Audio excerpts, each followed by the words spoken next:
Good morning and welcome to the Bowls New Zealand coverage of the Para Bowls New Zealand Nationals Finals Day, broadcasting live from Papanui Club Outdoor Bowls. My name is Alex Reid and I'm delighted to be joined in commentary for this entire Finals Day. So we've got in for a long day by Mark Noble, one of the greats of Para Bowls New Zealand. So it's wonderful to have Mark here. And what we are watching first up is the Pairs semi-final between Jeffrey Carroll-Dean and Snow Reardon, who will take on Lloyd Sinton and Steve Welch. It is 14 ends or 1.5 hours. Mark, what sort of game do you think we can expect to see here today? Yes, Alex, we've got wonderful conditions here today as well. A little bit overcast, but virtually no wind, expecting a top quality game. We've got snow here coming up with the yellow bowls.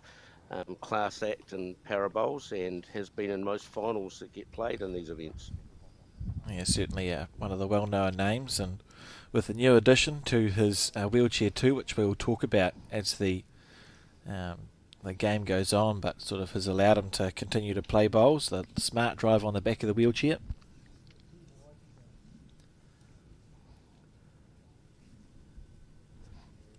Yeah, and leading against him, Alex, is Steve Welsh from the Himatangi Club in Palmerston North.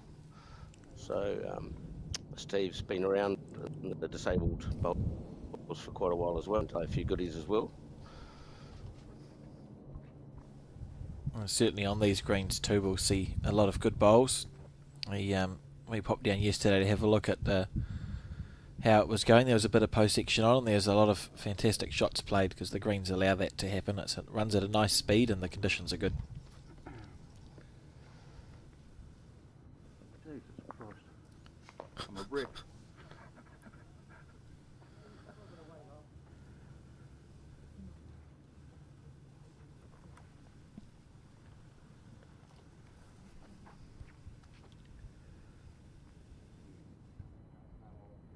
It's a nice start here from Snow Reardon with his lead bowls.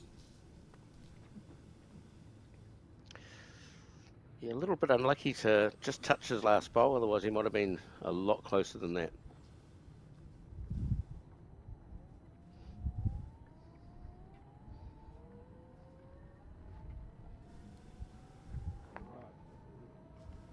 Steve just looking to make his correction. And definitely better greened with this one, Alex. Might just be down to the speed now.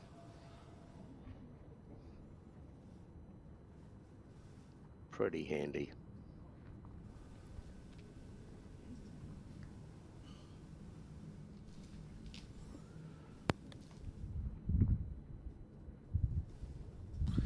As first ends go, that's not horrific from the two leads, Mark. It is their first end of the day, isn't it? They had the two trial ends, of course, to start off with. Yeah, like in terms of the weight, which is the A to B, it's pretty good. Like they're probably only about 1.5 yards in terms of weight difference between the 6 bowls played there. So they'll few ends and they'll get the line right as well.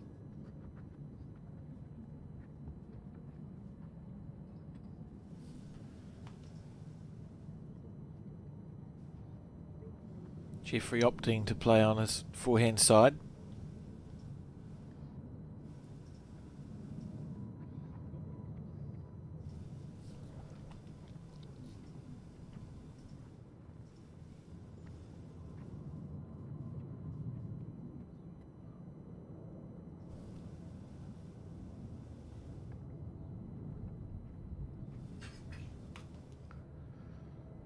So this is Lloyd. Just needs to negate that last bowl in, and he will probably get shot here if he's got the weight.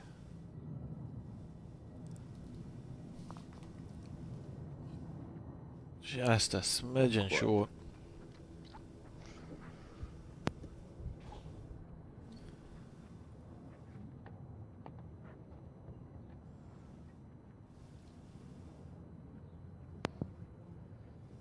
Jeffrey switching to the backhand. Weight's good. Just down to see if he can hang around now. Oh, they run away a little bit, don't they? Yeah, beautiful weight though. Would be jack level.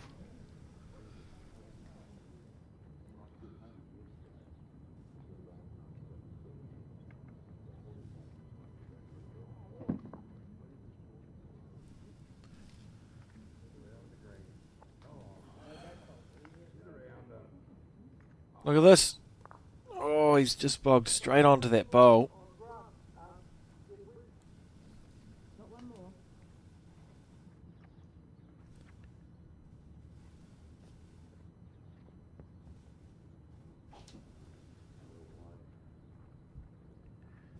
So at the moment, I think it's just one shot to probably Snow.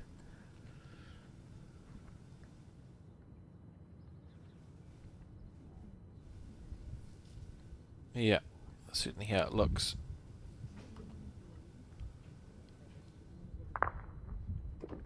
Lloyd just looking to make a small correction.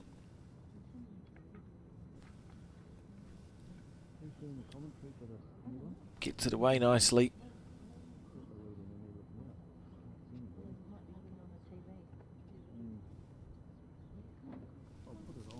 Is it going to stop? Just a little quick, I think. Just passing through. So we're going to see. Oh, well, we'll wait and see. We're going to see something. Just to measure all round for shot. The yellow. Yeah, I think it might be the front yellow. Clearly that bowler just measuring. Well, we still haven't gone to the front yellow one. There we go. So There's the front yellow. Yeah. The front yellow definitely looked like the shot. I think I heard a 2 indicated there to Jeffrey and Snow. So we'll... Yeah, definitely. On this first end of the semi-final. You can see the other pair semi-final going on in the middle of your screen. And a full day here at the Papanui Club Outdoor Bowls planned. So if you're in the Christchurch area and are looking for something to do, it's going to be a nice day out there. Some good bowls played here at the Para Bowls New Zealand Nationals Finals Day. Pop down and check it out.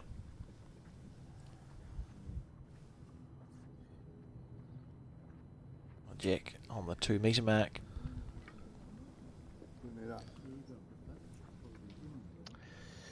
Yeah, the sun's just trying to creep through a little bit, Alex, to blow away that cloud. It might get very hot here today if the sun gets through the clouds. Yeah. I don't doubt that I don't doubt that it will be quite warm. Snow down what looks like a good line. Oh, it was a beautiful track, wasn't it? Just that short of a gallop.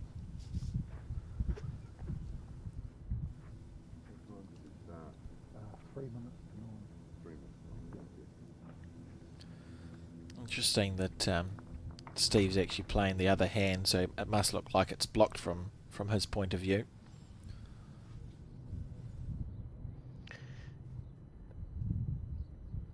That bowl of Snows. This looks like a reasonable line as well without knowing. So Steve won't be far away, maybe just a little quick, is he? Yes, beautiful line though, finishing right under the number.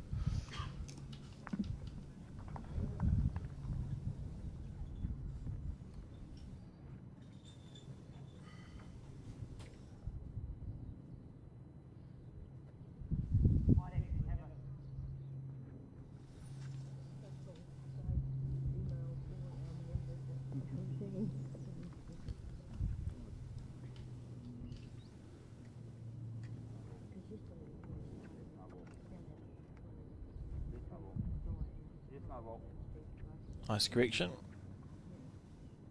2 off, Steve. And he's up.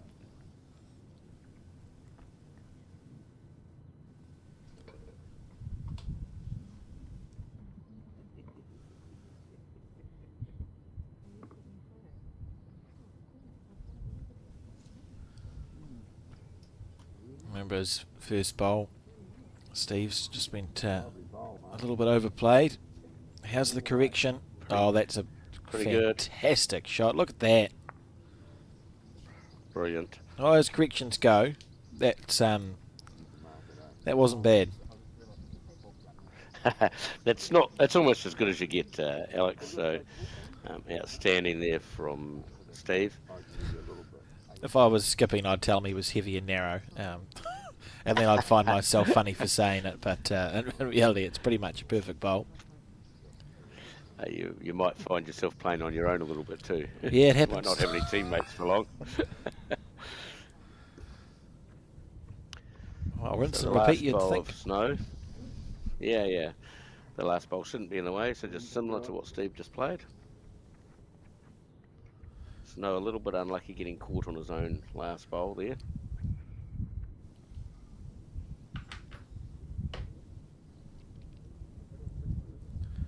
It's when you just try and remember how it felt with your previous bowl when you've already played a good one. You go, oh, just try and do that again. Might be a little narrower, but not much. Oh, that's two lovely bowls from Steve Welsh. Very good.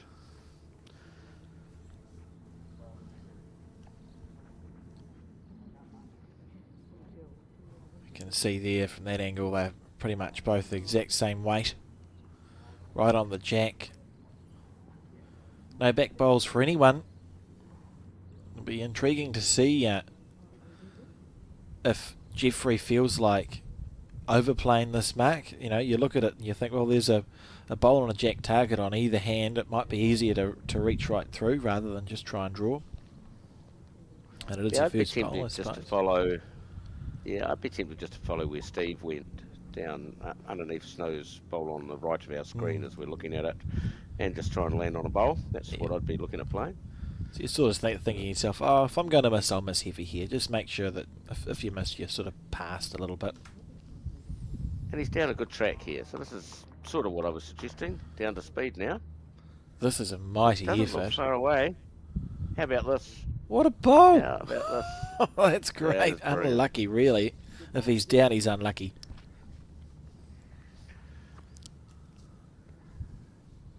And I feel now that Lloyd will have to swap hands as well now, so he'll have to play on the ditch side of the rink.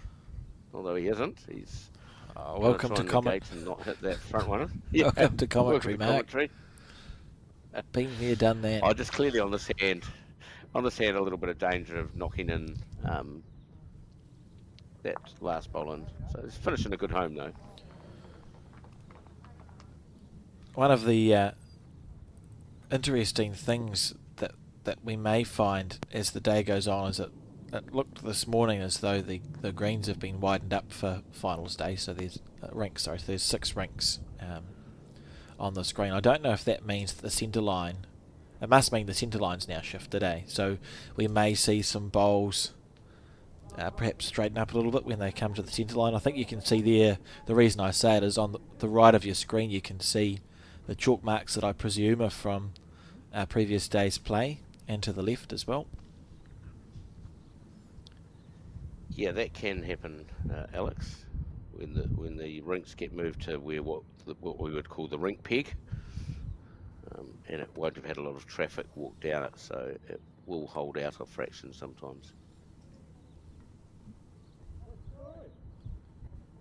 Ooh, on the back end. Needs it to hold, you feel. This looks a little under. Not much. Oh, very close. Yeah, right idea. If you've got one here, surely, a forehand would be very tempting. I think that's the only way you're going to get a 2. This is almost just a practice bowl if it's on the back end, just to get the release going. Yeah, correct. Be very hard to add a shot on the sand.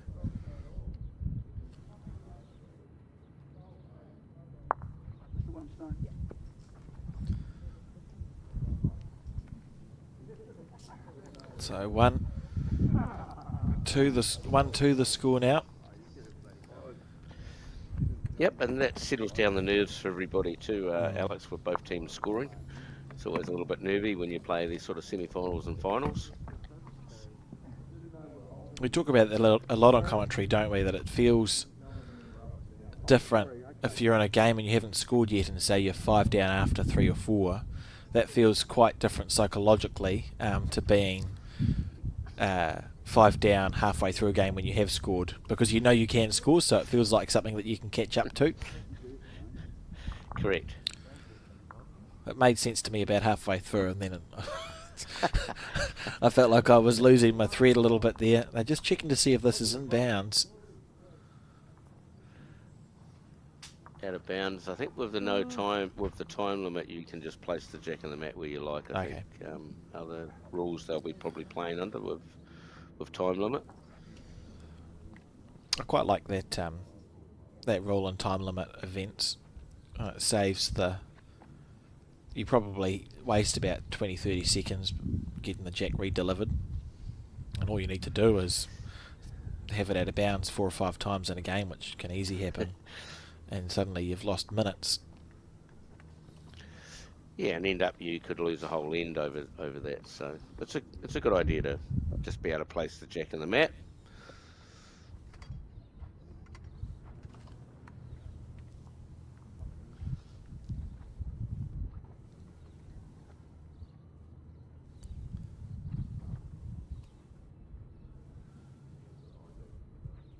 So Snow on his backhand, down a good line. He's been going backhand around the clock so far, which is interesting. And that could just be being in the wheelchair. That could be the easiest arc that he's got, and that's why he may well do that. He will be able to play forehand as well. But sometimes, like when we've got the disabilities of whatever they might be, sometimes it is easier to play backhand or forehand for some people.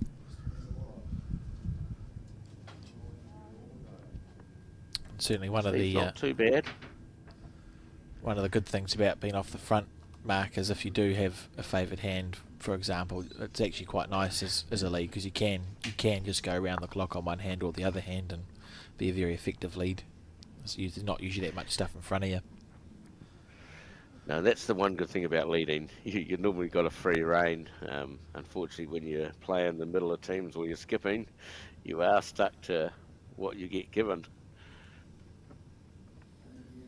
And Snow there settling down, so 2 nice bowls. And Steve on his backhand.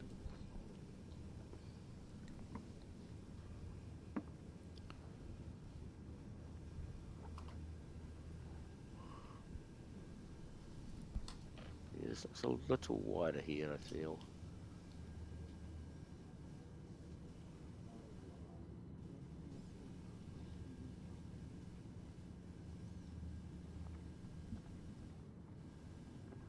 Can't quite see where I got to, but probably jack level, I'm sort of guessing. Yep, there you go. It's like you listened. Yes.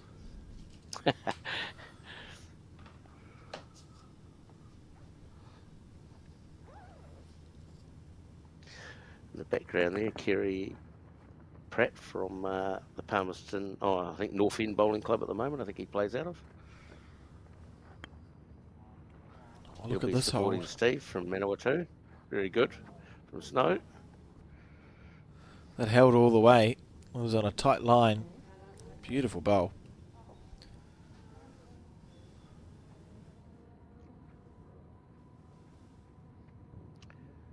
Yeah. I'm pretty sure that's Steve's wife in the background there, just talking to Kerry, just behind the camera.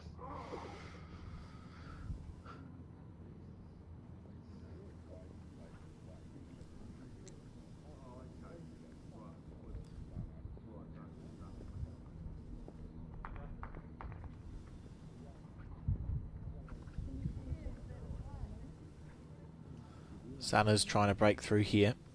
You can see people are now casting shadows onto the green.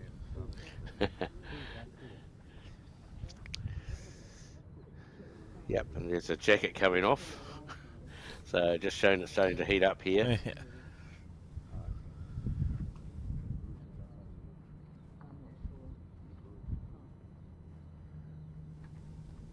What are your thoughts on these wider rinks, Mark? Do you enjoy it as a player, just having that little bit more room to play with, less likely that you're going to have a bowl or jack go out of bounds? Yeah, look, I don't mind the wide rinks. I guess the only problem with the wide rink is when the jack gets moved out by them, and you're all of a sudden playing definitely in no man's land, because it'll be areas you've never played before.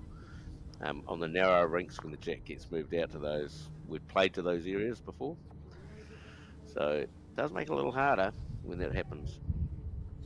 For sure. Jeffrey here on his forehand.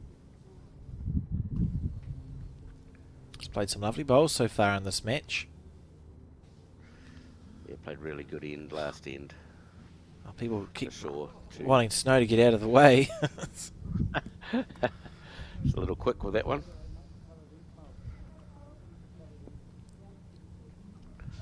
Does look like 3-2 Snow.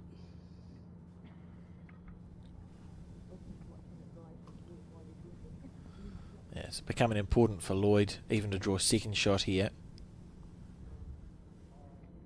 It's down to speed. I think he's a little quick. Unless he Oh. hits something. Oh, he has. That's gone very well. It was a bowl that was hidden by Snow, but a second shot there that perhaps wouldn't have happened if there'd been fresh air to go through. Still, the old story goes, he wasn't far away. Mm. So you do get those results when you're what I call in the area. Wasn't like he was horrendously wide. Yeah. Alex, which is, but this is pretty good bowl reply too. Very close here.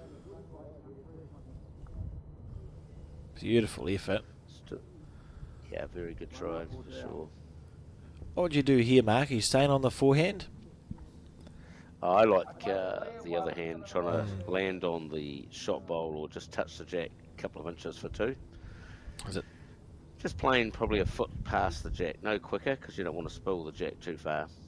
But yeah, I'd probably definitely play the other hand. Yeah.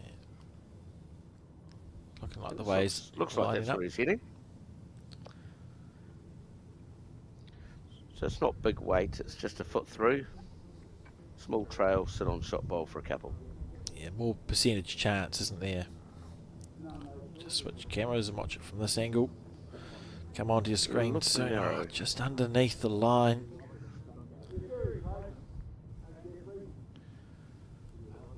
Would have known, I think, the moment he let it go that bowl was underneath the track.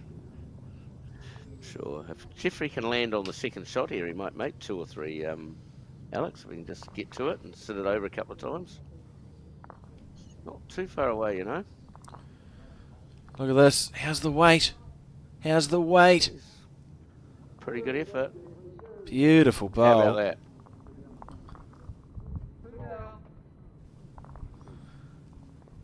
Another 2 going in this direction, so the score 4-1 after 4 ends.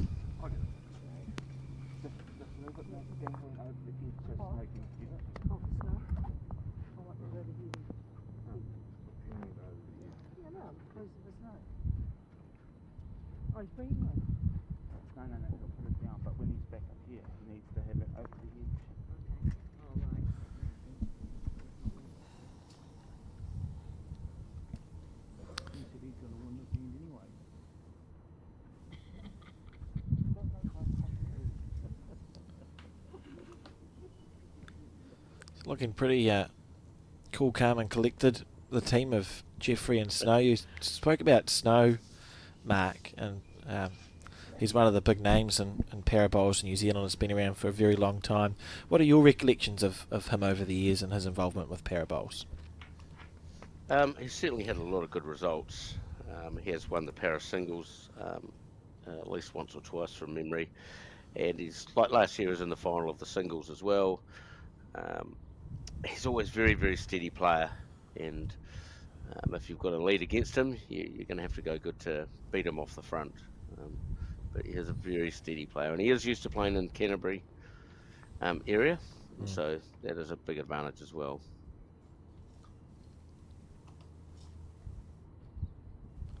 It's quite incredible his smart drive on the back of his wheelchair, which was funded, I believe, by the New Zealand Spinal Trust.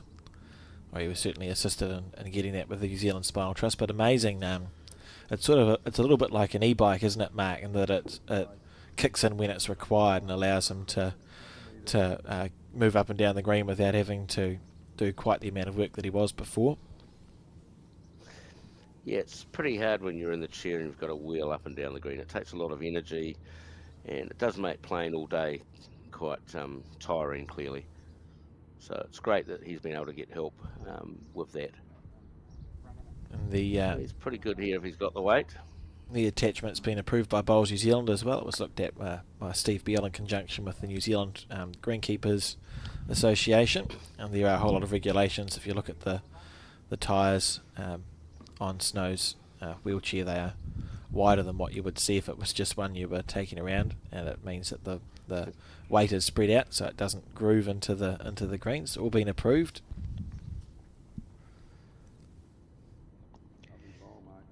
Yeah, there are international requirements for that. Good bowl here from Steve. Lovely shot. Very good. Coming in this direction, I mean, very early to talk about patterns, but this direction seems to be favouring Lloyd and Steve, and the other direction is favouring Snow and Jeffrey so far. Snow's actually looks like he's going to swap here and play his forehand. So this will be interesting to see. If he gets a good one in here, he may swap over next time we come in this direction. Do you want a straight shot, Jeffrey? Would be better. It doesn't look bad for line, Alex. It's pretty good. Very nice. Yeah, it's a good shot. Even if it's not shot, it's a handy bowl. The first time he's played his forehand this game, and it was a lovely shot. Yeah, like I said, that might encourage him next time coming this direction to have another crack down there. I still think Steve might hold shot, is what I'm guessing at the moment. And Steve's not too far, maybe a little quick, needs to get all the jack. Oh, it's a slice. He might be one down now. Very unlucky not to get all the jack. Would have had 2 or 3 if he'd got the other side of it.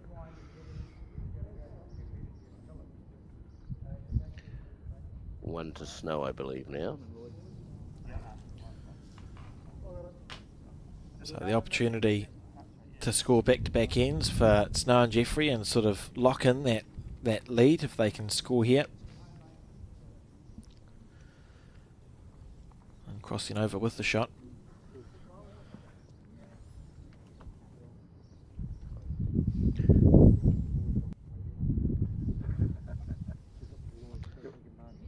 So I'm sort of predicting, Alex, with our hour and a half time limit that we'll, out of the 14 ends, we might only get 13 in. That's what I'm semi-predicting. Be nice. Yeah, no, I think you're about right. Well, do the players, they'd keep track of that, wouldn't they? How much time they've got left and whether that's going to be enough? Yeah, for sure.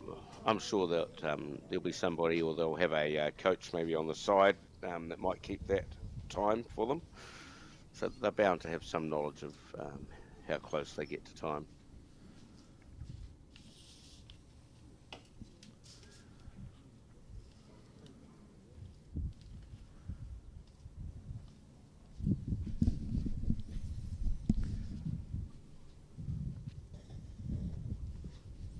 You're just out of it, mate. Great try.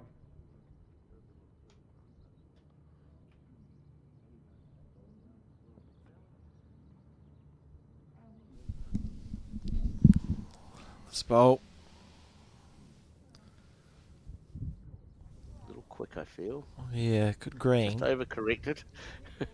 It happens a lot in long bowls, doesn't it? We drop a short one and then we add too much and we go too long. Very easy to do. For Lloyd, it's just a small correction required here.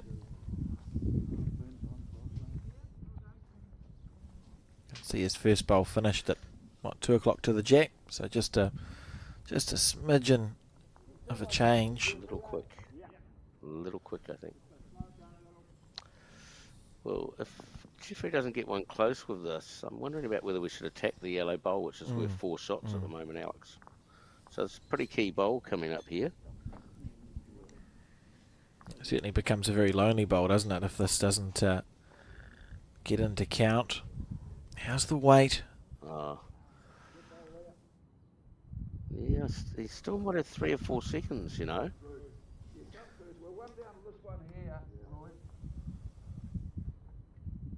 3 seconds. If we've got 3 seconds, I might be tempted to have a look at that bowl, Alex, but it's hard to tell from our angles, clearly.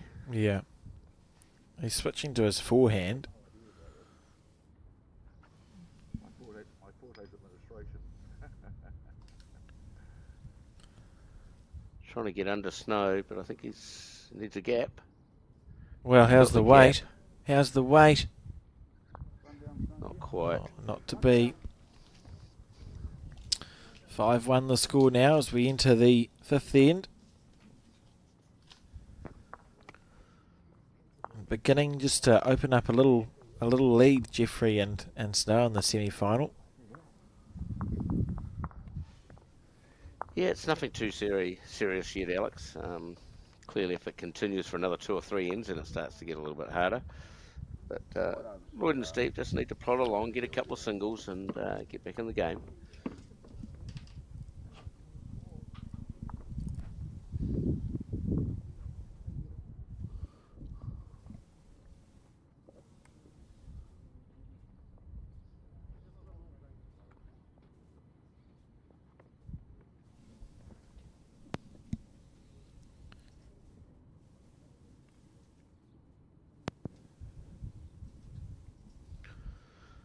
So Snow will be down his favourite backhand here, coming in this direction, which he's played very good so far.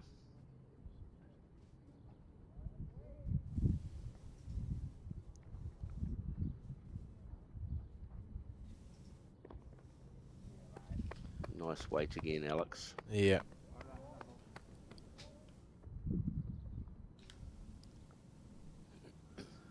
Certainly sitting in very steady, isn't he, Snow?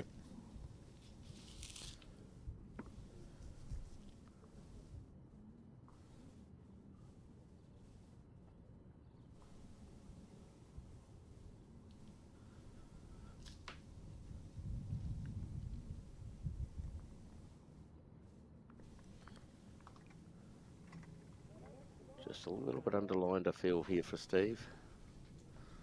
Lovely sort of weight, though. I think he'll be right on Jack level.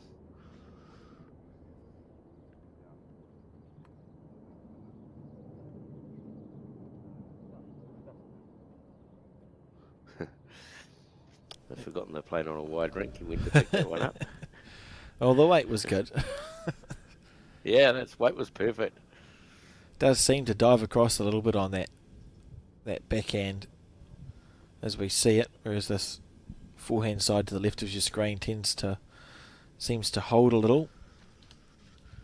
You get punished if you don't take your green on the backhand.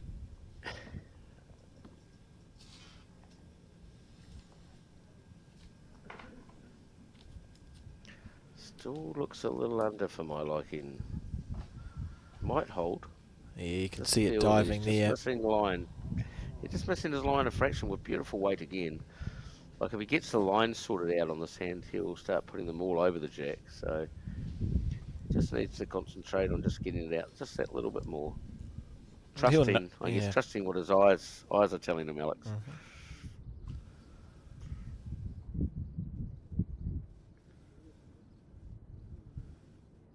Reasonable effort here. Oh, that's 3 solid bowls from Snow Reardon, right? You know, it's not absolutely magic, but they're very solid. They're always going to be there or thereabouts. Yeah, certainly like the last one, just past the jack, and a great home.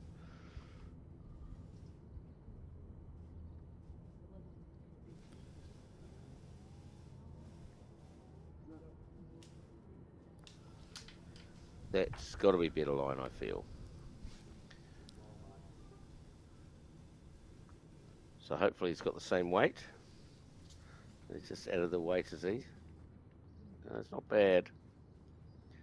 It's nice, probably close to second, I would think.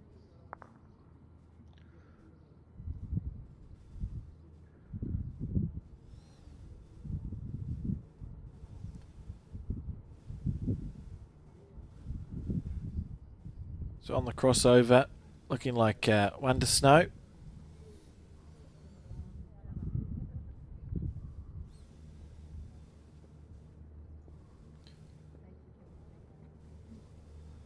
Remembering they've scored the last 2 ends in a row, opened up a little 5-1 lead.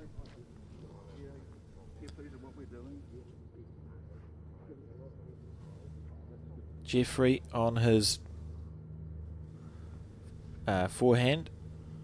Very tight. They didn't get away as nicely as he would have liked it.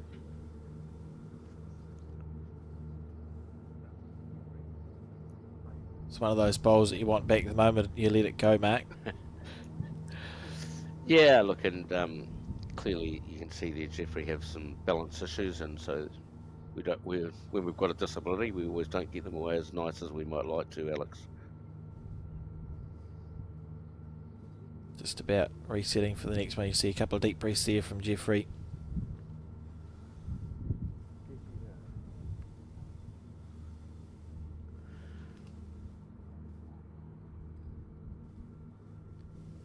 Chance here, I feel. Come onto your screen. This will be. How's the weight? Yeah, this will be the shot. Yeah, no, he's great good. bowl. Yeah, it looked good coming down. Looked a good line. It's particularly satisfying when you can do that with your first bowl, isn't it, Mark? Because then there's two to build on. Bit less stressy than the other way around. And a lot of people get momentum from playing a good one. They normally back it up with another good one. That can happen quite a bit in lawn bowls.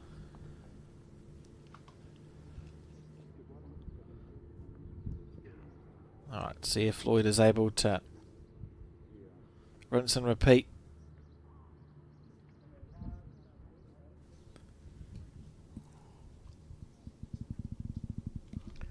Similar. Just down to pace now, Alex. As long as he's quick. Oh dear. I think he's probably still okay. I think he'll still hold one. Panic stations for a second. But it does give Snow and them 2 or 3 seconds here if he can bowl. He's having a nibble at it too.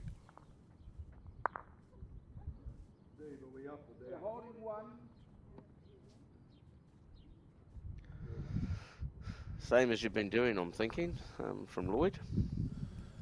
Yeah. On the forehand. Looking to score for the first time coming in this direction. Oh, we can't see anything. I'll try this angle. Oh. Little under, eh? Just Weight underneath. wasn't too far away. Yeah, weight wasn't far away, Alex. It's going to be 2-5.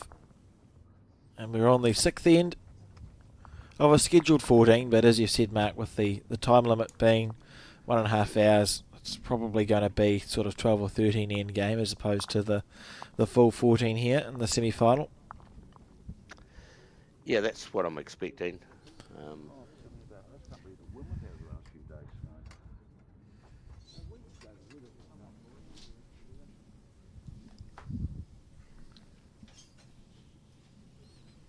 We're going to be joined very shortly, Mark, by Peter Horn, who I believe you know. Have you heard of him? Yeah, Hooksy as we call him. Those that have seen him before will understand why he gets called Hooksy.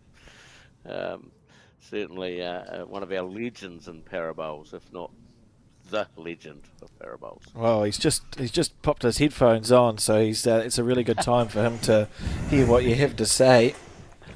So welcome to the commentary, Peter. Thank you, boys. Thank you, Mark, for those nice words. It's all true, Pete. You know that.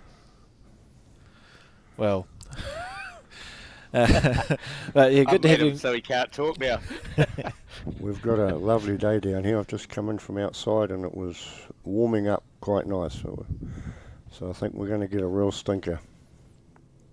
It's been how's the weather been for you guys here for the Parabowls New Zealand Nationals? It's been good. A little bit of breeze yesterday, but hey, you know, where can't you find breeze?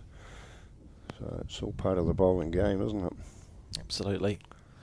Looks like the greens have been running nice and true for you guys as well. Yes, no, they're excellent. And the greenkeeper's really wrapped with the way everyone's been on the greens. There's no marks or wheelchair marks or dumping or whatever. It's and they're just wrapped that we're here to play on their greens. They're such lovely people. Just in here, we've been watching this game. See, it's 5-2. Snow and Jeffrey, I think, have been maybe playing the slightly better bowls, but Yeah. with this change, you see Steve Welsh has delivered a short jack mark. Okay. Yeah, definitely a good idea to change the lengths. And he's played this way reasonably well, Steve. He's had a lot of bowls in the area. Was a little bit unlucky last end not to pick up the jack cleanly. And he's not far away again here from Oh, grabbing the jack. close. Oh. Just passing through, gave it a fright. So, Jeez. Hooksy, you're in the semi-final of the singles, which will be coming up shortly. You had a good day Yeah, yesterday. no, very happy with that. I don't know if you heard the first day, Mark. I got beaten by a blindie, and it doesn't look good in your CV, does it? Well, to be honest, some of the blind guys and girls go very good, as you're aware. Well, it's not the first time it's happened, and I played reasonably well. He just played superb, so fair enough to him. So. Yeah, people are allowed to play good in lawn bowls, aren't they? Here's a nice one coming in from Steve here. This is beautifully lovely line. Probably a foot over. Well, ran on it a little bit, didn't it? It does look like the green's been quite slick. I watched your quarter-final against Chen. Was it a quarter-final? Yep. Played lovely bowls, but it looked like it was running nice and slick yesterday, Pete. It was indeed, yeah. The game before that was a pearler I had with Grant from Tauranga. We actually played an extra end. It was 11 all, and that was a great game.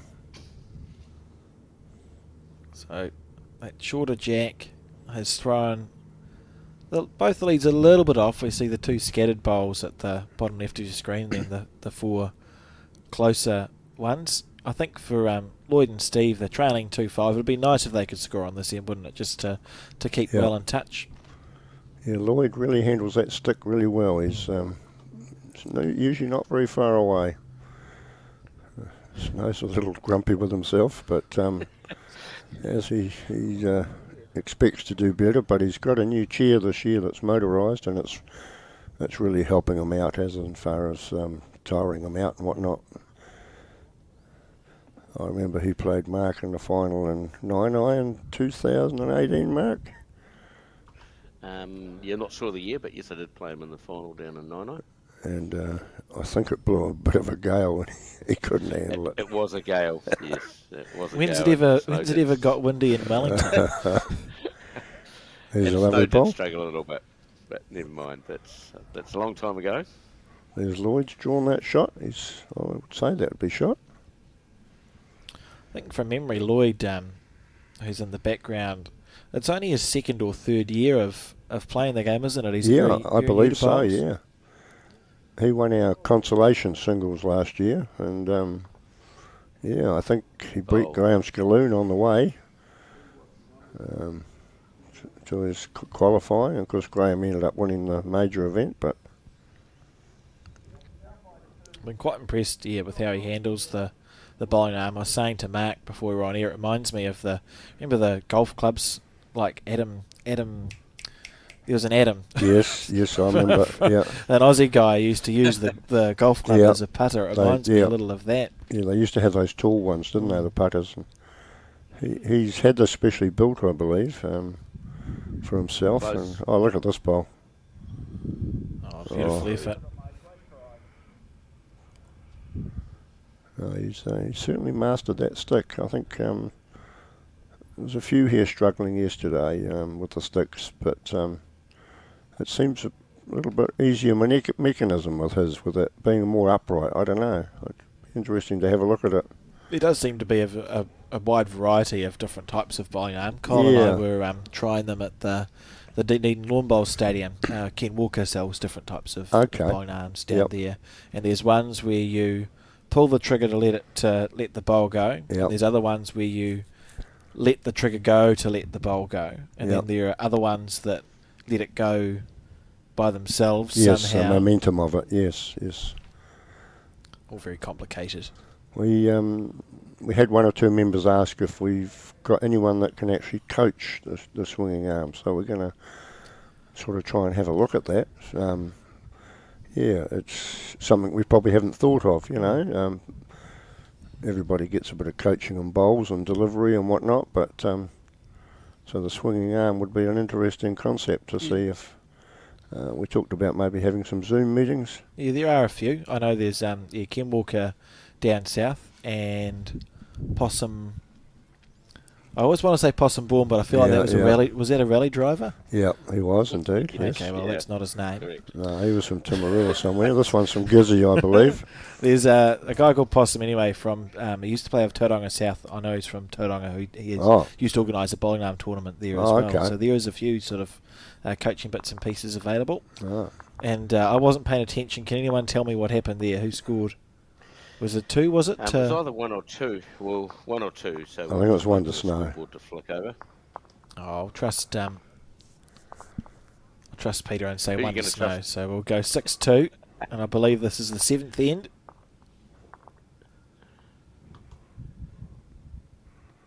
And we'll We'll be able to see the we'll scoreboard see. shortly. Anyways, that'll help. For my money, it's 6-2. Well, that doesn't mean much. Can't see the board, no. Nah, we'll get a shot shortly, I'm sure. Here we go. They haven't put it up. Yeah. It's going to the Wouldn't board wanna make now. it easy, would they? It's going to the board. It's been quite impressive, Peter. We have spoken about Snow's new little This motorised chair. the smart drive on the back of the chair. Yep. But it's quite amazing the job that it does do, and you can hear it in the ambient mic as it sort of helps them zip along the greens. And it was the New Zealand Spinal Trust that assisted Snow with What that. a great opening bowl. What lovely. a shot. It was lovely, lovely bowl. I'll be pleased with that as a start. Snow's been around for a long time, and he loves his bowls, and why not? And that motorised chair will certainly help him, and I wouldn't mind betting that other people have a look at that, because that's that pushing themselves up and down the green does take a lot of effort out of you. So you talk about Snow have been around para bowls for a long time, and so have yourself. Are you able to give us like just a quick little history lesson on para bowls New Zealand and your nationals? Like, why did you start it? When did you start it? Yeah, so on and so well, forth? it's just one of those things that sort of just happened. I mean, I was the unofficial selector and whatnot of para bowls New Zealand, or disabled bowls as we call them, going way back, and then we in 2000 and I think it was 2, we had a tournament in Wellington, and we decided, we got together, John Burton, who you probably know from Auckland, the Dilmar team man, plays out of a wheelchair, and he said, look, why don't we get together and why don't we form a group? So we did. We had a meeting at the Hut Bowling Club, and away we went from there, and we just grew and grew and grew, and I mean, we've got probably 20 new members here this year, and I'm struggling to remember all their names, but and the disabilities, it's unbelievable. It's, you know, everybody's got a different style, and yeah, so we've grown from that, and they love coming to our nationals. We only really have one a year, so it's a lot of organisation and a lot of money, and we play for 4 days, and you know, next year we're going to take it to Tauranga, and Kaikoura have expressed an interest the year after. So, how good. So yeah. So have you seen has your nationals sort of grown year on year? It definitely has grown, yeah. And you know, we get so much support. Some people need caregivers and whatnot, but people are happy to come along. Some people don't need help, but still their husbands or wives are here to support them, and you know, if somebody needs, if we need markers or whatever, the people are putting their hand up, and the clubs have been absolutely lovely to us wherever we've gone. There's never been any hassle with any damage to the greens or anything like that. It's as Mark will tell you, we've played all around the world, and I think in 2003, Mark, we played in Christchurch, and there was a little bit of damage. It was so hot down there with some of the wheels from some of the Korean bowlers, I think. Yeah, when they were going down the green, Pete, they were like 5 abreast, weren't they? Yeah. Everyone was hanging on to somebody. Yeah. One person was pushing 5 people. Yeah. It was funny. And We actually had a good World Champs, Pete. We You were did. with me and Barry Winks, who Yep. won the gold and the triples. We did. And me and you, I think, got bronze on the pairs. So we did have a great World Championship. Yep. No, it was a great tournament, and the greenkeeper, he wasn't too perturbed, but the damage that was, because he said, I'll put a bit of water on tonight. Tomorrow you won't see nothing. And that's just the way greens are. So we see, it looks like Lloyd's sort of playing a slight attacking bowl here. That's a desperately unlucky shot. Don't know how he's left the jack behind.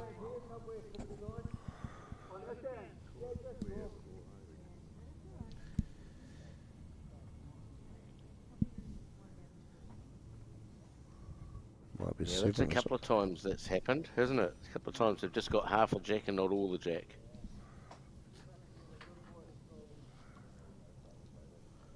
And we do have an update on the score. It's 7-2 Yep. on the 7th end. Can see the 7 on the board. Initially, I tried to take a shot away from him, and it was 5-2, but that's the wrong direction. Oh, that beautiful day here at the Papanui Club Outdoor Bowls. And a really cool. Have you guys the Papanui Club itself is a nice club, isn't it? Beautiful, beautiful. The whole setup here is just magic. And yeah, the president of the main club over there is actually the greenkeeper here. Oh, well, that's convenient. Yeah. So It's I was trying to think. Possum Burton is the guy's name Okay. from Tauranga, who does the bowling arms. For many years has organised a bowling arm tournament okay, there and offers coaching and tuition. So not Possum Bourne, Possum Burton. okay, very close. Thank you. I thought I was. Oh, another lovely bowl here. What did he do? Where I will try. How far is it behind that yellow one? In for second, so you I can think see. one down. Yeah, one down now, Pete. So Yeah, that was a great bowler. He plays really well with that arm. And he's a lovely guy too. Found success at the Bowls North Harbour New Zealand Masters Pairs. The viewers who tuned into that will recognise Lloyd. He was off the front in one of the winning Pairs combinations. Oh, very good. And played well too at the out of the front green at Browns Bay. A slightly slower green than this one. He just gets them away so nicely, doesn't he? So he put a lot of practice into the routine. Is he close again? Look, this can't be that far away. wide. Oh, Yeah, goodness. a little wide, not much. Great weight though. So just the one to Snow and... So see this Jeffrey? helper here, Yeah. Peter, do you know his name? No, I don't, no. Oh, that's not very helpful. No, he's a friend of Snow's, so yeah. I think he's from Burnside. Yeah. Do we see that a lot at this pair of bowls, New Zealand We Nationals? do, Any yeah. helpers? We're quite happy with that. It keeps the game going, and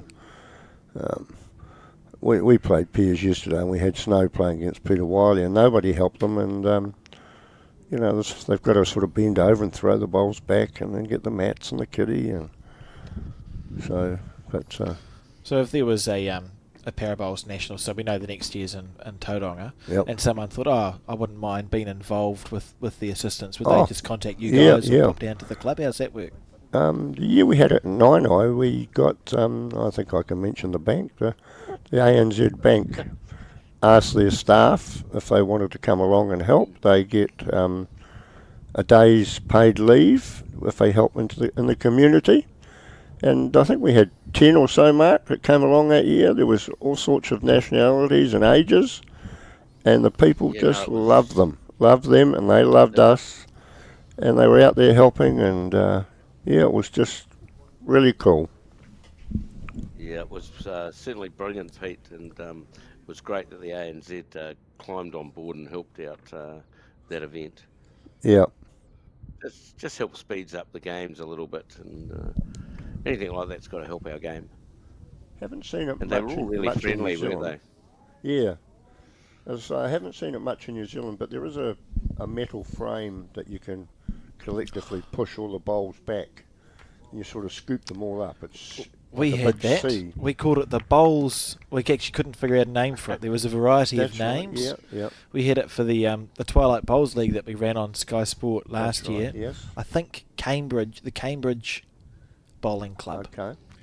One of their members donated them. They're popular up north. The Northern Hemisphere countries have them. They're fantastic. I was enamoured with it. It's quite satisfying. Well, you just scoop them all up in one go, and they're out of the way, and particularly for wheelchair people, because they're backing back or whatever, you get the bowls in one side, or the blindies, they like the bowls to be in one position so that they're not going to step on it and break an ankle or something. So great first bowl here from Steve. He's landed it right on the jack. So this is where the comeback needs to happen if there is going to be one. And the second one's not bad either. Yep, it'll be in a good home. Went a bit further than I thought, but sort of feels like that opportunity, doesn't it, Mark? When you're playing a game like this and you are trailing 2-8, there might be one or two chances in a game where you actually can put an end together to get a number and try and force your way back into this game. And I think you're right for Lloyd and Steve. It probably is this end. You'd be crossing your fingers that Snow doesn't play an effective bowl with this one. They swapped hands as well, so he's playing down his forehand. Not too far away. It's a great effort. I'd be happy with that. Still an opportunity for Steve to get in there. Be really wanting to hold two on the crossover.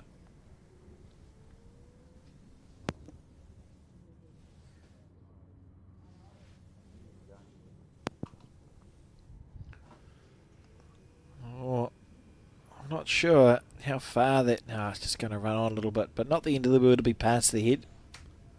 No, if Lloyd can get that jack back, well, it's an opportunity, as you say, to score more than one. Dear old Stevie here, he's been playing with a stick, I'm not sure how long, but he played with one yesterday and it wasn't his at all. He went and got it from the locker room, and the guy that owned it came out and said, I think you've got my stick there, mate. And he said, have I? And then so his wife said, well, I'll go and have a look for yours. And she came out and said, you've got my stick here. You didn't even bring yours. So you'll probably notice that the stick's a little short for him because it's his wife's stick. That's fantastic. This is not too bad here from Lloyd. Or was that Jeffrey? Jeffrey for that one. Yep. So short. Well, this is actually a real chance, isn't it? If Lloyd can move the jack a little bit on the... Oh, you'd think it'd be on the backhand, I thought. I would have thought so. Interesting decision. Yeah, I'm agreeing with you guys. We should be, on the other hand, looking to land on the yellow or even the shot bowl and trail the jack back. Be unfortunate if he blocks the backhand up with this bowl. And he has. It's a little bit ironic, isn't it? It is. Especially where we've probably got about 4 ends to go in terms of the time limit, maybe 5. So you really got to start scoring. Yeah. And ones might not be enough from here. You got to be careful here. He's There's He's close. I think he touched it then. I believe so, yeah. It's an interesting little touch on the jack, but it didn't go anywhere. Interesting decision from Jeffrey and Snow, because they'd almost be feeling at 8-2. You don't have to actually be necessarily looking for the lots of shots. They got no back bowls. Like if Jeffrey accidentally slices the jack, you're in a world of pain. I wondered if maybe you just sort of draw for second. If you sneak in for one, it's fine. I think he was sort of hoping to hit the yellow, which might force the black one past. Yeah, you're probably right there, Peter. This will stop that shot anyway. If you try to move the jack back now, it's definitely gone. I don't think he'll be trying too hard here, right? Very little position. Well, dropping a single is not that bad, right? You don't want to be dropping 3 or 4. Still He doesn't want to hit that backhand. short bowl. Here he comes. Short bowl onto jack for 4 down. He almost, yeah. Oh, well. That's It would have been 4 down. That was lucky. And I still think I might have, if it was me playing, I think I'd have a crack to try and get that jack on the other hand. I thought he didn't have his bowl for a second there. I think I'd go backhand and try and trail the jack a yard I for think 4 or he's 5. changed his hand, hasn't he? Yeah, this is good here from a good decision here from Yeah, Lloyd. he's gone to the backhand. Yeah, if he can get hold of the jack, he might be a little wide, is he? Yeah. He Coming might in. count though. Might get a couple. Oh my God, that was close. Lovely And if he got hold try. of the jack with that, that would have been 5. Yeah, he needed It's a that. good opportunity. They have still scored. They've ticked over, so it's 3-8 now as we enter the 9th end. And it was it felt like a snip of a chance there for Lloyd and Steve to score a multiple. At one point, it looked like Jeffrey was going to try and score the multiple for them, but not to be. Yes, very interesting. If he'd hit that ball a little squarer. My heart would have beat in my mouth, eh? You know, you're looking down the barrel, but got away with it on that occasion. 5 the difference, so a protectable lead you have to feel for Jeffrey and Snow, considering we haven't seen any big numbers yet in this game. Any results from the other definitely. green? The other green? It's a very good question. We haven't had any updates from that game at this stage, Pete. We'll have a text your cousin and see he's sitting there watching that one. Can the results are sitting on Bowl Sub Aotearoa for those who are interested in seeing what's happened in the last couple of days with the singles and the pairs. And we can report 8-5. Yeah, the score is 8-5. It looks like Graham Skaloon is trailing 8-5 in that match. Correct. To whomever it is that he's playing in the Mark, He's playing Bruce. Bruce Sayers, yeah. beautiful. Bruce Sayers. Yeah. I knew that one of yous would know. Lawrence is a new player from Waihi. That's Bruce's lead. They're going really, really well, those two. So have you seen a few of the newbies, I suppose, to this Parabowls New Zealand Nationals finding success, Peter? Yes, they are.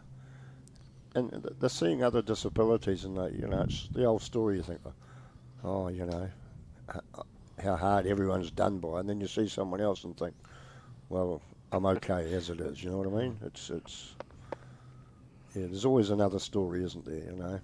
So what sort of feedback do you get from the new players who perhaps are either new to the sport, or I know there's stories where you might not play in Parabowls for a number of years. Yep. You play, you sort of stay away from it, and then you come into the fold. What's the feedback you get from players who are sort of new to this para? Well, really cool, and from their supporters as well.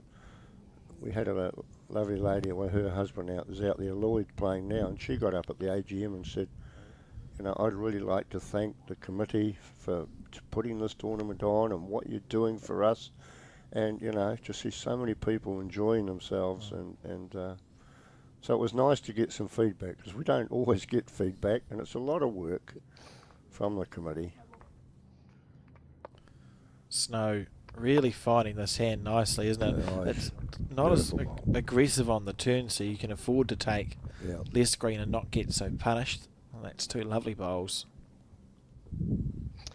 Yeah, Steve should probably follow him down, but No, he's sticking with a backhand. Just seems like a hard hand to play, this backhand side. It just swoops across. Like once it goes, it's just going to keep going. Yeah. The weight's and been he's, perfect. Unfortunately, all game he's played perfect weight, hasn't he? In general, coming in this direction, he's had a lot of bowls that have been jack level, and just the green line is costing him at the moment. Steve's dear wife on the bank with her arms up in the air. Yep, I saw a couple of palmy people there. Kerry Pratt was down there as well. Yeah, Kerry hasn't really played much. He has not too well, so. Oh, look at that! Beautiful bowl. That's as How good is that? As good as leading gets. I mean, if you're not going to have a back bowl, that's pretty much the way to do it, right? So you smothered the jack. That's lovely stuff. Rowan Brassey at his best. Yeah, loving your work, Pete. So what's the how do you get out of this? If you're Lloyd Sinton and you're trailing 3-8, what do you even? What's the play here? What do we think? He's got to play the forehand coming up. Follows nose, but whoops, it's just fallen over, which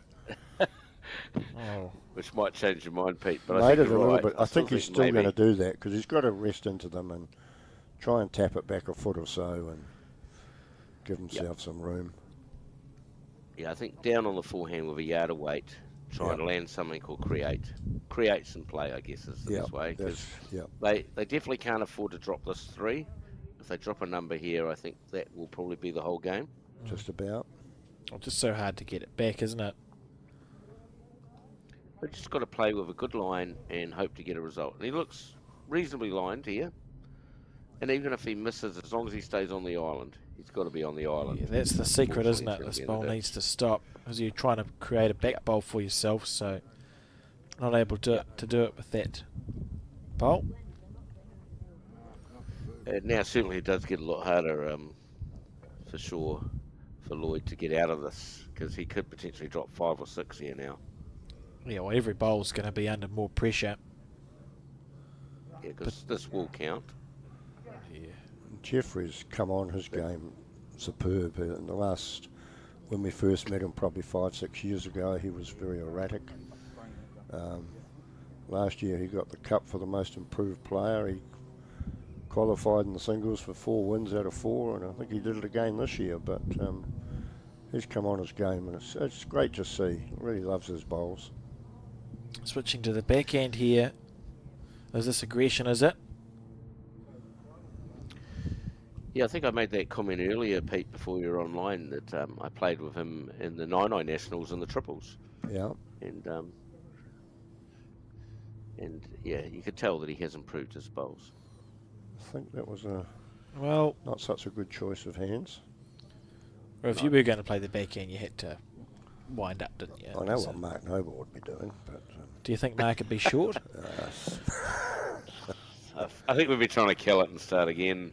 I think it's right now it's game over because if you don't do anything here, you drop 4 or 5, which could even be 6. I mean, well, there's 5 there now. We've got a bowl to come. There's only 1 each to come, isn't there? And if he doesn't kill this or score, this is game over. Just a huge You're not bowl. going to come back from this lead. He's given that a bit of green. Yeah, I don't know. Looks narrow still to me, Pete, but we'll see. That turns big on this hand at the end. It does. It does. You're right. Well, I think that'll be 5.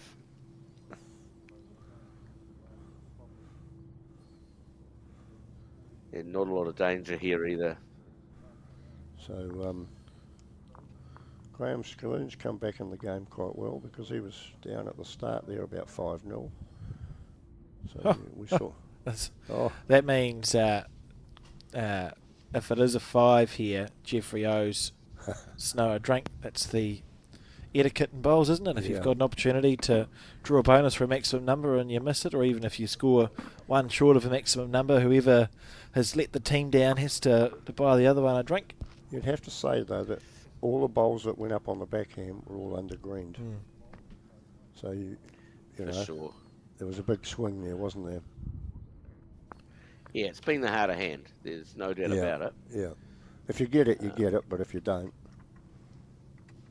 You're punished if you don't take good lines, I guess, Pete, is the best way I'll describe that. You might be on this rink next, so be some information for you to put on board. No, I'm not there. I've kept away from the cameras. I was going to say, I think it's only a 4, by the way, guys. You can see there on the the green 12-3. So no drinks. No drinks to be purchased. No. If you were to play on that still rink, a big, Peter, we'd talk about whether you took green or not on that big swinging hand. Yeah. Because clearly you were here talking to us earlier. We wouldn't be able to help ourselves, Pete. I'm just trying to think. I played that rink yesterday. It was very difficult, that rink. And that backhand coming up was actually quite narrow because the wind was holding them. So the wind's a little bit minimal today, and it's probably people are still playing yesterday's green. It is lovely to look at this. I mean, you look out over the club, and there's such a nice coverage for the greens here at the Papanui Club Outdoor Bowls. We've had our disabled different tournaments here over the years, and Bowls New Zealand Nationals here, and it's superb. Superb. I recall, we did. It was in 2020, wasn't it? The Bowls New Zealand Nationals were here. I remember running the string lines. Out on this front green, I think it was, in fading light. I think we had the paras and we had the able-bodied here. So I remember Caitlin Inch and Taylor Bruce, I think, won the ladies' pairs. That's right. And Caitlin won the singles. Yep.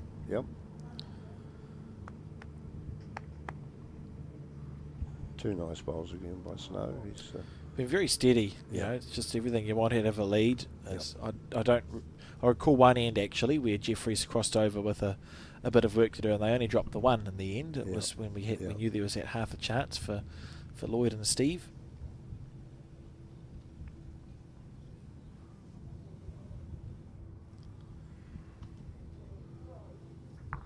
This might be a little better. Yeah, close to the jack. Oh, a little snack, just Just run away. once again. He's actually done that quite a few times, Pete. He's just touched the jack and not got all of it. The rub of the green mark, isn't it? It can be. On the forehand. Be on the tight side, I suspect. More the push, isn't it? A bit of both, I feel.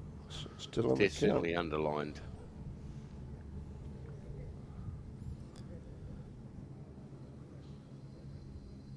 Righto, Stevie, we're going to need a big bowl from you here, mate.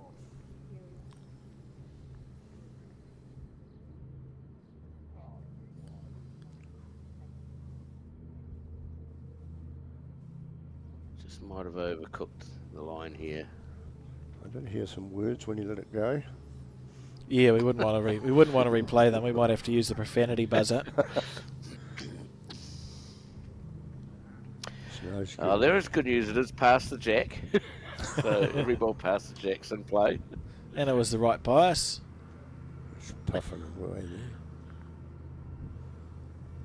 That's fantastic, that little contraption on the back of Snow's wheelchair. It is, isn't it? I suppose it wouldn't be too heavy either, as I suspect with fully electric wheelchairs you'd have that challenge with the weight of the batteries. Definitely. No, great to see.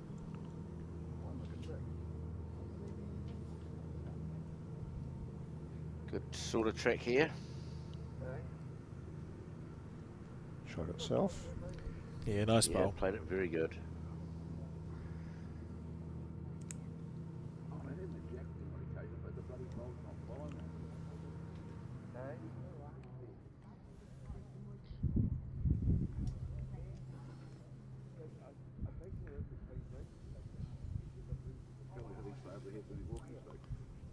Oh, sorry, team.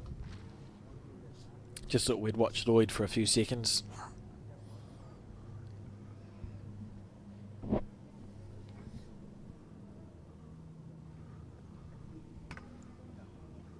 So I'm going to put the commentator's curse on it now, and I'm going to stick my head out and say the winner's going to come from the other green. Oh, we'll keep that under advisement. Yeah. Another good one from Jeffrey. So, more importantly, Hooks, who's going to win the singles? Oh, I'd like to see someone's name there. Put you on the spot. Is he sitting next to me? Do I put you on the spot? Yeah, you've got to see how I go. I'm feeling better today than I was yesterday. I was in a lot of pain yesterday, so it's a lot of games, you know. But they've been looking after me this year. I'm not doing any driving, so I can go home and enjoy myself at night. Just a draw bowler. I've been in bed by 9:30 every night, so absolutely loving it.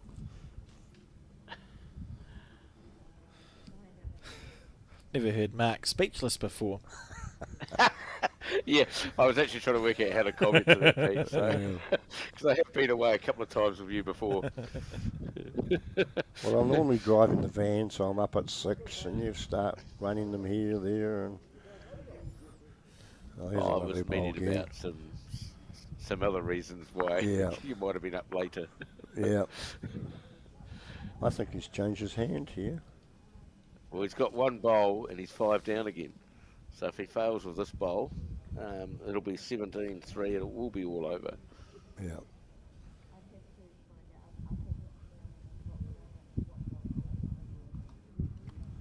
Oh dear. Looks narrow. I think this will be at least a 5.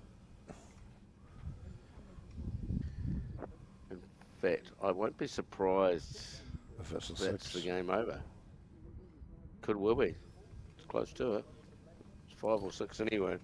Yeah, we may see a shake of the hands here, I suspect. Doesn't look like they're going to concede, but I usually go, oh, am I near the clubhouse? I think the bird has flown. So we think that was just about the full count. 5. Yeah, 5 or 6 it will be, but 4 ends to go and only 15 minutes, which will probably only be a couple of ends. So I suspect that will be the game over. I'll just play it out. I suppose from the point of view of Jeffrey and Snow, it's when you're playing well, it's quite nice to just keep your touching, isn't it? Yeah, Just keep yeah. playing bowls.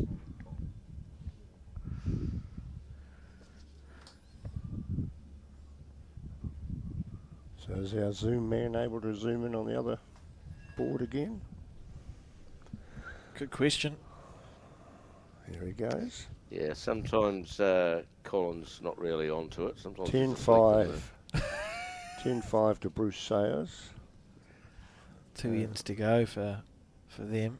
And Lawrence Whitcliffe, I think his name is. Yes, I think you're right there, Pete. I haven't really had a chance to talk to him, but he was... Anne Baker in the other team. Yes, Anne Baker. She's a fifth-year bowler from Plimpton. And Graham Scalloon's about a 50-year bowler from Tauranga or Auckland or North Shore, wherever he... He watched 50th year bowler, did you say? 50th. Not quite, but nearly. Wasn't he? He was a reporter for the Com Games. Did we have one in the late 70s? Yeah, 70s. I think he was a reporter for that and decided that it looked like a game he could play, and that's when he took bowls up. Yep. Well, Steve's lost his screen again. He'll watch this back and be a little bit frustrated at the fact, like, his weight's perfect again. Yes, He's had perfect weight the entire match, but always on that backhand coming this direction. Yep. Just hasn't quite been able to trust that bowl to come back to the centre line. And in a way, he probably should have swapped hands, Alex, over to where Snow's been playing all these good ones. Yep. Looks like an easy hand, doesn't it? I think he's going to. No. No. Don't think he is. No, you're right. He's going backhand. It's an interesting game, isn't it, Bowles? Because sometimes you get caught in the spiral of thinking he'll be challenging himself. He'll be thinking, I know I'll get it. I've got my weight good. I know I can get this. He has played this better, but... Yep. Green is good this time. So mix the two together with the last one.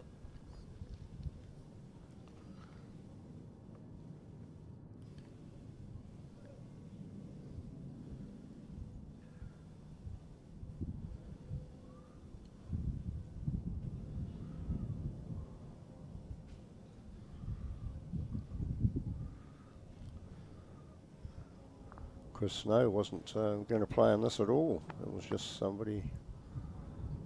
So he actually filled in at the last minute. Looks like it's 2 to Snow.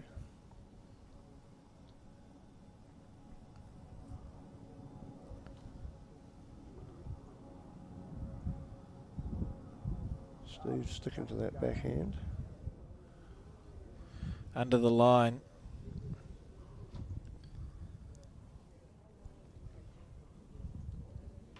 You just feel like the bowlers are going through the motions here. Look, perfect Exactly. weight again. Yep. So at the start of the day, Peter, Phil Huella, tournament controller, mentioned the bowls 3-5. Is that something? How long have you guys been doing that at the end of your nationals? I think we've been playing that for 4 or 5 years now. Just our triples. We used to all play in that once upon a time, but this year we changed the format a little bit more. We've got the singles and pairs finals and the consolations on the last day, and those that are left that want to play the 3-5 can play it. So they're out the back green there having a lot of fun. They play 2 sets of 5 ends, and if it's a tiebreaker, it's a 1 bowl shootout. Each player has 1 bowl. So, right, Steve was letting off a little steam there. Be the pressure. So is the intention behind that, is that just sort of a way to finish up your nationals? It's more of a friendship thing, because we don't pick our players who we're playing. It's all drawn out of the hat, and it's quite good. I remember a couple of years ago, played with one of our bowlers that really struggled to get a bowl on the green, and old Gordy from up north, and he got one on the green, and we were playing against the Grady Mr. Scaloon. Mr. Scaloon had his great drive, and Gordy's bowl at the back won the game. Well, we were over the moon for him, so, I mean, yeah. And this year the poor chap's been playing with a swinging arm, and he's had a lot of trouble working it out. So he got so frustrated yesterday, he just chucked the game in. He just couldn't do it.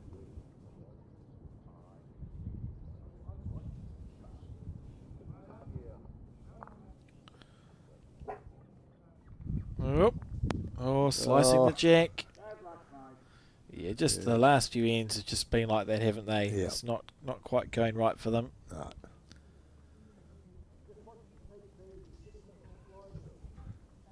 So we've got a little bit more emphasis this year on the singles and the pairs. I think some of our players have found it a little bit too challenging.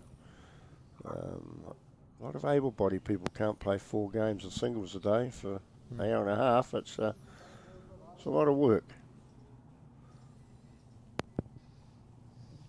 You've got a semi-final coming up, Peter. What's your record like at this the Parabowls Nationals? Well, I haven't played a lot of the championships. I think I got cleaned out by Mark Noble a couple of years ago. Last year I lost the final to Graham Scaloon. I've won the pairs and the triples and whatnot, but I just enjoy it. It's good fun. And, so the singles is the one that you haven't hit in your CV. No, I haven't yet? got it on the CV yet. No. Snow's actually won the trophy about 5 times, but in the original days it was just a wheelchair tournament. Okay. And it used to be run by a chap from down Timaru or Oamaru, and they used to all just play in wheelchairs, and then Snow won it a few times. Then they struggled so they took it to Taranaki, and they struggled to get the numbers. So we took the trophy over and said that we'll carry it on so that we're not losing the history of those names. So I think, so that's good. That's cool. That's what I was going to ask. I know for the in bowls we have gold stars for 5 of whatever. Is it something you guys do for the Parabowls New Zealand Nationals? Do you give a gold star out? Haven't thought about that. No. Oh, there you go. No. As we've seen, for whatever reason, New Zealand's quite unique with gold stars. No other country that I'm aware of does them, but we do it for lots of 5 in our centre and national championships. And there must be some of years that have. Well, because we play we've got trophies and a big silver tray for the singles, and somebody's mounted a bowl on a block for the I saw that. pairs Yeah, that was cool. final, and then Mr. Noble wanted us to change to what do you call them, Mark? But like what you were saying, the ribbons that you put on your lapel, and Oh yes, and correct. Mark suggested that, and then they all just said no, because we give out nice big bright medals, 2 or 3 inches in diameter, and costs us a bit of money, but hey, the majority still wanted to stay with that rather than the pins and the badges. So yeah, we probably that if we'd gone that way, we could have done the gold star. Oh, it's cool that you've got so many ways to recognise the different players that have been here. I think there's probably, like with your Bowls 3-5, it does that too, doesn't it? Because it's your social side. And I did hear Phil say that the Bowls 3-5 social triples is an opportunity for the helpers and whatnot to play as well. They're not necessarily just from the pool of players that you have. No. So that's good. We've got our prize giving here in the club tonight, and we've got Taylor Bruce is going to come along and have a chat to us. So that'll be really cool.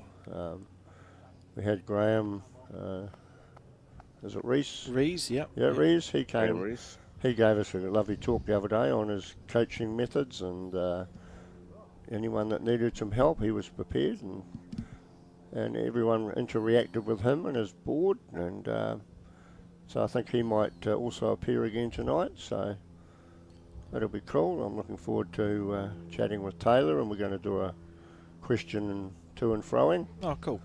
So that'll be nice. I remember a little bit of a history, but I haven't got it all. So I think she won the world singles at 2022, I think. Over she was over the ditch. And she did at 9 as well. Yeah, she's won too many world singles. That's she won at 9. Yeah. Yeah. Yep. I was there. I commentated. I've forgotten. There you go. I was there. We were very proud of her. Everyone she's such a lovely girl, and I mean, as a woman now, but everyone was just so proud of her. And, the competition was absolutely superb.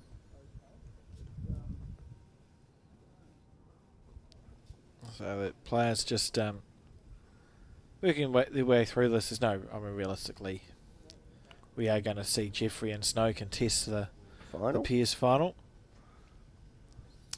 later on today. Here he goes again. Has he got the jack? And our single semi-final, which is coming up, is going to be Darren Willand and Pam Walker. You can see Pam there in the background. Just preparing for that. It should be a good afternoon. It's the Peers final on the same time, or was it later? I think it's all staggered through, so we'll broadcast four games. Okay. Beautiful blue sky now. It was a bit overcast this morning. And Phil's done a superb job with the help of Bowls New Zealand Hub. He said it's just made it so much easier to do the scores and record everything. He's been a tremendous help to us, and our tournament director. So I'm not sure if his boy played last night over in Seas, did he? The night before, yeah, the Scottish international, Caelan. Do they just play one game or more? Yeah, straight knockout. So he played one game and lost it on a tie break, is my understanding. Yeah, I did hear that. Oh, that's a shame. It's a cool event, the some of the World Bowls Tour bits and pieces for Kiwis. Well, you have to stay up quite late to watch it or get up very early in the morning. Easier on a replay. Lloyd's just gone through again. You sort of would expect this to be the last end of the semi-final as the players play back towards the clubhouse where their bowls bags are, although I think we may have actually also heard the time signal go, so it certainly will be the last end. Yep, they did start 5 or 4 minutes early, so. So do we see the score on the other semi-final while they're playing that last end? Do we know what that might be? Well, that's a great question. I can tell you that it is 12. Well, they've played 11 ends. That's what I can tell you. I'm picking it's 12-5. So we'll just switch across. Lloyd's just drawn it. Yep. So you can see there on your screen. Yeah, 12-5 the yes. score. Bruce Which Sayers probably on the mat. means that, means Bruce can't lose because he's 7 shots in front and only 6 bowls left. Exactly. So Bruce will be in the other finalist. Look at this. How about this shot? Yeah. How about this? He's What a giving it shot. away, isn't he? Beautiful Or was bowl. that Jeffrey? No. It's Jeffrey, so he's Oh, yeah. popped That's it back. Jeffrey. Good on him. Played a goodie. Yep, he's played reasonably well in this game. Jeffrey's tried to lock down good areas. So they've teamed up well, Jeffrey and Snow. And Bruce Sayers does get a double bite at disabled tournaments because he also plays for the New Zealand Deaf. Went to Scotland last year. I'm not sure how he went. I think COVID might have had a bearing on some of their games. Yes, that's my recollection. Yeah, and he also has a disability with a leg, so he's played with the Para Bowls now ever since, last 6 or 7 years. Lovely effort We'll to see, finish shake with. your hands. Yeah, but there we go. There we have it. And our congratulations go to Jeffrey, Carol Dean and Snow Reardon for a convincing win in that semi-final. We'll see them a little bit later on today in the New Zealand Para Bowls Pairs final. Up next, of course, is Pam Walker taking on Darren Mulland. Probably in about 20 minutes. Thank you very much for joining me in the commentary, Mark and Peter. And to the viewers, go away, make a cup of tea, and we'll see you again very soon. My pleasure. Thank you, gentlemen.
When someone you care about is going through a tough time, it can be hard to know what to do. Here's 10 ways you can help someone who is struggling. Listen. You might want to give advice, but most people just want to feel heard. Be there. You don't have to fix their problems or find the perfect thing to say. Just let them know you'll be there when they need you. Let them know you get it. Let them know you get why they're struggling. Give them what they're going through. Knowing their feelings are normal and okay can make the world of difference. Offer practical support. Ask them what you can do to take some of the pressure off. Maybe you could make them a meal or do something to help around the house. Give time. Sometimes simply being there is enough. Hug it out. When appropriate, a hug can bring so much comfort. Talk it out. Offer to be their sounding board and kōrero with them about what they're going through. Remind them how much they matter. Let them know how much you and others care and how important they are. Remind them of their strength. They might not feel strong right now, so remind them of the strength you know they have. Help find them support. Offer to help them find the right services and support they need. For more information and to try an online therapy course, go to justathought.co.nz.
Good morning and welcome back to the Bowls New Zealand coverage of the Para Bowls New Zealand finals day. We've just seen the pair semi-final. We're about to watch a single semi-final. My name is Alex Reid, joined in commentary again for this game by Mark Noble. So Mark, we're watching Darren Willand take on Pam Walker. What's your call for this match? Thanks, Alex. Yeah, beautiful day here again. Sun is out, virtually no wind. Big game, two current New Zealand Parajacks. So both will be wanting to put a performance on for the national selectors and things. So I'm actually going to go with Pam in this game. I think just the fact the green's quite quick. That's my main reason for picking this. Fair enough. I would ask Peter, but he's actually out there contesting the other semi-final, and I'm not going to make a call. I leave that for other for my co-commentators, and I can just ask them all the questions. Nothing like putting people on the spot, is there, Alex? Oh, precisely. And Darren's actually started, if we're on the same rink, which I think we are, started on the hand that Steve sort of struggled on, and Pam is straight onto the hand that Snow went good on. So very interesting. It'll be quite intriguing to watch what line the players take. So the hand that Pam's just played was the tighter of the two in that game that we watched. It was probably a half green if you were being generous. So the other hand tends to hook across it more at the end, it seemed, Mark. So not necessarily like a wide green, but if you're narrow, I think you get punished on this side. Yeah, the difference is here, Darren is a lefty, so therefore he will take a different line than Steve Welsh took on the last game. But you can see this one dropping away very quickly, and that's what happened the entire last game. I believe Darren playing with size 3.5 aerodynamics, so slightly tighter line than the Optima. One of the narrower bowls, the Dynamics. Correct. Pam's down good area again, just out of speed.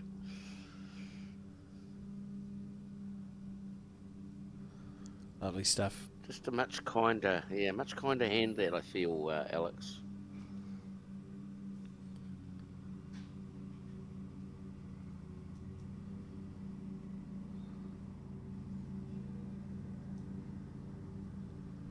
Didn't take Darren many bowls to swap over to that side either, just quietly. And this looks a good track.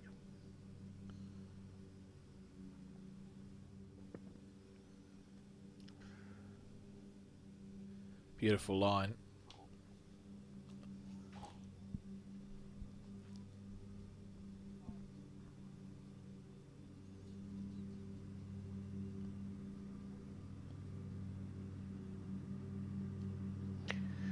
There's virtually not a breath of wind out here today, is there, Alex? It's just about perfect bowling conditions. Oh, yeah, beautiful, beautiful conditions.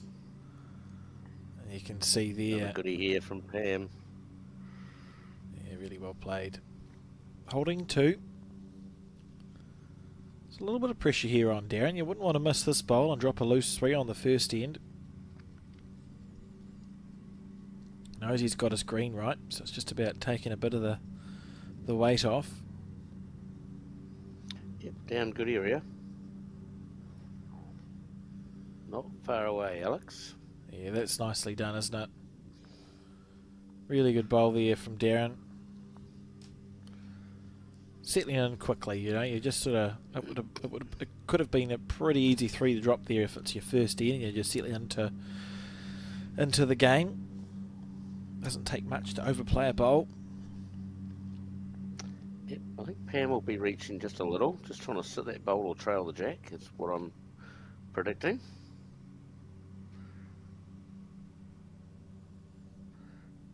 Down with the right line for that, but just not quite got the weight.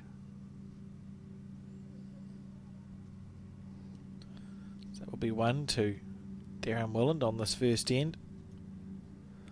First is 21 shots, but there was also a time limit on the semi-final. just keep an eye on that, because if it's just lots of scorings and ones and twos, Mark, often that does mean that you might not make it to the 21 before the bell goes. Yeah, look, I'm guessing maybe 18 ends, but it is a guess. Both players don't have any assistance to sort of walk up and down the green, so it should make the game a little bit more quicker than if we've got someone with needing aid to walk up and down. Now here's something to watch. What hand will Darren play going in this direction? We think we saw him switch across to the other side of the rink, so I'll be intrigued to see if he opts to lead off on his forehand here, Mark. Yeah, look, I'm thinking even the last game the forehand looked easier. I know that Snow played the backhand a lot, but he didn't sort of nail the centre line very often on that backhand. Yeah, Darren's gone straight for the forehand. Yeah, so I think I just identify that that's the kind of hand on this particular rink. And yeah, and forehand, of course, because he's a lefty. And when Pam gets to play that, it'll be Pam's backhand because she's a righty.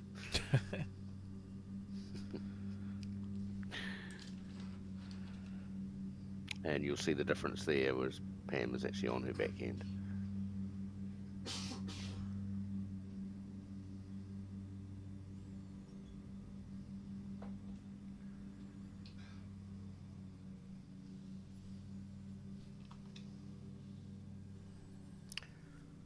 Yep, good line from Pam.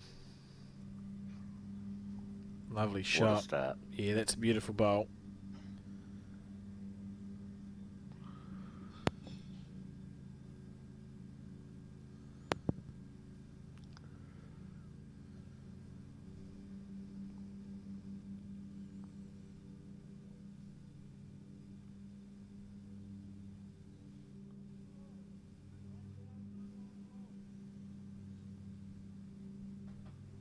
So, on the forehand, good line, but just short.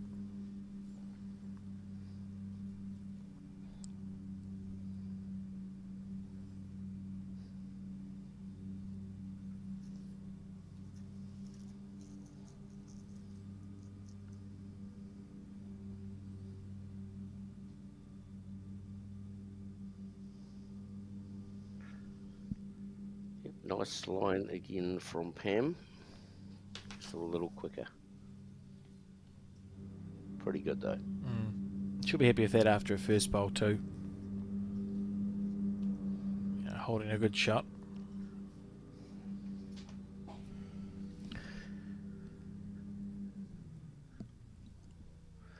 Yeah, one of the key things, Alex, is to put all our bowls in play if we can do it. It's when we start dropping some short ones and they don't become in play, and it makes it hard to score. Whereas Pam has both her starting two bowls in play, clearly.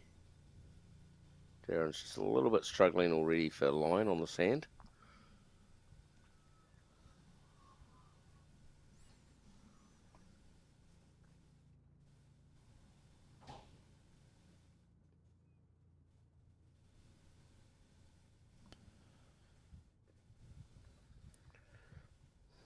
Looking to make it count But I for think- two.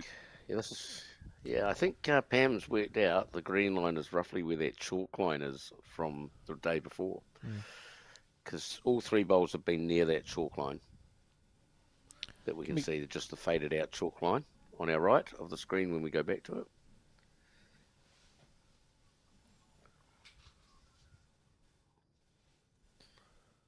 Darren with the dynamics. Maybe a foot underneath that line, but let's see where it finishes. So it's going to go across the centre line with pretty good weight. There's still plenty of room there for a second shot from Pam Walker.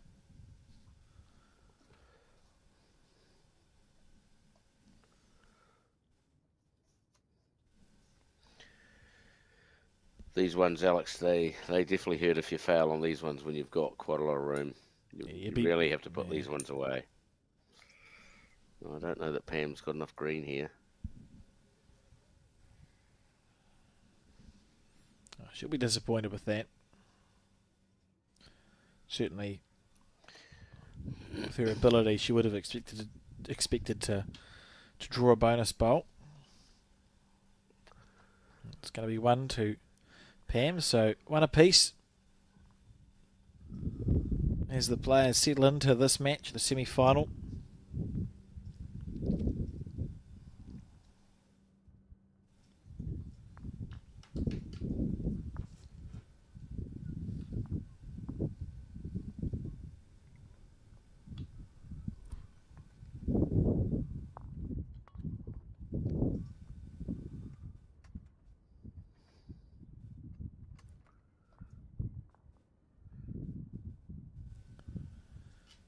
So I think this will be the test for me on this end, whether Darren goes on the other side of the rink again, the ditch side, or whether he goes straight back to the hand where he drew his shot on. So big test early on in the game to whether he's realised that's the easier hand of the two.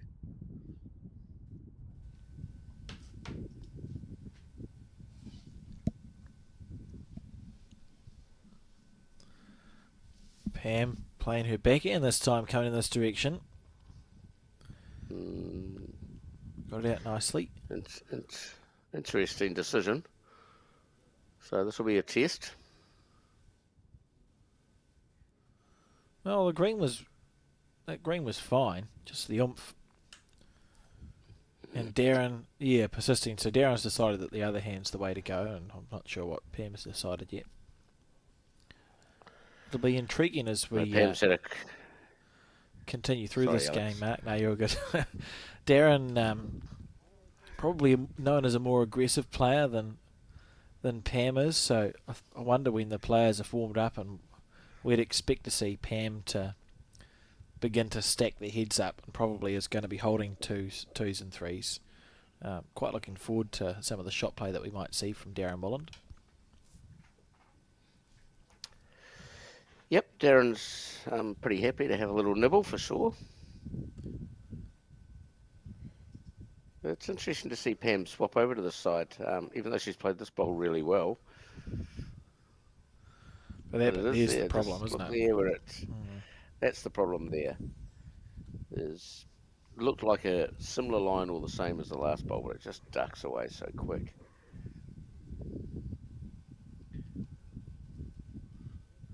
And we saw that in the last game from Steve. He played a lot of bowls with beautiful weight. This is a nice correction here from Darren. Yeah, good shot.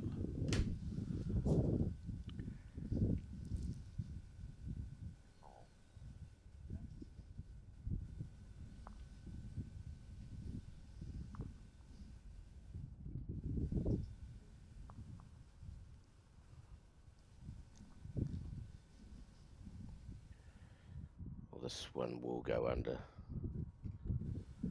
It's very unforgiving on that side of the rink.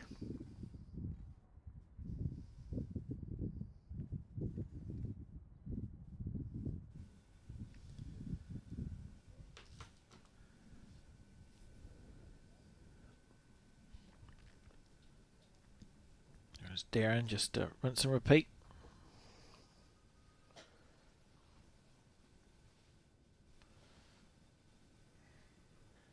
You can just see here that Darren is a little narrow, but they don't drop away quite at right angles like they do on the other side.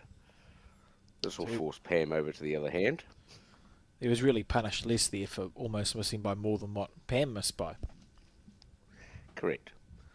And that's the main point of what we're talking about on the two particular sides of the rink.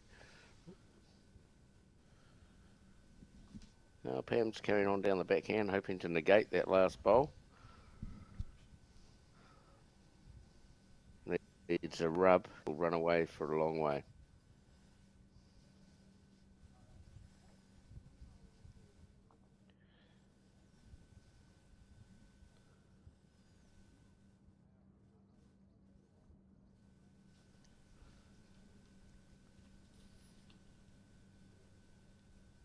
Well, interesting. You'd think that Pam will write that off as an experiment that shouldn't be repeated, Mark. You just try it the once and go, maybe we'll stick to the other side of the rink. Yeah, it's a good bowl from Darren. Yeah, nice weight. Little slide, but even if without the slide, I think that ball would have counted. You can see there Bruce Walker, I think. Resplendent in his Bowls New Zealand bucket hat and those sunglasses that he's had for some time, indicating 2 to Darren there. So 3-1 in the race to 21 in the semi-final.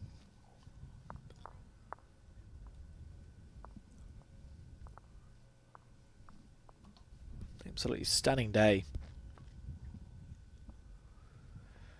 Oh, it's absolutely beautiful just outside our broadcast area, isn't it, Alex? It certainly is. You know, not a breath of wind. Blue sky. I could do with a coffee cart, but that's more my personal caffeine addiction. We could get Colin on to doing some work and doing coffees, couldn't we? We could. He's not. He doesn't actually. He didn't seem that thrilled about that suggestion, Mark. I think we'll just leave him pressing the buttons. Who knows? It's hard to find perfect help, isn't it, Alex? It certainly is. Right, Darren, yeah, on the forehand. So Darren absolutely sticking to this side.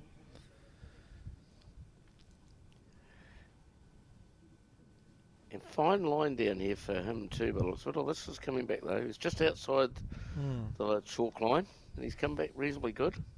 It's an interesting one to watch. It is quite nice, isn't it, when you can find a physical thing on the green, be it a different coloured patch or a chalk line in this case, where you know that's about the right line mark.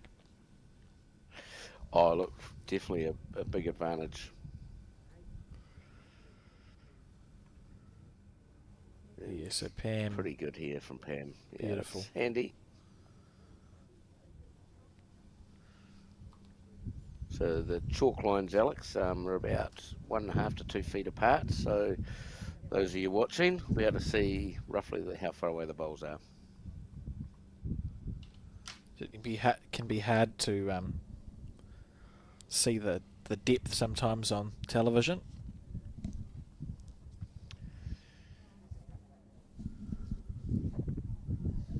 That's where it gets a little bit easy when we're sitting in the commentary booth, isn't it, Alex?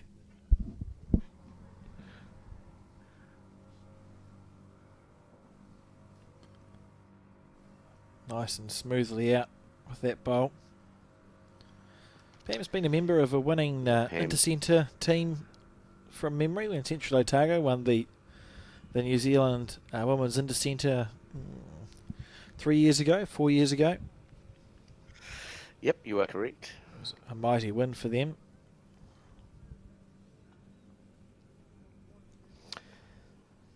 Pam's also been in the South Island team to play the North a few years ago as well.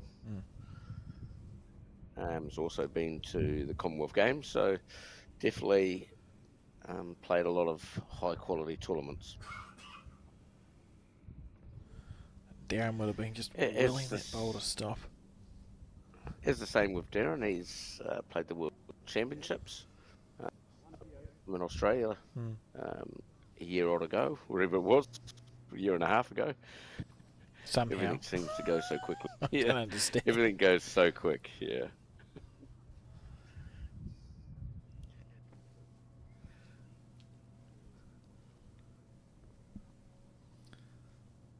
Pam just willing this one on. It's very close. Yeah, what she's capable of.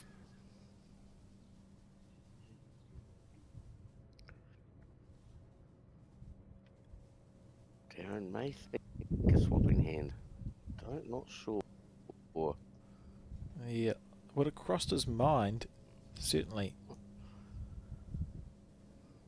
Just looked a little inviting on the other hand to sort of reach a little, but no, he's going to persevere, try and draw a second shot and drop a single, which isn't a bad.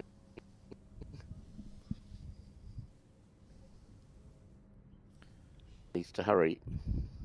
Oh, just shy. He'll be frustrated with that. Pam with the chance to add a bonus now.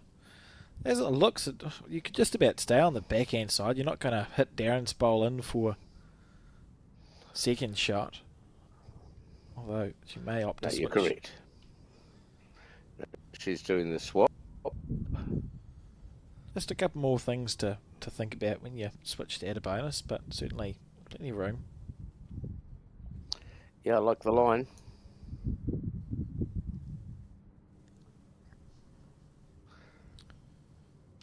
Just not. Pulled up quite short there. Bruce just having a look around. What's he going to indicate for us? Looks like a 2 to me. Yeah, I'm voting for 2. So we'll be locked up at 3-all. I'll put 2 on the scoreboard and we'll see. That's how confident I am.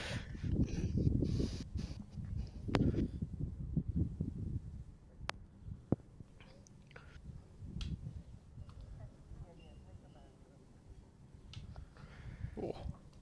Yeah, I do think that'll be all.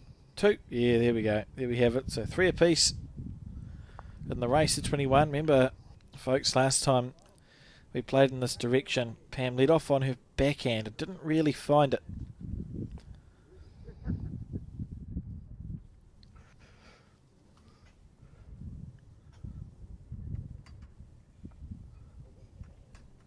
Interesting, they've got yellow jacks. I presume they're just yellow jacks, but not heavy jacks, Mark. You would presume that was the case. You sort of see the different coloured jacks come into the game a little bit more in the last few years, as it used to be that yellow jacks were for indoor facilities, where the jacks have to be heavier, so that when they hit they don't go flying up into the air where they could damage people. But there's been a few yellow jacks I've noticed in outdoor clubs that seem to be, must have come on the market or something and be a little bit more popular than they used to be. For sure, when we were in over in England, I think we were at Glasgow, and they had blue and pink jacks you could purchase. Oh, why not? Something different.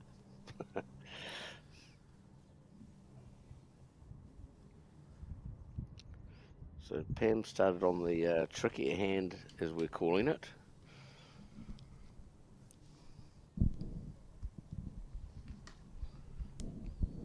And Darren's down this hand that looks a lot kinder.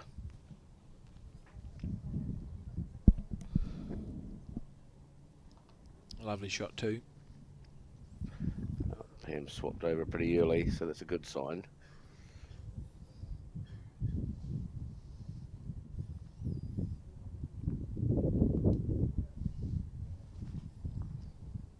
It may just be that the backhand is the easier delivery, Mark. Yeah, and we did comment on that in the last game. Sometimes with our disabilities, we do favour one side rather than the other. Nice weight with the last bowl from Pam.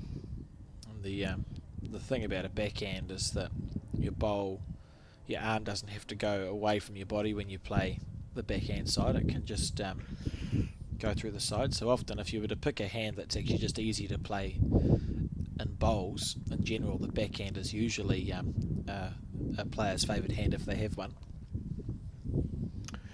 Yeah, you can be correct with that presumption.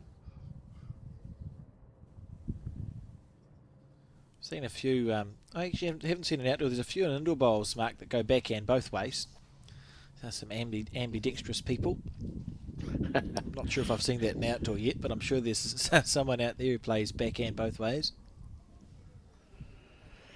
Yep, I think I know someone at Takro. That's Brett Mason. He plays. I think he might even swap hands. So he might use his right hand to go backhand, and then when he plays the other side, he uses his left hand to go backhand. Oh, I have a God. feeling he does that. Imagine that on commentary. He's on his backhand again. Yeah, we'd have all sorts of trouble That would be very confusing. trying to explain that. Darren's onto it here. 3 real goodies. This is outstanding. Oh, it's lovely bowls, isn't it? All in the area. Might be a bit unlucky. Might only have 2 now, but still pretty good bowls. Going to see some aggression here, you think, Alex? Yeah, I'd be surprised if Pam was short. I'm not sure how much aggression, but certainly you'd be looking to reach those bowls. Some of us would reach those bowls with a bit more conviction than others. Looks attacking, but I don't know that she's got the weight. Trying to hold. Yeah, I mean, that's a Trying lovely to effort. hold. That's a lovely effort. Just Wasn't far away. to the ditch weight, so looking just to replace the two bowls, really. Only a bowl underneath the line.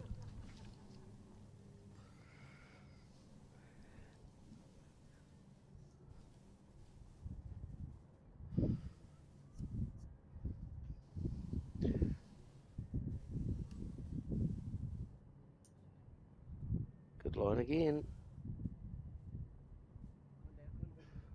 Might just be out the count again, so I think it'll only be 2. I agree, so that's the wrong one, Alex. 2 to Darren Willand on this end, so it should be a 5-3 lead to Darren in the race of 21.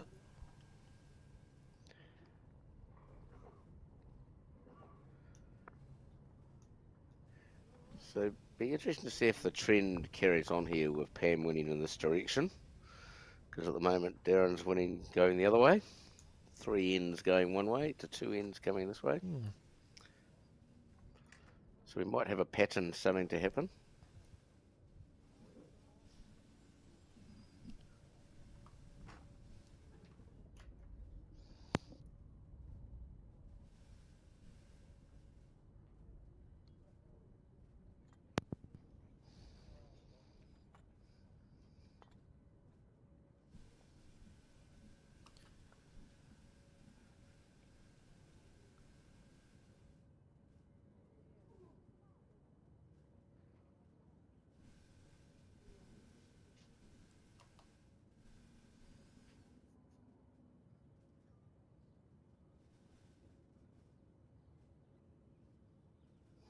Yeah, good line.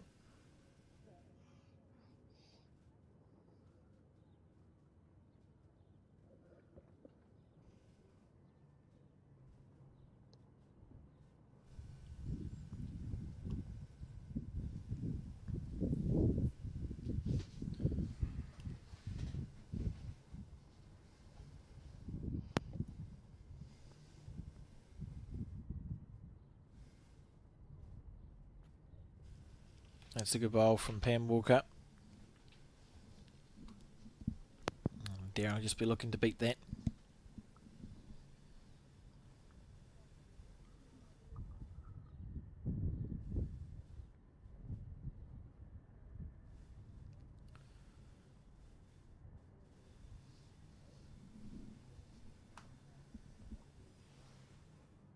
Needs the jack.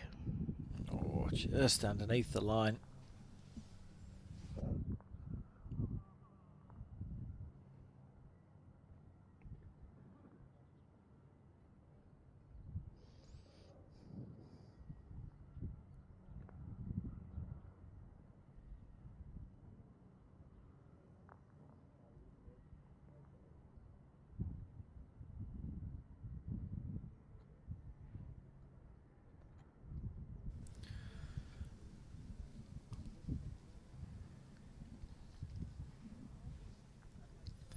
Darren on the forehand again. I mean, he was very close with his second bowl.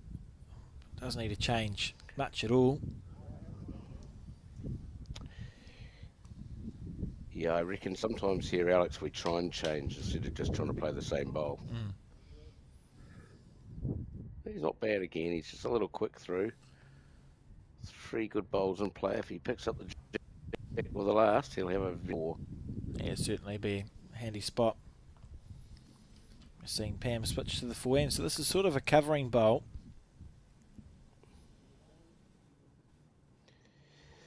Yeah, and the reason why is if you now pick up the jack, you're trailing it away from the opposing player's bowls, so it's a good thing.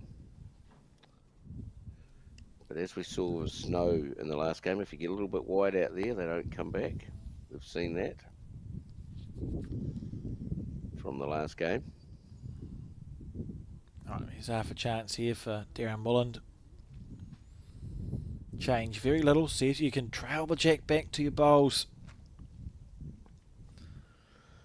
Good line, is it? Oh, No, it's he's tracking out. just It almost looked outside. like a gust of Yeah. wind.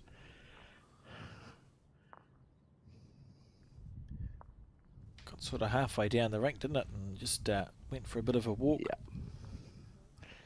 The pattern in the game is starting to happen, Alex. Is one player winning one direction and the other player winning the other.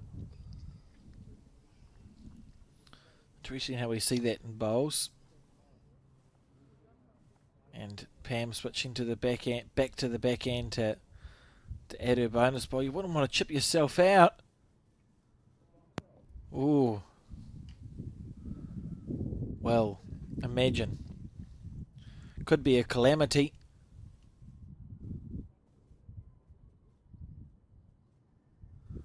Just wait for the players to get down and make that decision. But if Pam switched to the backhand to add a bonus and not missed it by much, is maybe, I don't know, a foot at most away from a second shot. If she's accidentally lifted her bowl up and out of contention, that's unfortunate for Pam. And she should blame you, Mark, because you said there was a pattern occurring. Thanks, commentator's curse. Yeah. Thank you for that. Be I'm asked sure how it works is I'm not the one chucking the bowl, it's Pam. Can't always blame the commentator. Many people would disagree with that. I did still favour the yellow. Yeah, it is. Yes, Yeah. No need to panic. You were correct, and it's going to be 4-5.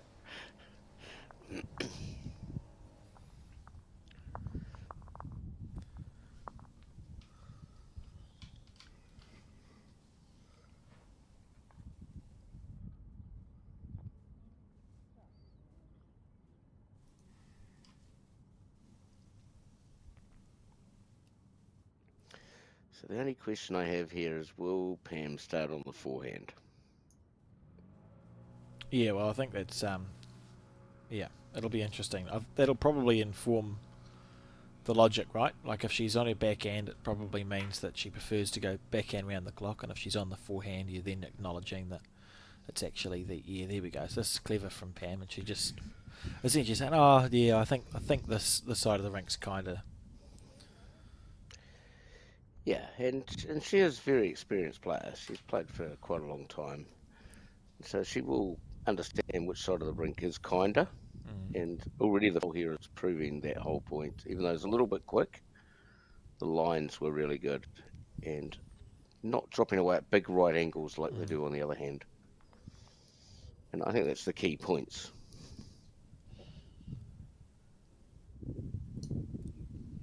Darren played a very good end going this direction last time. 4 really good bowls in play.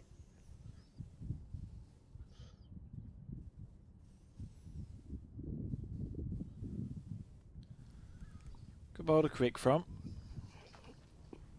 It's actually I think it'll be. I think it's a better bowl than it looks for Darren, because it's now forced Pam almost immediately to switch back to the backhand side, that slightly more challenging hand. Hasn't even had a bowl to settle in, really. Yeah, and we're not saying this hand is unplayable by any stretch of the imagination.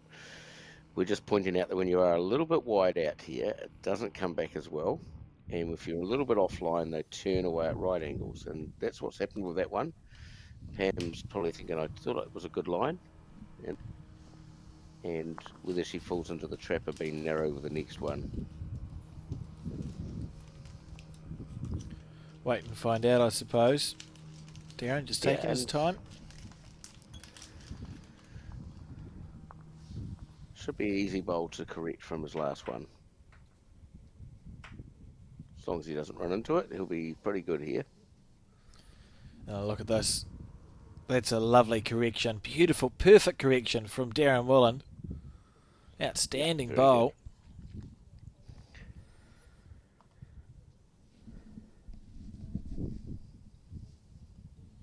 This third bowl very important for Pam to reduce pressure on her last. Second shot would be ideal. Yep. Here's this sort of tight line, and this will swing across, I reckon. Yeah, she needs to go inside We'll out see. if this is to hang on. Yeah, this will turn a long, long way, and this is the danger on this side of the rink, and that's why, even though Darren's bowl's short and in the way, I think we should just persevere playing like it's not on the rink. Um, so it'll be interesting to see whether Pam learns from this moving forward on the ends after this, because I think she'll be down the same hand again and in danger of dropping a 4. I mean, the pressure on this bowl's huge now. We've had a good weight with 2 of the bowls. You can see to the left and the right of your screen, but 3 down hasn't really been close to the right line. So now you're thinking, well, what is the right line? Yeah, where do I aim? And we saw that in the last game, Alex, on this hand with Steve. Played with beautiful weight most of the game, but unfortunately was either wide or narrow. And here's another one that looks like it might be right lined, but it's going to turn away very quickly, and Pam will drop a 4 here. Yeah. Well, this is where Darren absolutely has to make it 4, right? Like, you have to rub salt into this wound. If you were to miss this bonus, Pam is almost thinking, oh, that's actually not as bad as it could have been. Yeah, this should be an easy bonus, to be honest. A little bit narrower, but it won't drop away as much, so should be okay, unless he's quick. No, he's good. He's good. 4 there. I think it'll be the 4. It's a nice bowl from Darren. A nice end from Darren Willand, really. Just intriguing that Pam started off on the half green. Darren put a short bowl in, so Pam felt like she was forced to switch back, and we've just seen just a bit of a scattery head, and Darren swooped in and taken the 4. 9-4 up now in the race at 21. Got to fight back immediately, don't you, Mark, if you're in Pam Walker's shoes? Yeah, correct. But in saying that, Pam has won every end going this direction, so she doesn't have to worry too much just yet. But certainly she needs to think about coming back this other direction.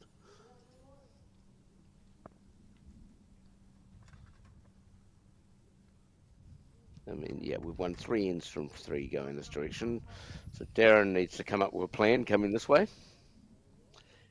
And then his 4 will be consolidated if he scores again. Yeah.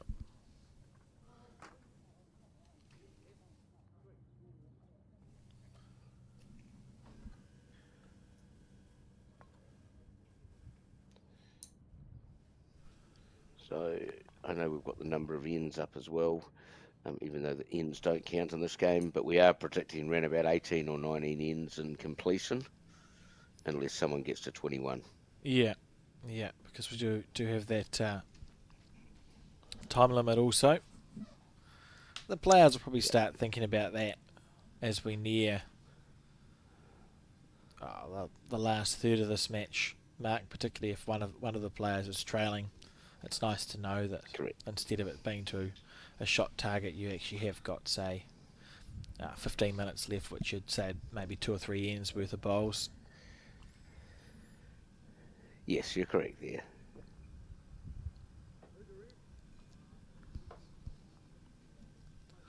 So here we go. First bowl from Pam Walker on the back end. It's not far away. If it holds its line. It's a little bit longer this end, by the way, because Darren's chucked 2-2 here, so he's really tried to stretch it out.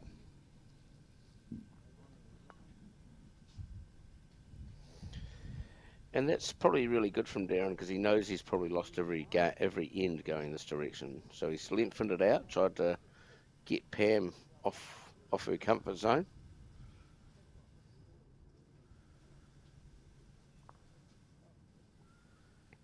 Yeah. Good bowl.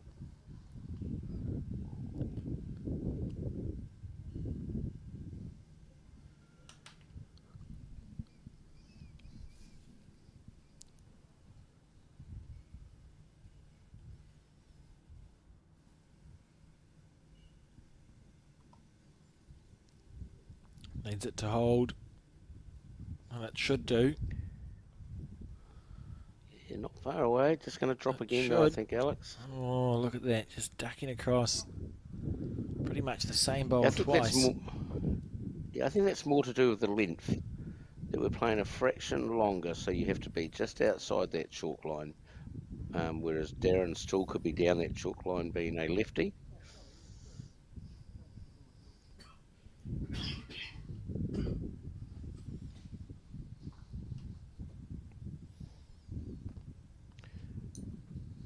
Yeah, and let's watch where this bowl finishes. So he's just This underneath won't the drop chalk away line. won't drop away as sharp.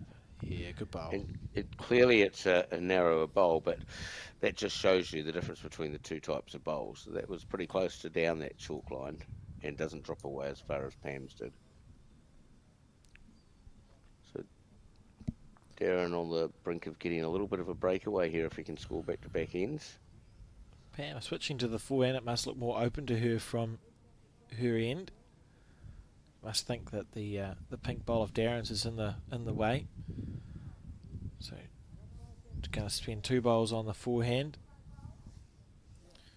And you're right, at this end is looking promising for Darren Molland, holding 2 already. And he'll swap hands here too. He won't want to promote that last yellow bowl, so he'll swap hands.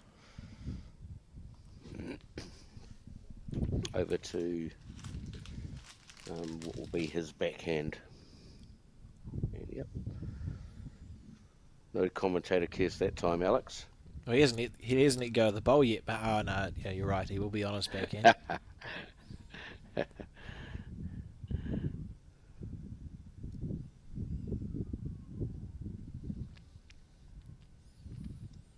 And he'll definitely want to forget that one.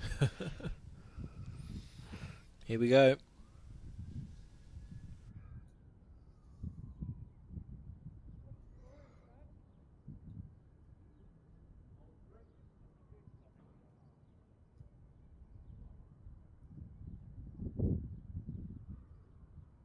Not convinced yet that this is up enough.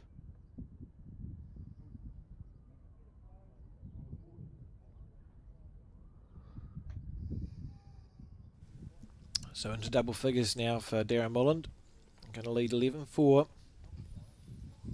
First time he scored coming in this direction.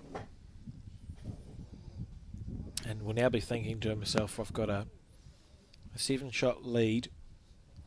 Which is nice buffer. It's probably 3 ends worth of scoring in front of Pam Walker. And you want to make hay while the sun shines. So Darren will just continue to keep trying and scoring in this match. 11-4 up, looking good at the moment. Yeah, for sure. I think the key really to this game already is the choice of hands.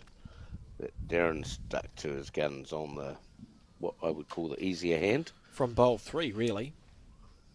Yeah, correct.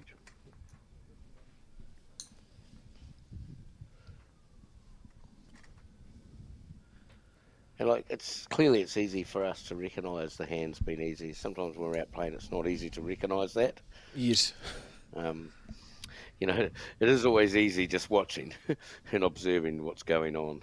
Sometimes when we're out playing, we actually don't see what's actually happening. No, I've not yet missed a bowl from the commentary booth. Yeah, correct. We're doing here just saying this might not be up. Yeah, I think this might be short. I just get a feeling. Called the umpire there. Is the We did have a look at the I'm voting. the score of the other I'm voting for not up. semi-finals. 7-6 is the score to not Peter.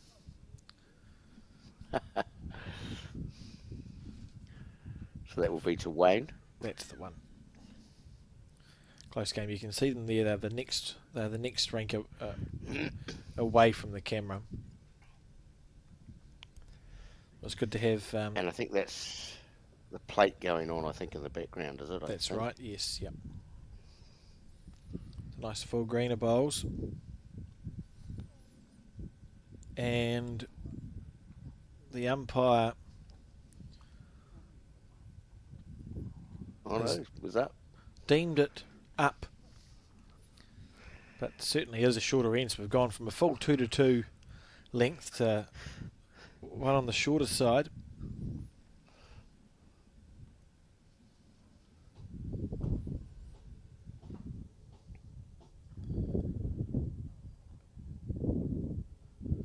But Darren not Darren's onto it phased. again.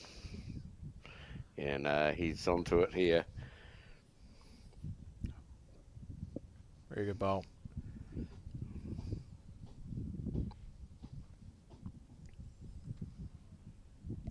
Pam looking to follow it down.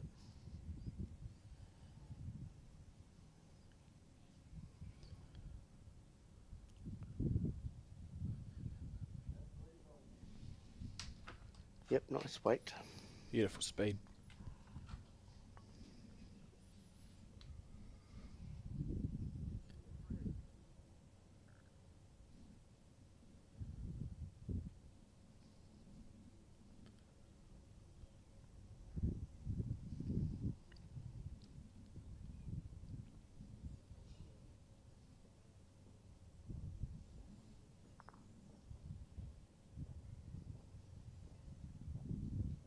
Good again. Two handy bowls.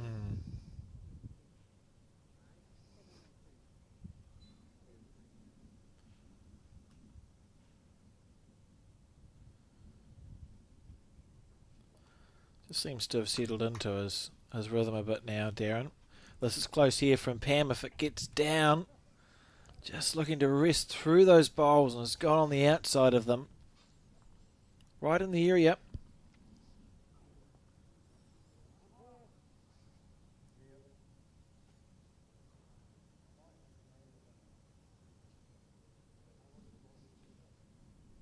Darren's swapping hands here, so this will be a test on how much the bowl turns away. Remember, they turn big at the end, although he is using dynamics. But even the dynamic is turning at right angles there towards the end of it.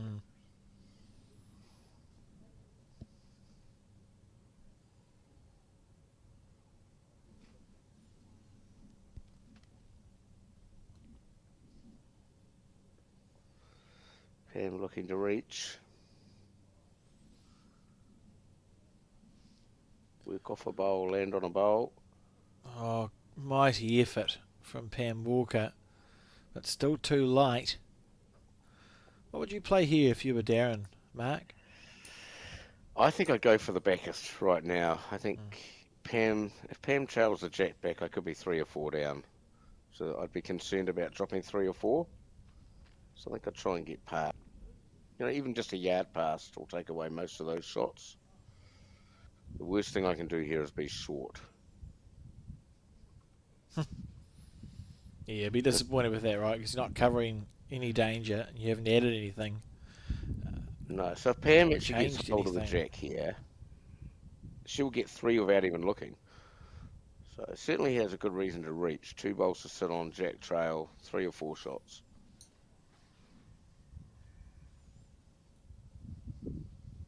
Looks a little wide. Needs to get back. It's just wide.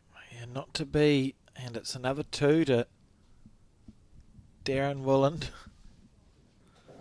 who's on fire here. Just a nice little run. He's had 3 ends in a row where he's been able to put bowls pretty well packed, and Pam's been unable to salvage. So a 9-shot lead. Darren's a former winner as well of this event, Alex. It might have been about 3 years ago, if I'm guessing correctly, where he won the singles up in Auckland. Yeah. Did he? Unless I'm mixing my events up, but he did win one singles up in Auckland. I remember seeing. Wasn't there? Didn't he clean sweep the singles and the pairs? Yes, something like that. Yeah. I'm just wondering whether that was actually the national ones at Christmas time, though. So I might be getting the 2 events mixed up. So he may not have won this particular event.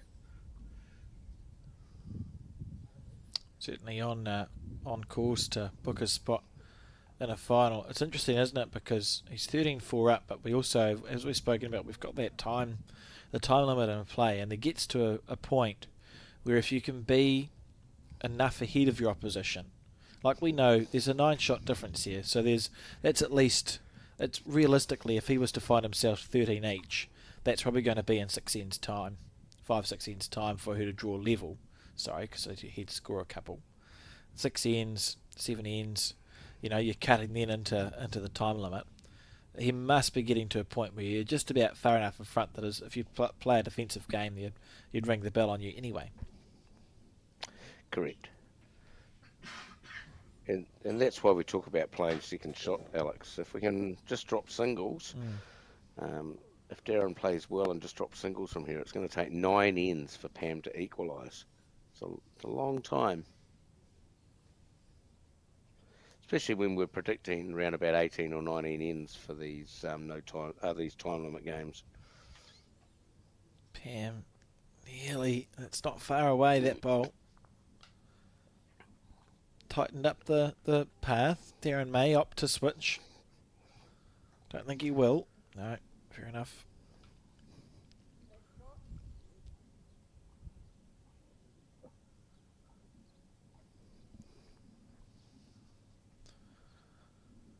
We've played 9 ends already in this match, Mark. So we think we're about the halfway point if it's to play out. Yeah, that's sort of 9. Yeah, 9 is 18. We may get 20. It'll be in that 18 to 20 range. We've played just over 45 minutes, which is half the time. So I think we'll be on track with what we're thinking. Around about that 18 to 19 ends. What we're really saying then is if there is a way back for Pam Walker into this match, she needs to start a run of scoring pretty much from this end, doesn't she? Correct. You can't leave it much longer. And this is how you do that. Look at this from Pam. What a bowl. Yep, very good. I think we'll see Darren swap hands now for all money. Chance to sit on the shot bowl back to his own bowl. He's proven me wrong, has he? He has. I didn't disagree. And that may just be because, I think that's probably because he's worked out that this is the easier side of the rink. And so why waste a bowl on a hand that's not so easy? And he's played it really good here. That's a nice just shot. Under. I think you've got to think about, is it just 2 hand? But I do suspect if Pam doesn't get another close one, Darren might be a little bit more aggressive here. Yeah, we spoke about Darren being happy to be aggressive. Well, he's close to 3 seconds, and he's got the 2 backers, so it does look tempting. Oh, you couldn't talk Even me with out of that, it. it looks like going for the jack bowl here for all money. I've got at least 2.5 seconds and the 2 backers. Yeah, you'd have a nibble. Pick a hand and go for the jack or the bowl. We'll see whether Darren attacks this.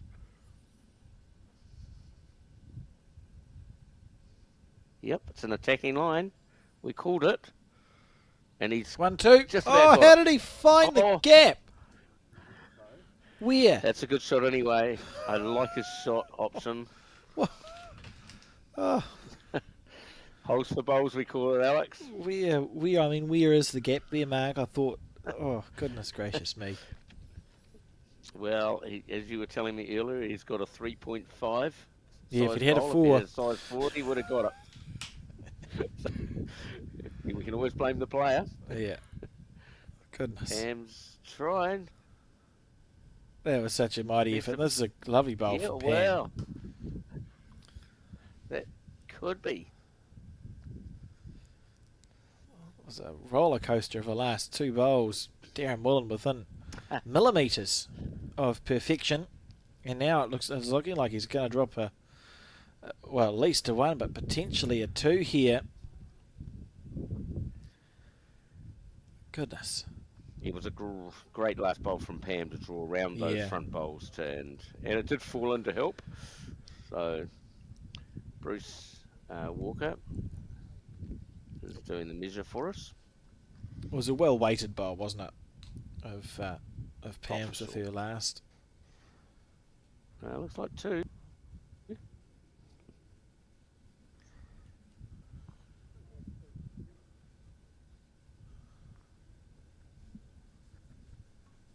That is the start of the comeback.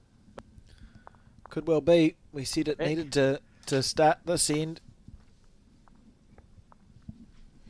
I can't see how many lollipops. 2. It is a sort 2. Of hiding them from us. Oh, yes. Although I now can't remember if she So was Pam on. needs to... Was she on 3 before? 4. So now it's 6. Oh, beautiful. That's cool. I couldn't Yeah, remember if then I'd 6. been efficient and added the one that was conceded or not. So 6-13. Now Pam just needs to score again and just what I call was scoreboard pressure. So click over, win a couple of ends, let the opposition know you're coming to take them down. Absolutely. It's the best way to describe that.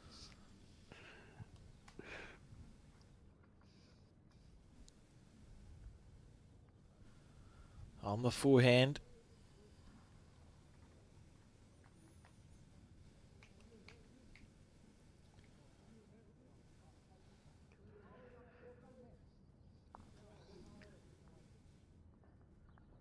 Just needs to hurry. It's not too bad.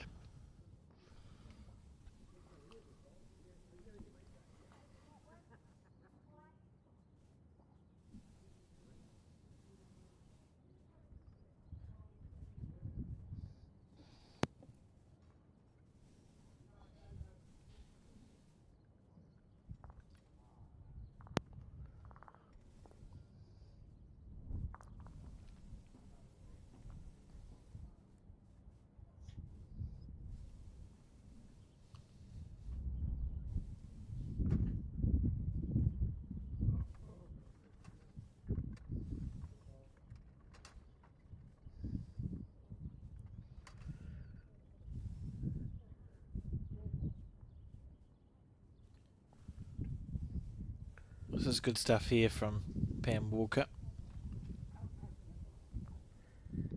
Yep, just through, but handy home.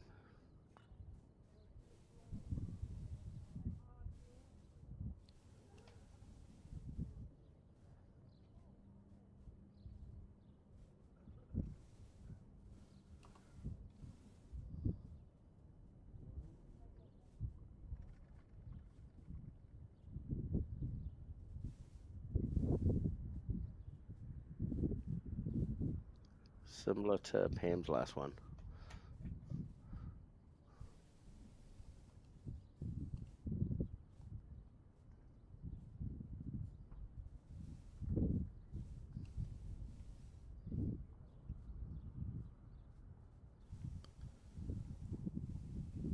How's the weight here?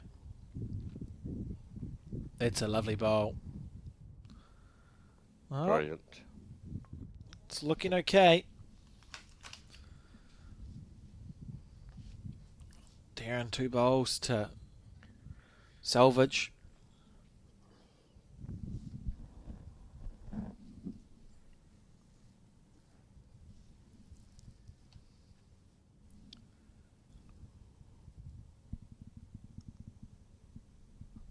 Starting off on his back end. Needs to hurry. Oh, he's fallen short. Might be 2. And Pam will have to swap hands after that one. Yeah. So sometimes we do have to swap. And she'll know that she's missed her line here a few times. So she'll be working overtime to try and get the right line on this hand.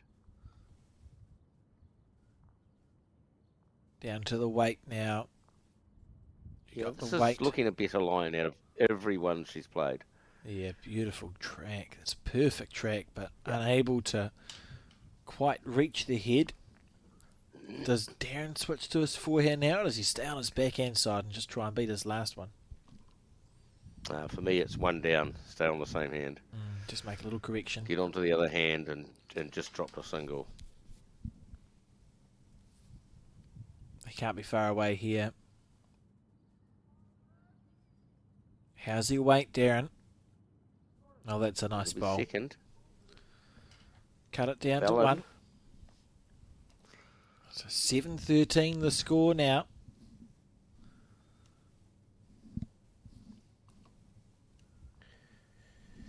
And that's exactly what I was talking about, Alex. You know, get a couple of ends, and now Pam puts another end on. That'll put, I'm looking at the scoreboard, because 13-4 it looks quite easy. If it's 13-9 or something, you're starting to worry. Pam doing everything right.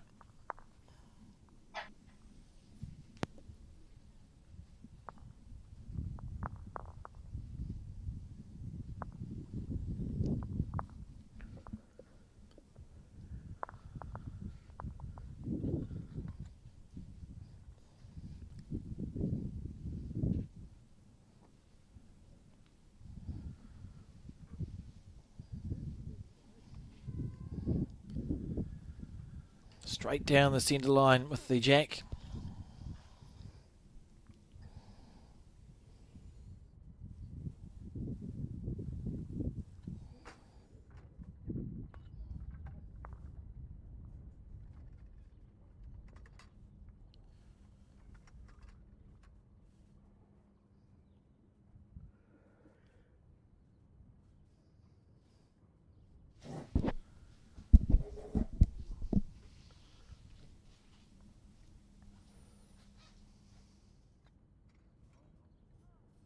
Green, not far away here.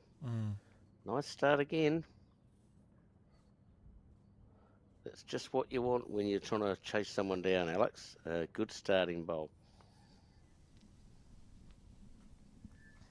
Absolutely. As it just continues, that pressure then starts right from the beginning of that end, doesn't it? You go, yep, I'm down already. Yeah, the key is not letting your opposition get a rest. That's the key.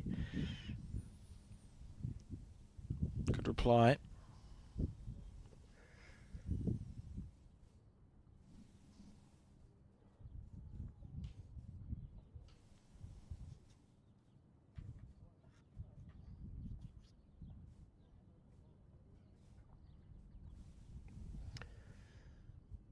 Bruce going up to see who's got shot for us there. I'm picking the yellow bowl. Good weight again from Pam, just a little bit water.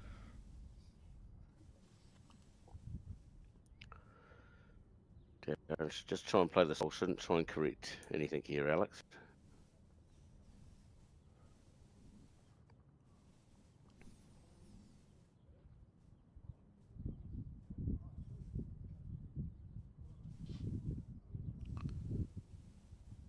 Needs it to hold up at the end of the track. Still 1, I think.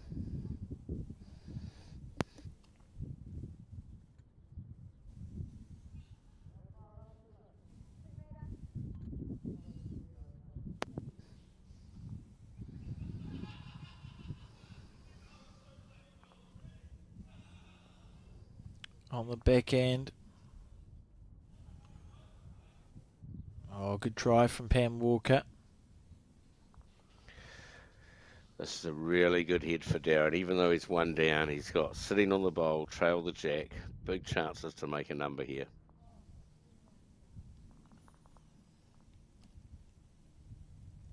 Giving himself half a chance. Yeah, he's down attacking line. Just under again, I feel, but we'll see. We'll see how much it turns just at the end. Oh, good I try. still favour Pam. It fell out as well. Yeah. So still going with 1 to Pam. Bruce having a look. He's saying 1 to Pam. So big bowl here for Pam, because definitely needs to get another bowl in here, Alex.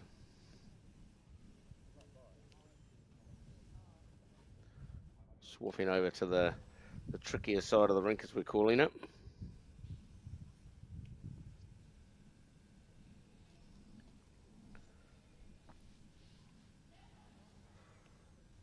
Doesn't want to be narrow and take her own bowl out here, Alex. I didn't have the weight. But, I mean, we've got a massive chance here for Darren Willen to stymie this comeback. Do we go the bowl or do we try and trail? Well, The bowl's 3, the trail's 4. yeah, I'm not good enough to trail it, so I'd probably try and just drive the bowl off, Mark. Yeah, I think I'm probably with you maybe on this one. He's close though. Like, we're not as... He's close. Oh, I mean, what a He's way done to it. do it. What a shot. That's unbelievably good. Yeah, that's 4. That's such a hard And- bowl to play, right? You know, you and I would just be happy to you get rid of the bowl. I'll take my 3 shots. Darren, the correct. confidence there, that's just like popping a balloon. He's going to score 4 shots. Incredibly difficult bowl, and just like that, the comeback that we were watching feels like it was a long time ago because it's a 10-shot difference. That's three ends worth of work from Pam Walker wiped out with 1 shot. Yeah, correct. And I feel at the moment that's probably the winning of the whole game. It's just that clearly we're on a time limit. We've only got 30 minutes to go from here, which is about 6 ends on average in singles.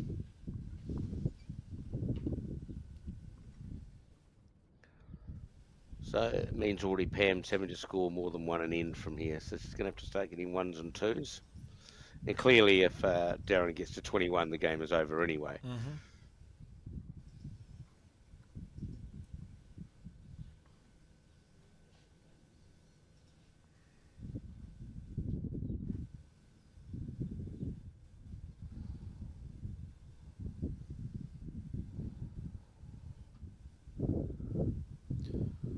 Darren just straight into his work.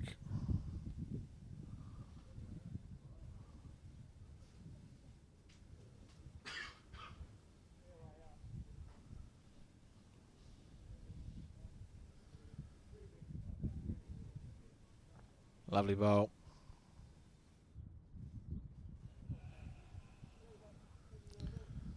He's trying to... Yeah, look, he's been very consistent, hasn't he, Alex? Yeah. In this game.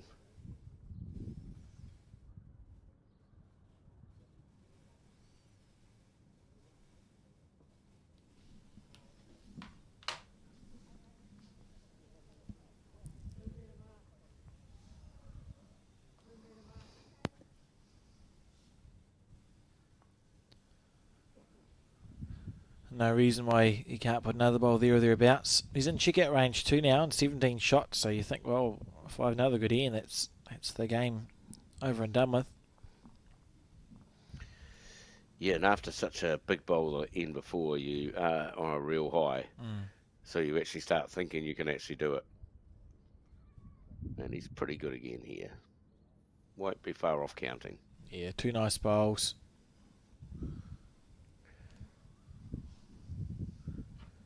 And all of a sudden, Pam's got a scramble to keep in the game now. Yeah.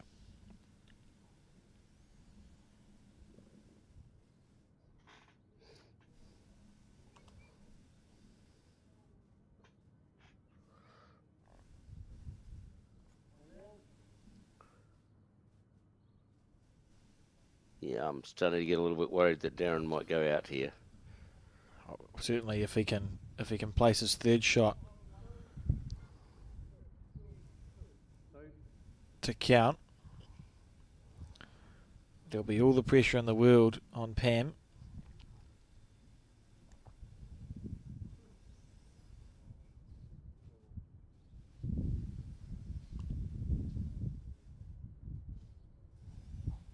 This is a big moment. Needs to hurry. Trying to he's get up still and going. count. That's just out, I feel. So I don't think Pam can lose the game on this end, but she does need to turn this end over and try and get a score. So draw, sit the bowl, small trail would be the goal. Not a million miles away to there. Look at this. Is it Close going to to be the down onto trail. the jack? Has she got it? Trail for 3. Oh, you're joking. Oh. I mean, Wow. that's well played. She was half a bowl away from tucking the jack around the corner. Literally moved it. Ugh. Deflating for Pam, that will be. She would have thought that was a real chance, as did we. For sure. Probably a bit like the last game. All the jacks that got hit just got hit to the side, just like that. No one's actually picked a clean jack up yet, have they? No, not that I can recall. No, they've all just been close, and that's all. Darren will be a little disappointed here, I feel. No, I might get in the way, though. Yeah, it sort of That's muddies not the a bad water. home. Yeah, it's not a bad home. You're right that Pam wants to score. Did you go backhand through the gap? For Jack, for 4. Jack back Because for if the 4. Jack goes backwards, you get 4. I think that's all there is here. Whatever we're doing, we're looking for the Jack. Whatever hand.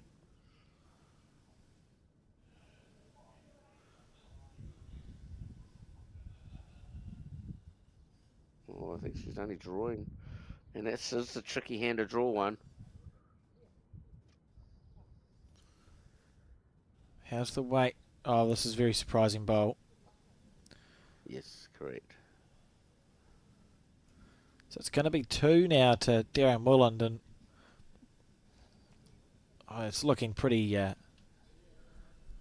It's looking like we're going to see Darren Willand be one of the finalists in this Para Bowls New Zealand singles competition. Well, just if we can get an update on the other singles semi-final. Let's see who will meet Darren there. It's 12-11 to one of them. Hooks is 11-12 down in that match. Correct. So To very Wayne. To Wayne, yes, yeah, thank you. A tight match going on there to decide who will meet what is likely to be Darren in the final.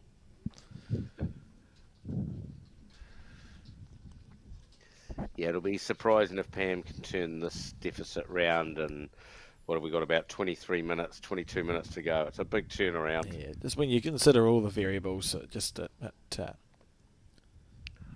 lot would need to go right here. Yeah, you've only got maybe 4.5 ends left, so you're going to have to start scoring 3s and 4s if you're going to try and win this game.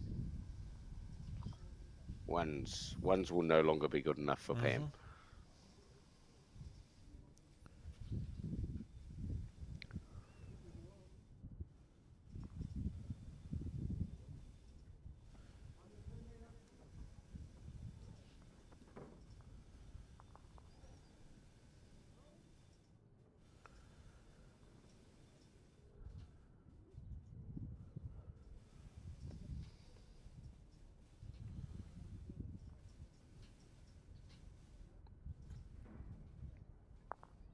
Handy.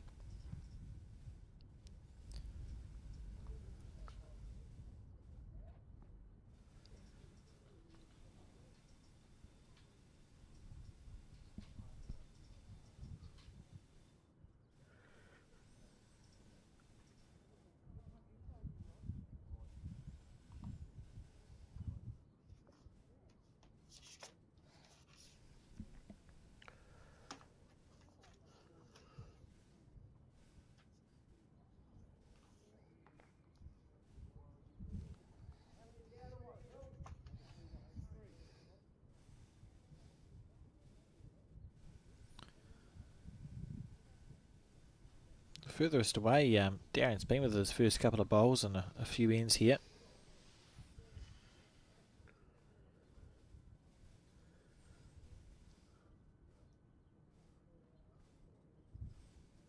Good bowl.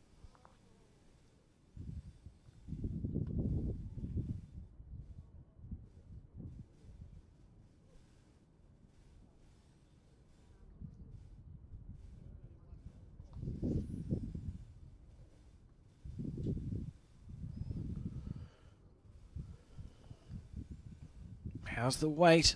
Oh, that's just an outstanding bowl from Darren. Really in good touch.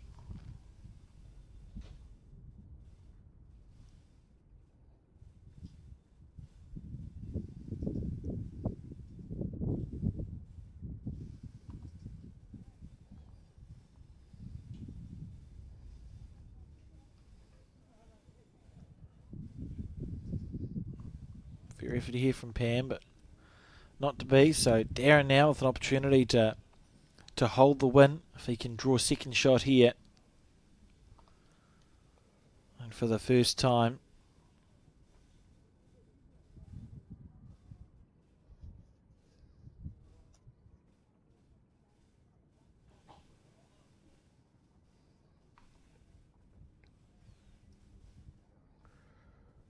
Had a good line.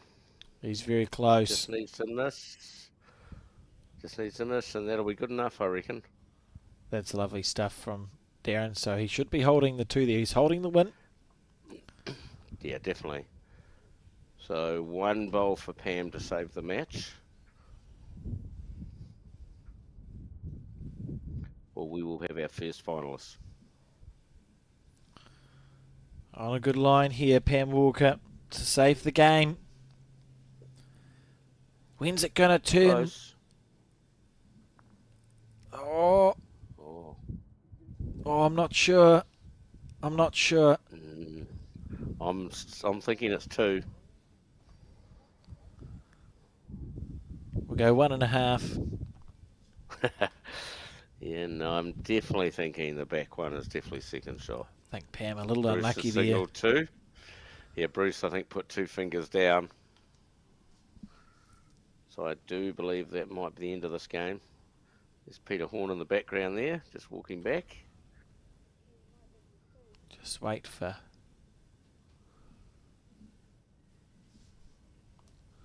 confirmation. And Peter Horn all locked up at 12 apiece in his singles semi-final.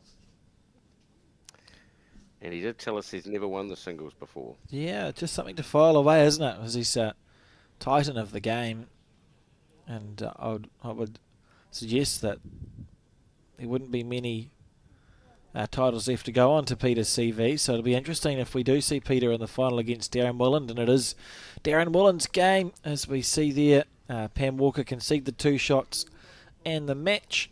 And there it ends this broadcast. We'll be back a little later on with the final of the pairs and then the final of the singles. So 2 more games to broadcast live from Club Papanui Outdoor Bowls. But for now, that's it. Thank you again, Mark, for joining me in commentary for the singles final. And I'll talk to you again whenever it is that we come back for the pairs.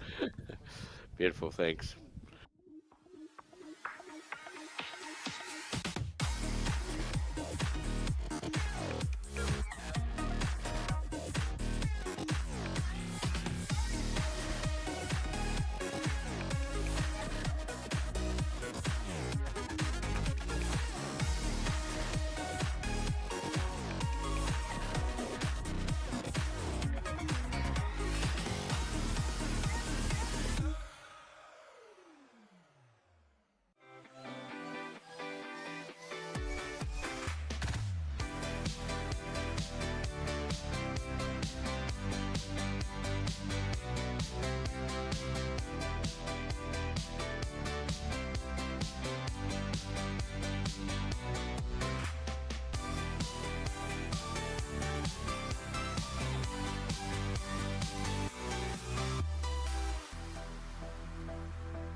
When someone you care about is going through a tough time, it can be hard to know what to do.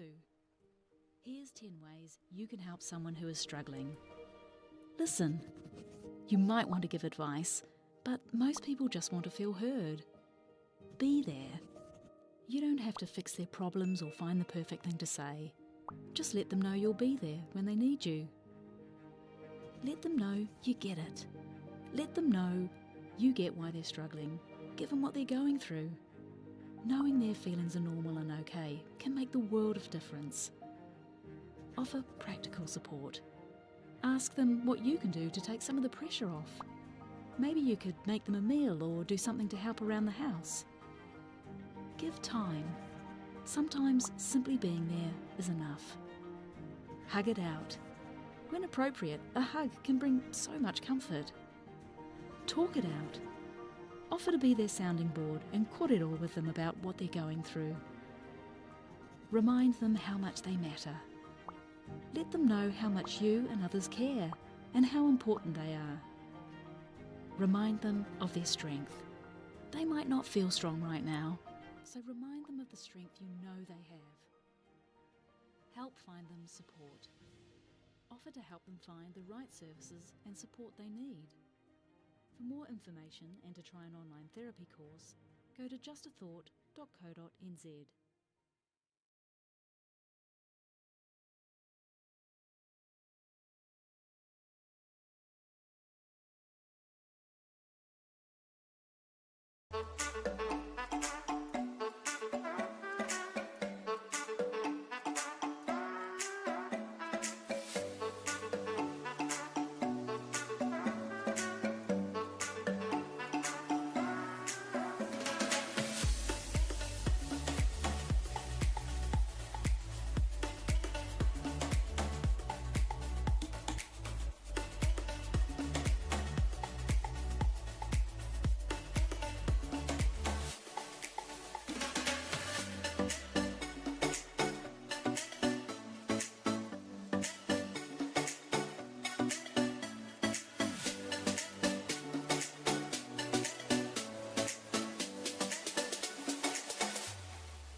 Sometimes there's no one else who loves me like you used to.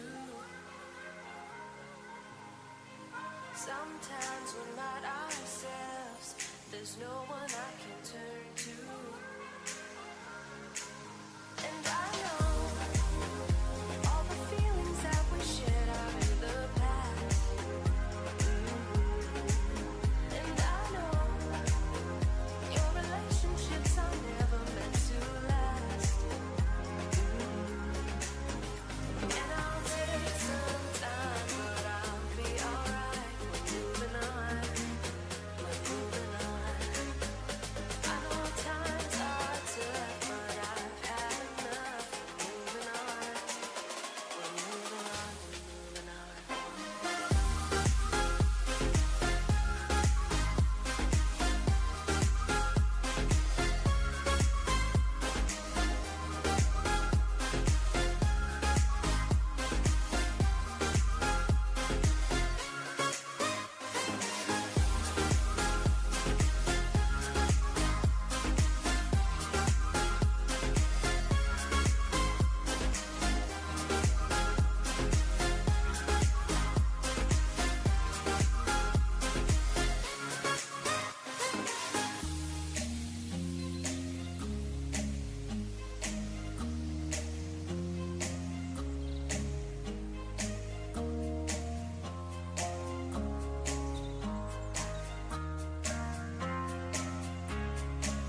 Good afternoon and welcome back to the Bowls New Zealand coverage of the Para Bowls New Zealand Nationals Finals Day. We've seen 2 semi-finals so far and it's time for the pairs final. My name is Alex Reid. I'm joined in commentary again by Mark Noble, and the pairs final that we're going to watch, we're going to see a pairing that we've already seen in Jeffrey Carroll-Dean and Snow Reardon, and they're taking on Bruce Sawyers and Lawrence Whitcliffe.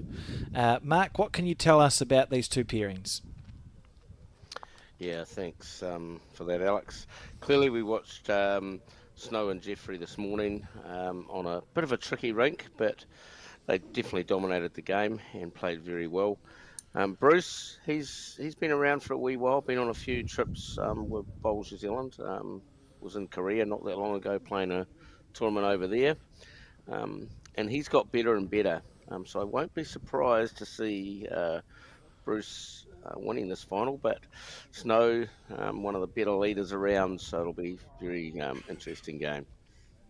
Certainly will be. 15 ends, no time limit. They've rung the bell so they can get going whenever. And we see, look, there's a bowl has made its way onto the rink, a rogue bowl. Oh, and it's been unceremoniously hoofed back to wherever from whence it came. I hope that wasn't the wrong bias on the first bowl of one of the other games going on. Yeah, well, there's a bronze medal match going on next door. Oh. So that's where it's come from. We'll leave that conversation. Not sure who from. And the jack delivered. Here we go. Beautiful day here, and it is a different rink to the one we were broadcasting on initially, because of course Snow and Jeffrey had played on that rink already. So this is a fresh rink to play on that neither team has played on yet today. And Lawrence off the front. So it might be a silly question. Is this going to be the rink for the singles final as well? It's a good question. I would think so. But that's all I've got for you, Mark. Yeah, no, it just gives us some so. idea what we're looking at. What's intriguing for me is, again, you can see, if we look at the screen, there's the chalk mark just to the left of the middle that's left over from previous day's play, because we have widened the rinks for this finals day. And that can sometimes, I would be unsurprised if there's a straightener to the left of our screen, Mark. It wouldn't surprise me if bowls sort of straighten up a bit there, because of course that's where all the bowls will have been delivered from and landed in the last day or two's worth of play. Yeah, correct.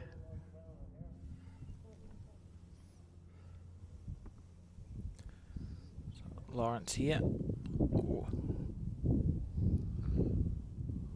I think I see Peter Horn in the background there. Yeah. Just having a bit of a rest before he played singles final. I believe he got up and won 16-12. It's a good win from Peter. He's never won the Para Bowls New Zealand singles, he told us earlier in commentary.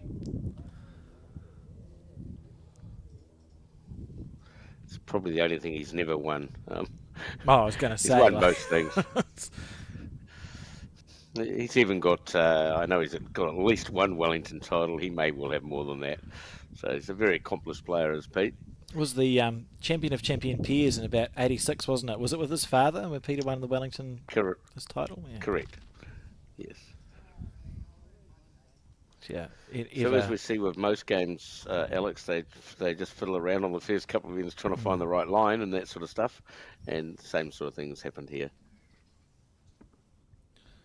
Yeah, just working it out for themselves. Quite a nice delivery, Lawrence Whitcliffe.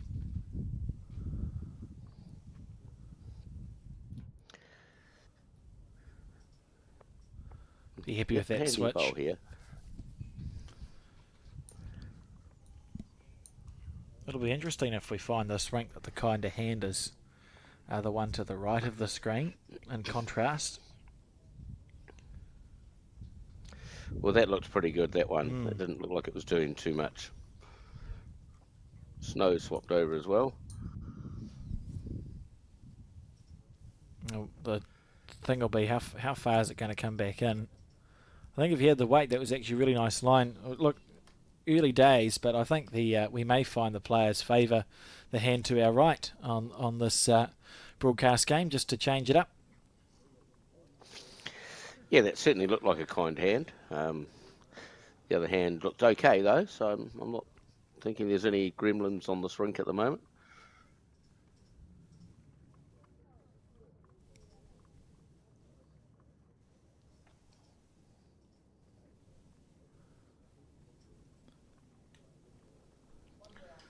Last time I watched Brett was in Australia in the Australian Open. He was playing with Darren, who we just watched earlier. They were playing pairs in the Aussie Open. I think that was in about the last 16 or something. It was the last time I saw the two of them playing.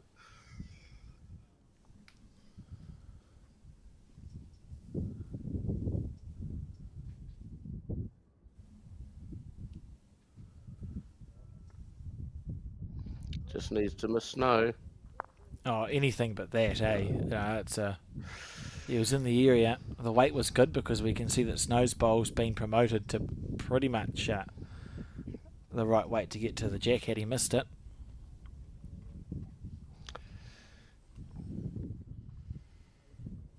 This looks a little underline, I feel, but we'll see how much it turns away.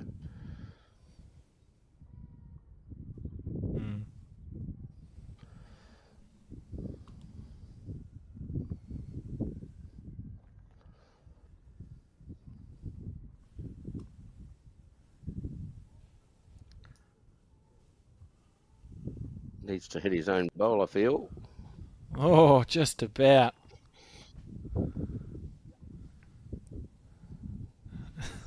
Be a little frustrating for him because he just he got Snow's bowl up, and then when he had the chance to do it to his own one, he got half of it. Yeah, it can happen. Bowls gods just having a bit of a laugh. Yeah, good here if he misses.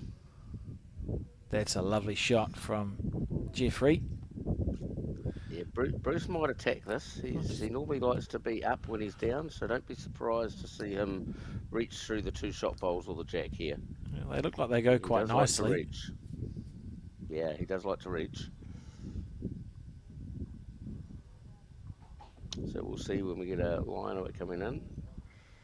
Needs it to a little bite. wide for it, I think. He played that shot though. It's nice checking. weight, you know. If he'd got the shot bowl square, they probably would have split off. His collision bowl could have followed through quite nicely. Yep, I like the idea of the shot he was playing. It's going to be Jeffrey with a chance to add to this two that they're already holding. Look at this. Get it square. Doesn't want to knock it in. Oh. Got away with it. Panic stations. Two on the first end to Jeffrey and Snow. 14 to go. I've got a tricky question for you, Alex. Oh, I love tricky questions. I am gonna. I know you probably won't actually be able to tell me the answer, but someone will. Why did the other games all play 14 ends and it was 15? Do you know why that was about? I knew I'd get you with that question. I got nothing. It was my pleasure.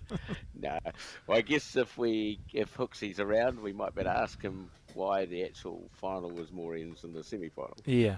It's just an interesting observation I made.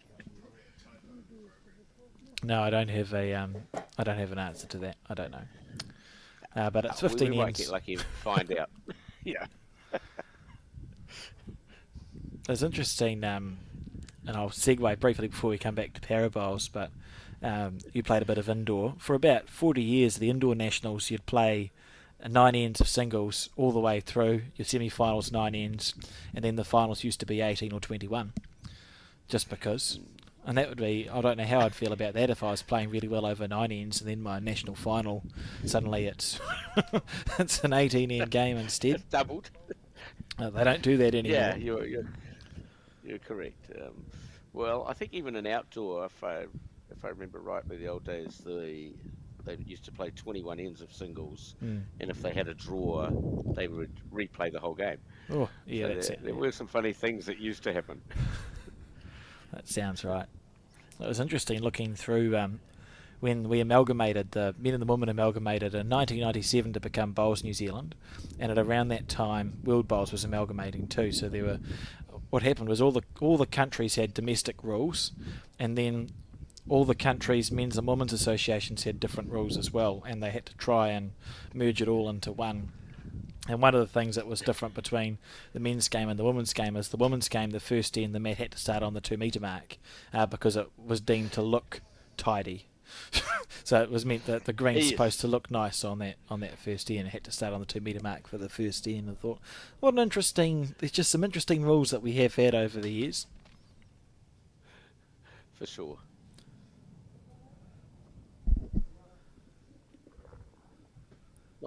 Nice first bowl there from Lawrence too, just jack level.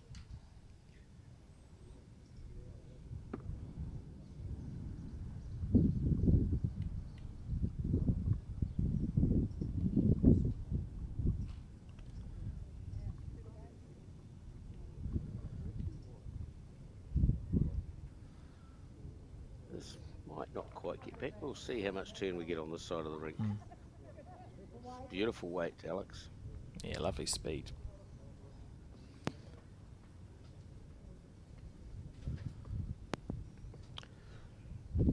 I like the way you call it speed. I've just been from the era where we called it weight. Obviously, you call it a modern a modern adjustment. Yeah. I guess that's what happens when you've been around since about 1930.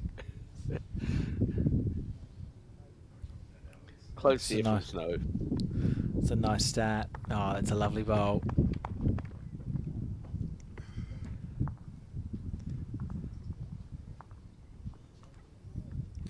It is interesting we have the sports that talk about, because obviously people who are new to the sport of bowls, often it's confusing when we talk about a slow green, but the bowl takes less time to get there, and a quick green, the bowl takes longer. But it is the same in snooker, and it's the same in golf when they're describing this. They talk about the speed of the greens or the speed of the table, and it's the same all the way through. Got a quick putting green or a quick snooker table, it means the same thing. But I can understand how it is confusing. Oh. Yeah, you are correct. So Snow holding just having one. A look there. Yeah, Brucey having a look at playing the backhand, I reckon. I think he's going to be reasonably aggressive when he's down in this game.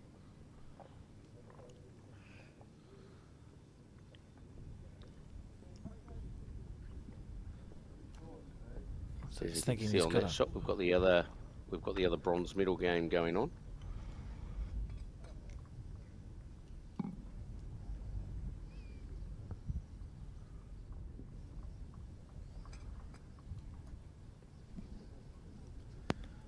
Jeffrey on his backhand.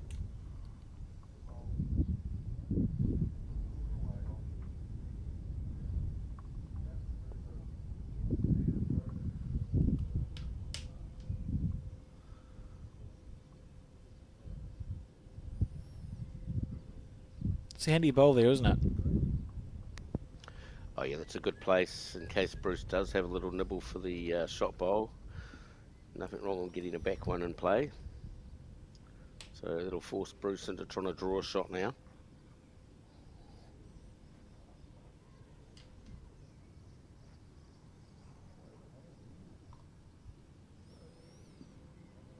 Trying hard. How about this? Oh, what a shot. That was a great bowl.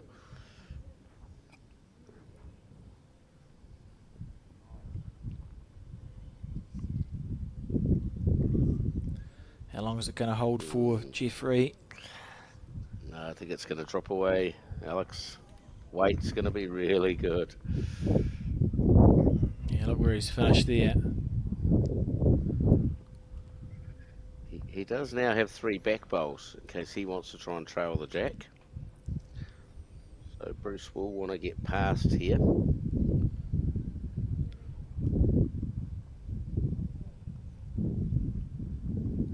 As you can see on our screen, the other 3 bowls, the yellow one and the 2 blue bowls, are all Oh, I mean, that's just... theirs. This is exceptional skipping. I think you're right, though. We should see aggression here. Jeffrey. Just play up onto either bowl, attacking. It's And not a yeah, I million like miles what he's away. doing. I like what he's doing. How about this? Oh, great effort. Yeah, that was a good shot. We've got a couple. Oh, road, Jeffrey. Jeffrey. Hang on, Jeffrey. I'm more done. Still got two. Only got to get them into another one. Jeffrey tried to take the mat away there. That was very clever. One way of making Yeah, sure. that's a good trick. Yeah, Yep, good trick. whatever works. It'd be better if we just take the bowl away from the other player too. That would be quite useful in the game. Just Sorry, you're hide not it. allowed that one. Right, can Down he... good area again. If he's got the weight, good he's areas, at the Alex. bonus. Nah, look at that. It just looks such a beautiful line, but it's short. So I think maybe a 2 on that end. Yep, and like I said in the other game, that'll settle the nerves a little. All square as we enter end 3.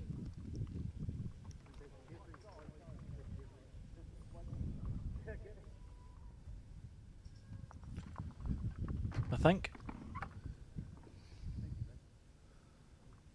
Yep. All the 2s and the mat right on that 2 metre mark. Be interesting to see where the jack is delivered then, if that's the intention. Usually when someone puts the effort into putting the mat right back on the 2, it's an indication they're going to deliver it almost to the other 2 metre mark, isn't it? Yeah, 2 options, either very, very short or right to the other end. I was going to say, or just vanish somewhere, but I was just hiding behind. Hiding behind. There we go. Sort of in the middle. Maybe not where he wanted it, but that's where it's gone, of course.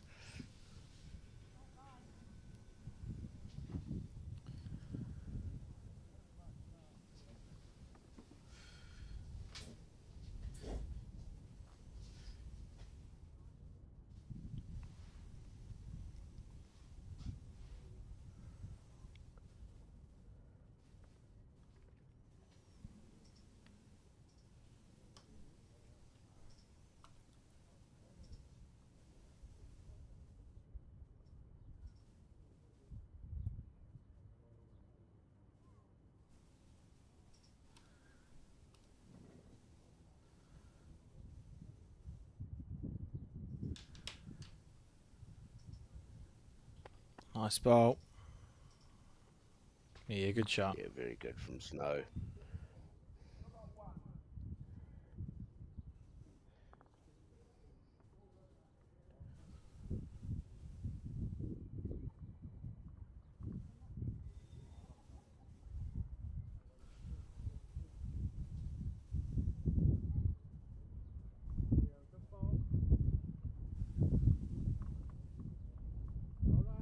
Good bowl.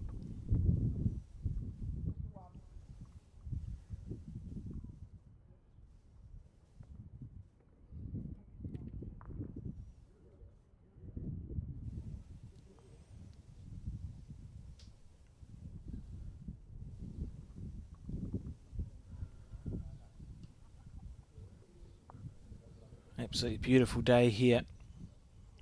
Not a cloud in the sky, no wind. And that's great stuff there from Snow. 2 really good bowls.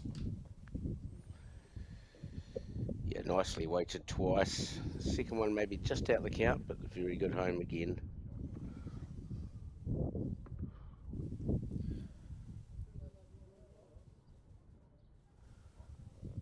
Got to be passed with this 3rd bowl. Oh, he'll be disappointed with that. Probably had the weight not badly, but just under the line. Yeah, I feel the weight was pretty good. If he missed, he would have been in a good area, but unfortunately he's not taken enough green, has dropped away quite a way. Don't be surprised if Snow whacks a fair bowl in the area here.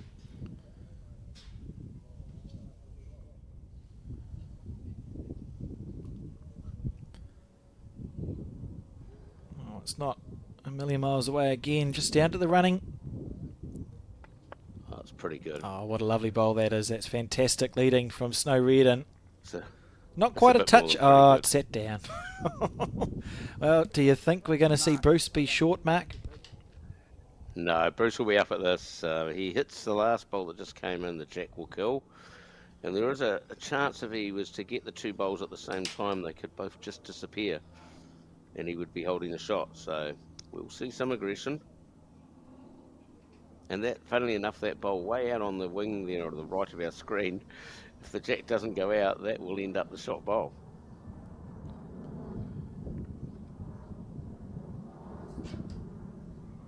On the that's the Won't be benefit the of first the time that's happened. Yeah. the wider rinks. Right, here we go. So the first decision is what hand. That's what he's thinking. Do I play it at the backhand or the forehand? This is where I think you just play it on your favourite hand. These ones. Yeah, whatever That's one my you're going to theory. connect with. Yeah. Yeah, your favourite one. Play to your strengths right now. Here he comes. He looks wide. But yep, his intentions are very clear. He's not mucking around. The way the head is, you've almost committed to that, haven't you? Like you, in Bruce's mind, he's probably thinking, "Well, I've got 3 bowls. I'll just have three goes at this, unless the target looks changes."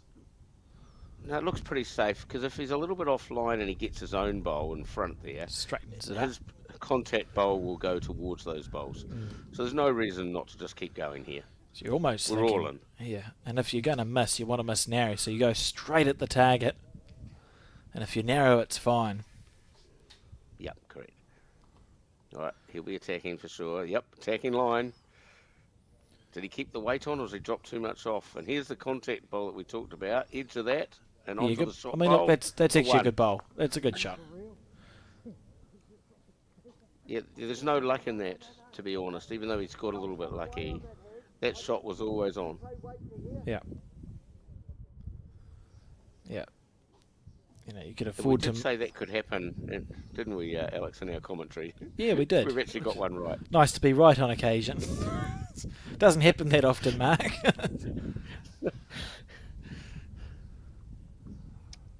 And that's where you were pointing out about making sure he wasn't wide. And if he was narrow, he could get lucky like he did. Yeah. And that's the sort of stuff that goes through your mind when you're skipping. Because I mean, bowls is a pretty challenging game. You're not going to be perfect all the time, so you do just consider, well, what way can I afford to miss here if I am going to miss? Yep, correct. And he missed narrow and got rewarded for it. And I would not be. You couldn't convince me to go near the head here if I was Bruce. No, he's chucking another back one in. Because if the jack goes back, he'll get 2 or 3 with these 2 that are already out to the right of our screen. The jack right. could end up where they are. This is a little quick, though, I feel. I'm frightened. On that hand, you'll play under that bowl, and I know it'll run away. So you weren't bad. You're just 2 inches too narrow.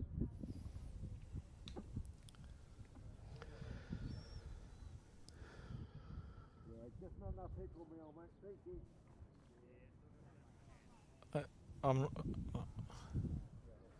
I think an unconvinced bowl there, Mark. I'm not sure if he had a clear shot in mind, Jeffrey. You know, the backhand was the only way you maybe were he going to was- score. Yeah, maybe he was thinking of 2 things at the one time, which we sometimes do. Play the line of the run, but draw weight.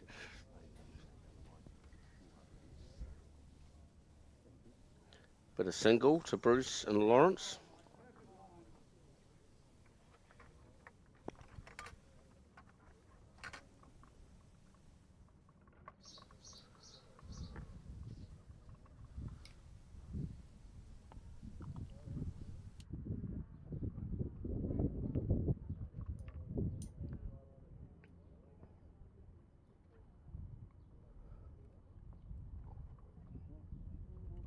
Oh no.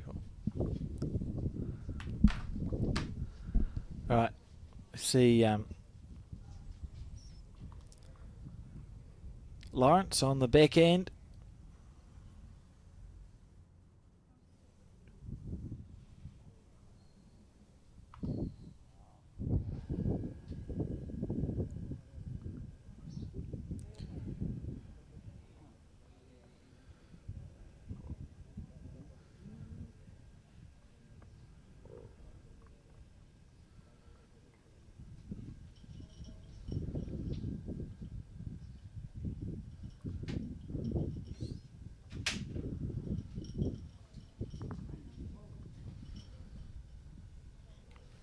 swap of hands from Snow. Yeah.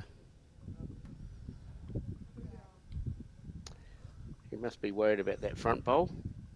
Can sometimes look, I mean, even though both those bowls are quite short, we can see with this angle just how they're like quite short. They're not in your way. But psychologically, from the bowler's end, it can look like it's in your way. Sometimes can't. It just where it's placed, just go, oh no, that's in my eye line. I feel like I need to switch here instinctively. Yeah, a lot of players do that.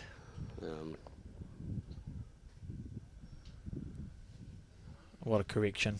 That's a really good reply. Couple of feet past the jack, right on the centre line.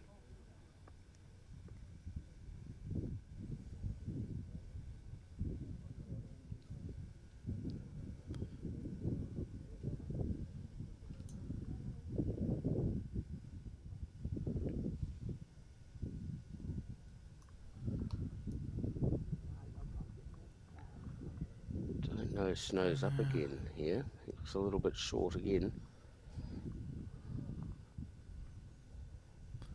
Isn't it funny, his previous end, he played 3 just outstanding bowls. It's just the best lead, as good as lead bowls get, really, and they dropped 1 shot. Now we see this end where Snow's played 2 bowls that are quite short. But the nature of the game is that, you wouldn't be surprised if he ends up leading off on the next one. They could score this end. Correct. As we said, it only takes 1 bowl. Yep. Yep, and depending on whose team you are, that's either you say that happily or you go, ugh. No, I'm okay if someone plays a good bowl. Like, it's in the rule book, they're allowed to play well, and if they do, don't be too grumpy at them for playing good. They're actually allowed to do it. I know we don't like it, but they're allowed. Snow just a little bit overcorrecting width, and I still don't think he's here. Yes, it's 3 bowls that have been okay line-wise, I think, but just certainly on the short side. Yeah, he'll definitely be disappointed with those 3.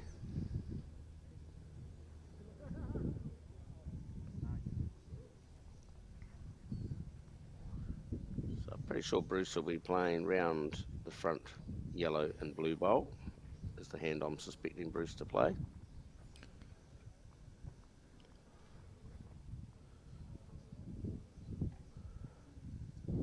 But we'll see whether he's agreeing with me. No, I don't know.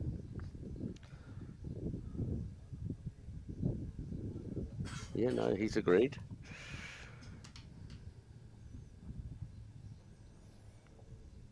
A little bit wider than he might want it to be.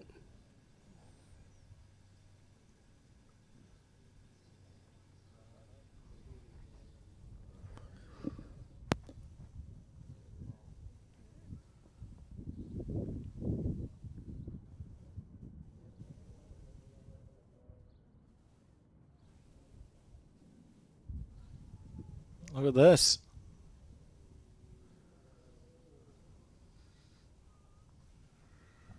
Just passing through.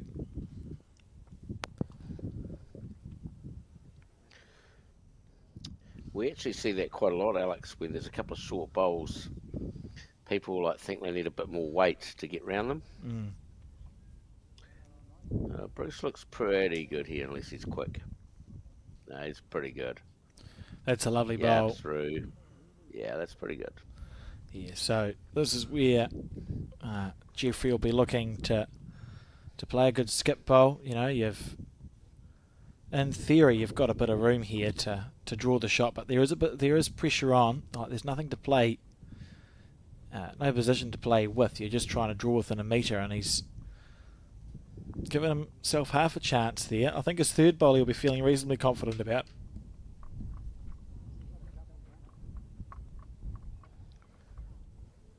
Yeah, that's not in Bruce's way. Bruce just play natural line again.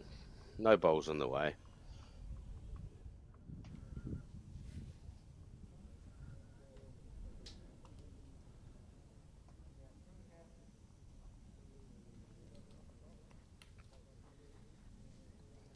I think pretty good again here. He's I played mean, it well, Alex. This is a that's bomb. absolutely outstanding, that bowl. Right, third time lucky here. Need to make a little correction here, Jeffrey.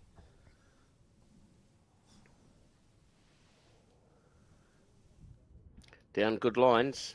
He's given himself half a chance. It's down to the weight. Has he got the legs to get Oh, here? Be Oh, gutted he with hasn't. that.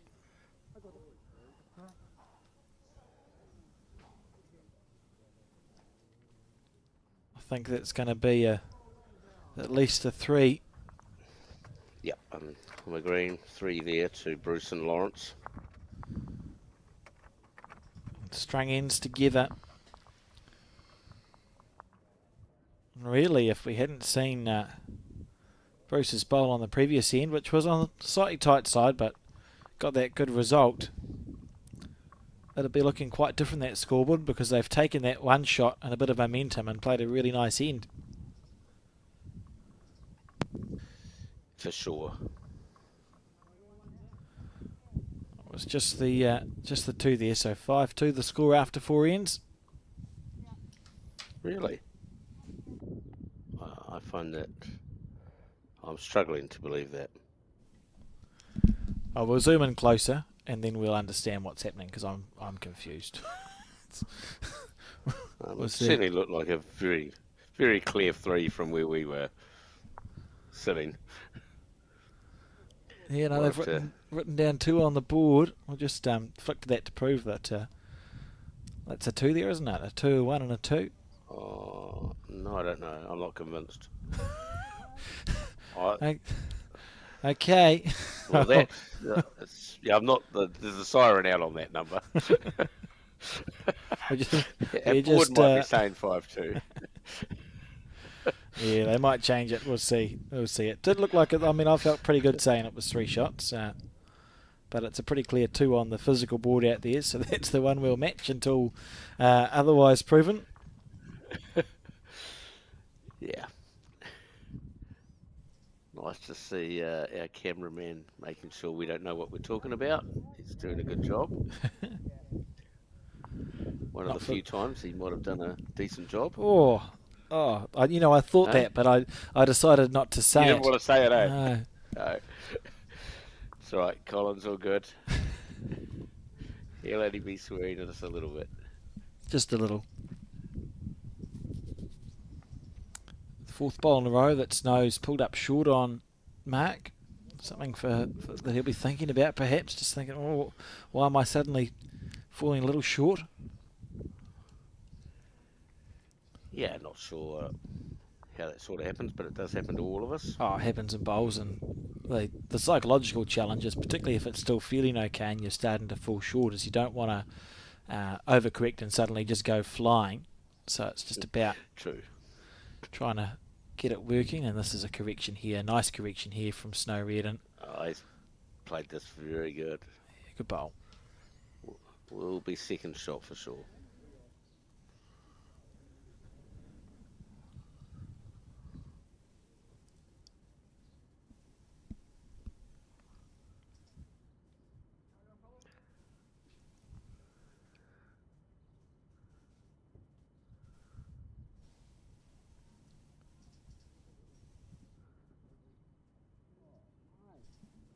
That's a nice bowl too.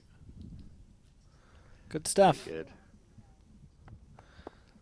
If Snow plays the same bowl he just played, with the same weight and the same line,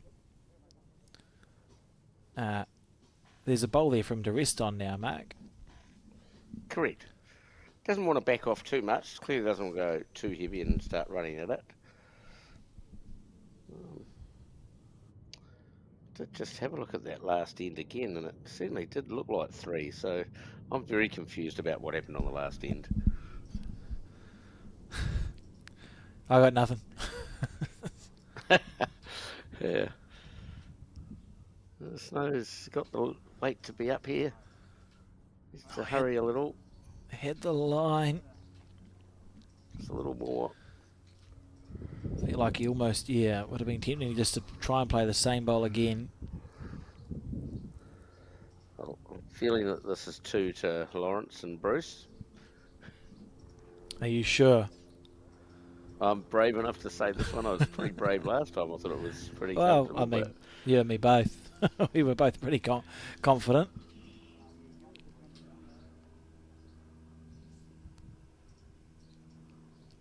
we'll see if the board gets changed.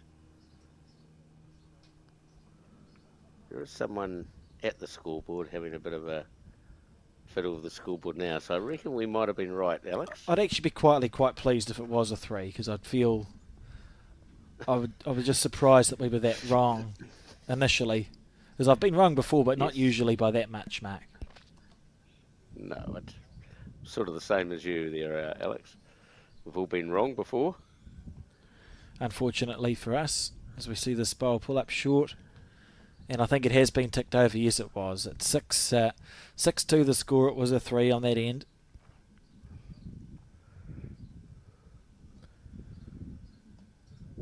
Which is good news Might for get us. lucky now. Not such good news Yeah. for Snow and Jeffrey, but good news for us because we were right. Might get lucky, and our cameraman might just show us to make sure that we are correct.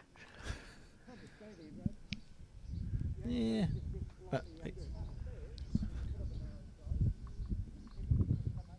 Might be a little bit tricky with Snow just been on the centre line. Oh, there it is Yeah, there, there we mate. can see the update. Yeah, 6-2. Well done, Colin. That was all Colin as well. I was looking at him like a gormless something. On the He's doing a forehand. marvellous job. Yeah, certainly. Now, Brucey trying to looks narrow. just watch this bowl from this angle. Under the line. Oh, just out, I think. So it'll be a couple still.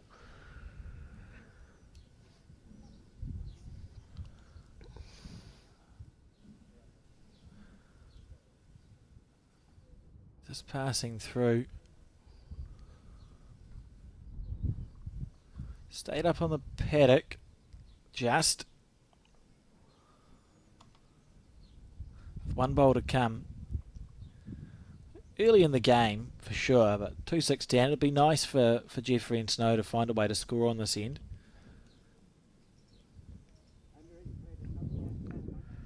Well, Bruce might knock this bowl in a little, but probably not enough. Oh, he's actually opened that up now on the forehand. He's definitely made it a little easier.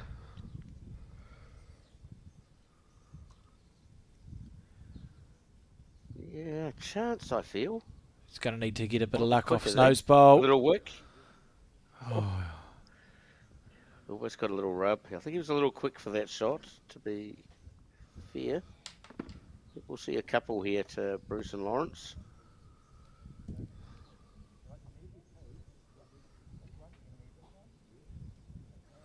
he said, I'll give you... And I think that's all, I feel. Well, they might measure that one just behind. It's at A least little 2. bit hard with our angle. Yeah. It's at least 2.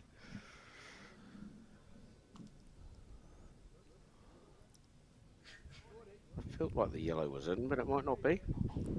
I know it is.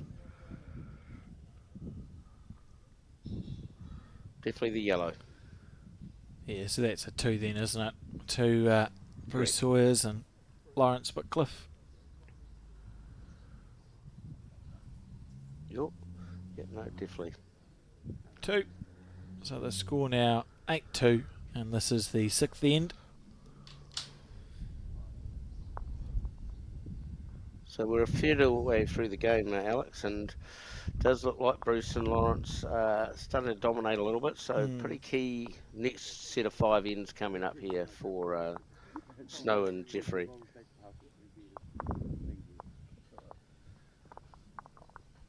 Is that how you divide it up when you're playing in a game, Mark? You go in lots of 5?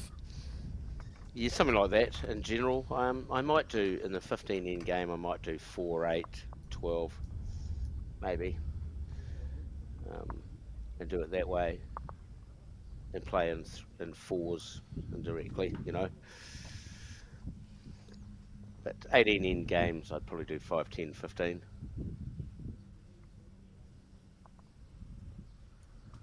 Because certainly here, where you've lost the first half of the game, the key is not to lose the next part of this game. If you lose the second part of the 5 ends now, you start to get in big trouble. So even if you lose, if you win this half, like say 5 ends and you win 5-3, then you've closed the gap and you've got time to win the game still. Yeah. That's the idea, is what I'm suggesting.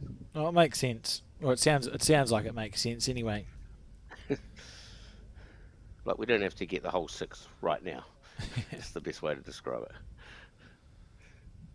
It would be nice, but it's not a requirement.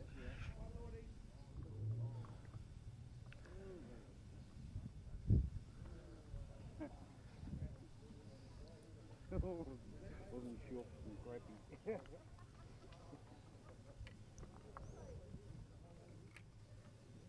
Very long end here, by the way, Alex. I think the mat's right back on the tee and the jack is right up on the tee.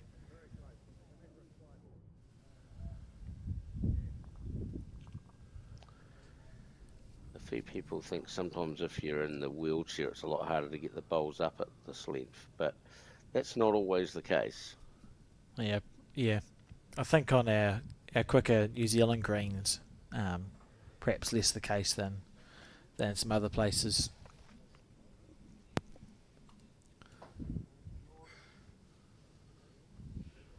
We did see Lawrence's first bowl just trundle into the ditch.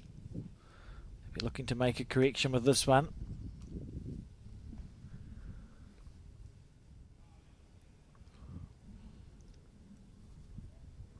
Well, that's a lovely correction. Underdone, but it's still a little bit underdone, Alex. Well, a good it'll be correction. handy. Yeah. I was expecting it. In my defence, I was expecting it to run a bit further than that when I said it was lovely. It's easy to please some skips, so I'm pleased that if I end up having a game with you, you'll be happy with that. That's incorrect. ask Colin. Ask Colin. Well, at least you've set a nice new standard for Colin when you play with him. Oh dear. Especially in indoor. If we could drop one that short indoor, he'll be able to tell you. Imagine if he fell that short in a game of indoor bowls. You'd be just about the match short. Brilliant. Barely let it go. Nice bowl there from Snow. Great correction.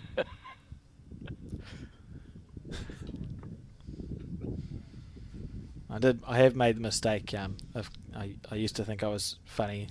Well, I still think I'm funny, but I'm not. That I'd clap my leads bowl upon release and just say, "Oh, you've drawn the shot." If it was the first bowl of the end, and I did it once. Yes. Their bowl went off the end of the mat in indoor, and I thought, well, now that doesn't look so good. So I did stop clapping my leads bowl if it was the first one of an end. You are a kind skip. Learned my lesson.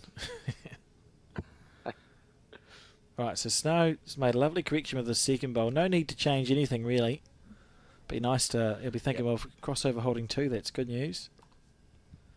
Yeah, similar bowl. I mean, you'd love to get another probably couple of feet on it and finish right behind the jack, but be happy if you played the same again.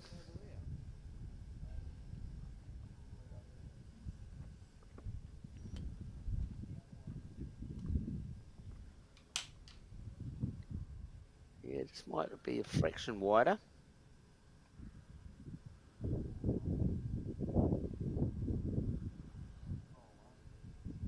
Yeah, not far away really. If it had a nice green line, he would have counted there.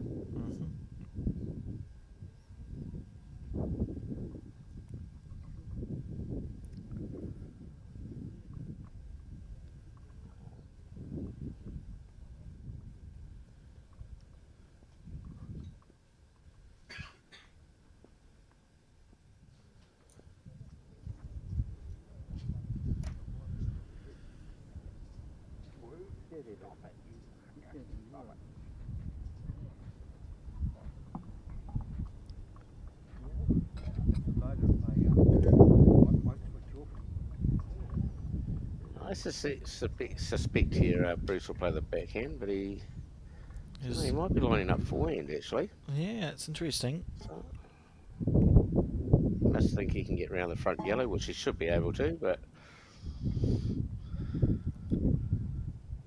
he hasn't played this side of the rink coming this way, I don't think.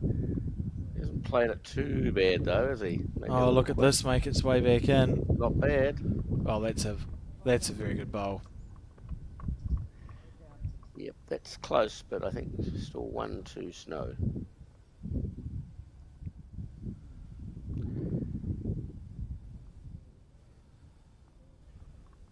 And I think this rink's definitely a lot kinder than the last rink we were commentating on, Alex.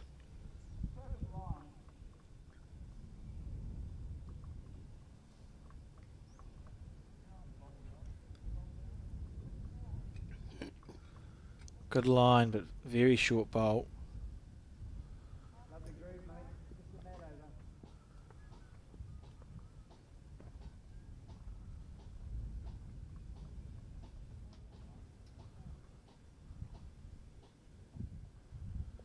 Not much of a correction required here from Bruce. I think he's overcorrected a little here. Unless he gets round that front one, I don't think he is. Oh, just Had underneath. good weight.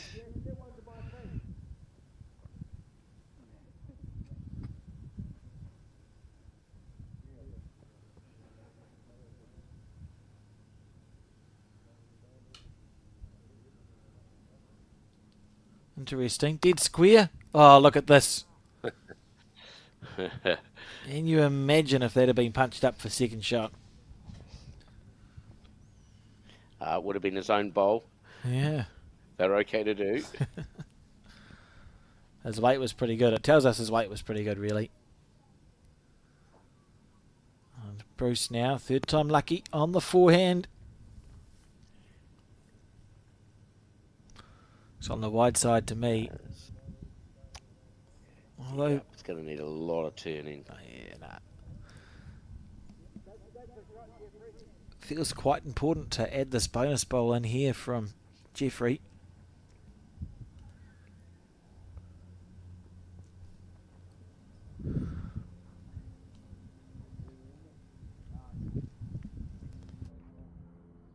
Yeah, I don't think he likes it. Doesn't want to knock one in. He's okay. He's dropping under. Oh, his weight was solid there. That will be the one.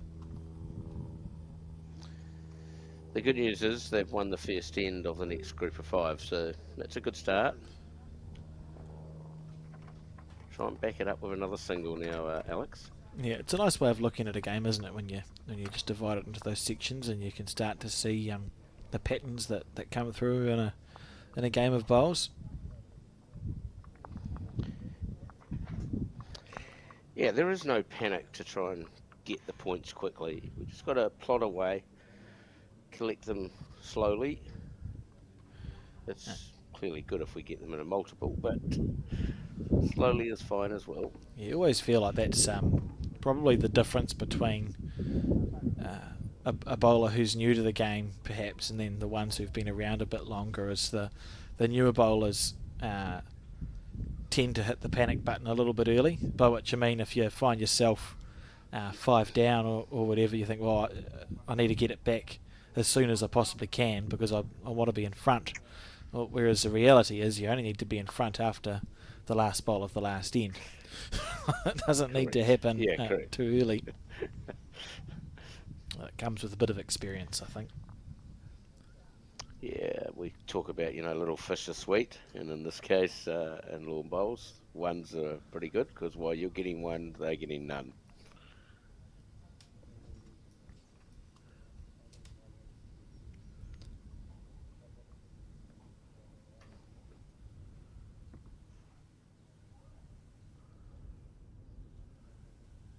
Snow just talking to himself there.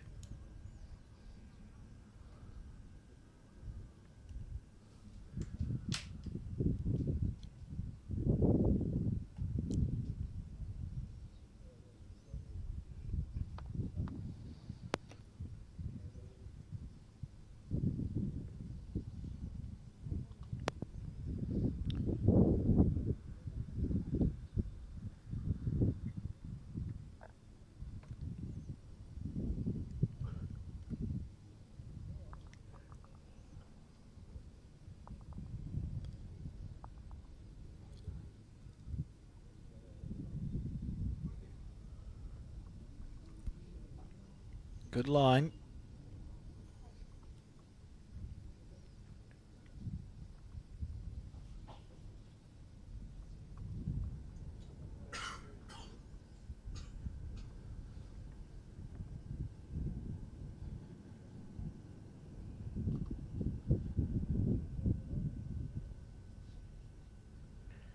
Doesn't look bad here, Alex. Yeah, it's a nice bowl.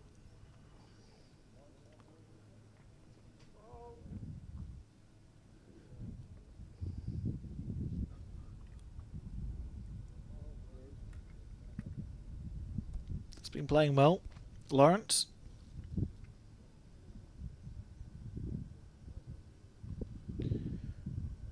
Yeah, I'm not sure how long Lawrence has been in the disabled events. This could be his first. I'm not 100% sure I've seen him in other years. Someone might be able to help us out with that. Yeah, I think so. I think Peter was saying there's been a few new players at this year's Para Bowls New Zealand Nationals, which is wonderful. And good to see them having a bit of success as well. For sure.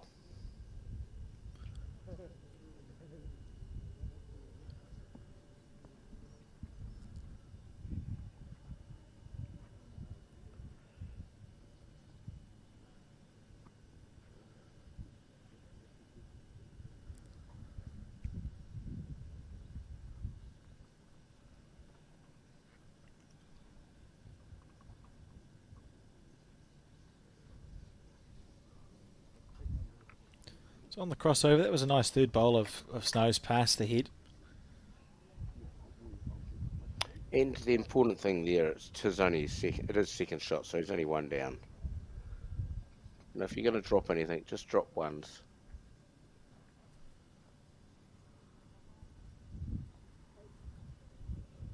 Snow practicing there in the foreground.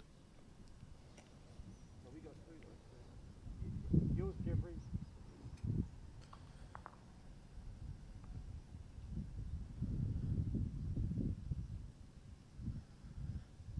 Jeffrey on the forehand.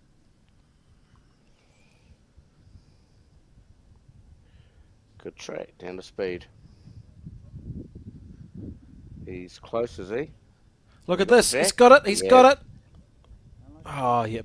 Oh, That's... You're a bit unlucky there, right? You know, he's an eighth of a bowl narrower, and the jack would have come much squarer back.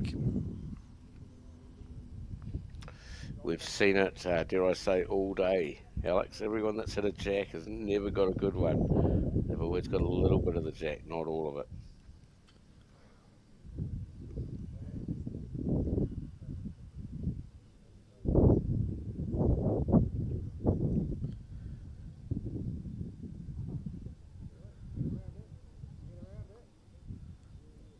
Watch from this angle of this bowl.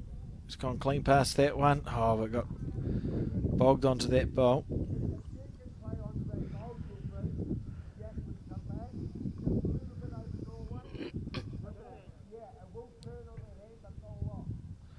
Snow asking Jeffrey just to play onto the what is now the shot bowl. You're looking to push it onto the jack, Alex, and move the jack back for a couple. That's what they're looking at.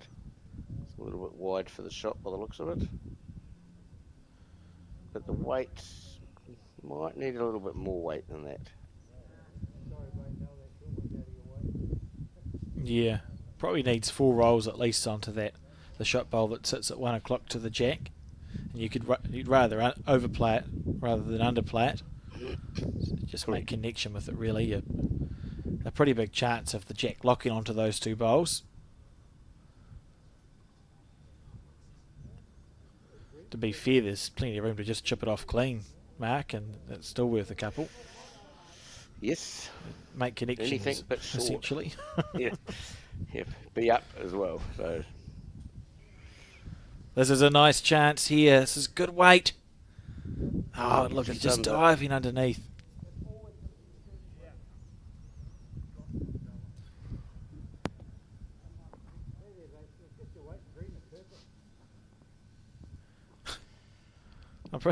That's hilarious. I think Lawrence just said to Bruce, "Oh, it's just your weight in green last time." So the bias was good. Yeah. That's what he's just told him. Loving his work. Oh, would you How about look this, at though? that? Oh, nothing wrong with his weight in green on that occasion. That's got to be close to 2, doesn't it? Has to be 2, really.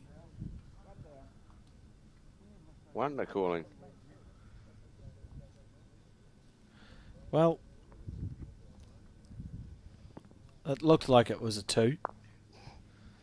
Deserved to be close to a 2. He navigated it very nicely on the forehand. Yeah, it looks like 2 looking at it, but, sometimes those ones can't be in. 2 it is. 2, so under double figures we see Bruce Sawyers and Lawrence Whitcliffe go. As we enter the 8th end of this final. And I can tell you that it's Lawrence's first year back in para bowls, second year back in bowls overall after a 20-year break due to a serious accident, and he plays out of Waihi. So his first national championship with para bowls New Zealand, and he's found himself 10-3 up in a PS final. It's not a bad introduction to the game, is it? For sure. And it's always good to see people back playing, even if they have had a break. So, oh, is it going to stop? Look at this, and yeah, stop just in time. So onto the 2 metre mark. See Peter Horn waiting in the background for his time in the sun. It'll be after this match in the singles final.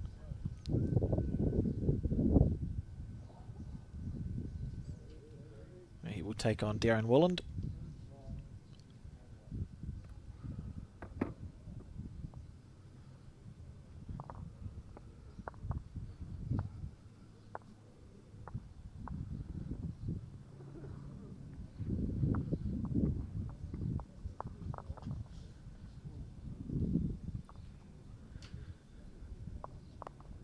Good first bowl. And this long end again, Mark. yeah, he's certainly trying to stretch it out, isn't he? That's how it feels. Just preferring that 2 to 2. The full, whatever it is, will be about 30 something metres.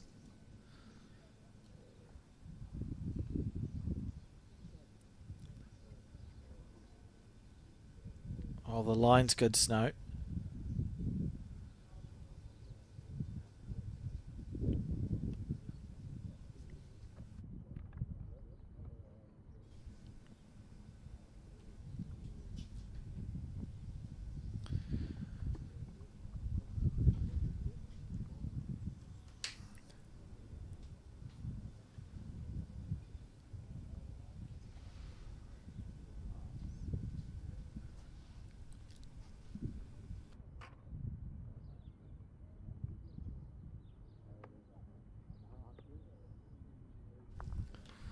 It's getting bogged a little bit, Lawrence.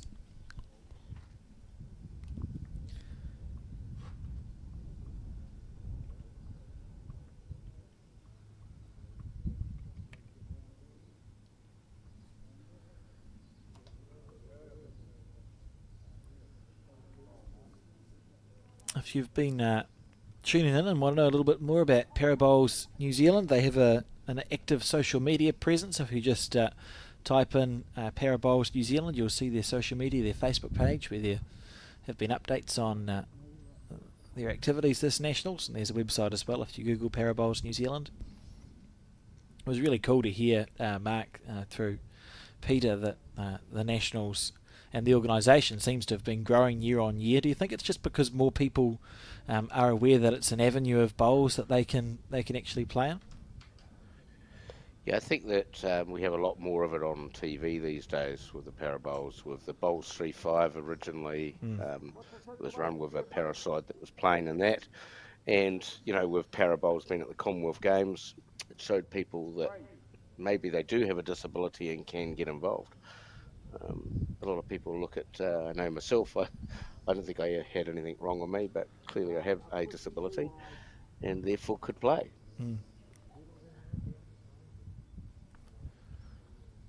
And the Para Bowls New Zealand Nationals, this one here, you need to have undergone certification. Isn't the word I'm looking for. You've got your gradings, don't you, Mark, from B5 through to B8, or B1 to 8 from the vision impaired through to the physically challenged. Can you talk us through how that grading system works, and what's it like? Because I know as a Joe Bloggs bowler I didn't appreciate it until I was talking to Terry Blackburn about it, but what do they actually go through when they are assessing your abilities? How do they place you from B5 through to B8? Well, I guess you need to start bringing other sports into it as well. Like if you look at swimming, most people know Sophie Pascoe, who is an S10 swimmer. So if she was playing lawn bowls, if we had a B10, that's where her category would come in. So clearly it's depending on what your disability is, whether it's Snow, who's in a wheelchair. I think Snow's a B6 from memory, but some wheelchairs are B5s. Like you can see, Snow can lean forward. Some of those B5s can't even lean forward. So, and then there are, in general, I think if you're missing a limb, like below your, above your elbow, it's a B8. And then there are people that have back disabilities, hip disabilities, missing, like Peter Horn, who's missing 2 feet, and of course he has no arms as well.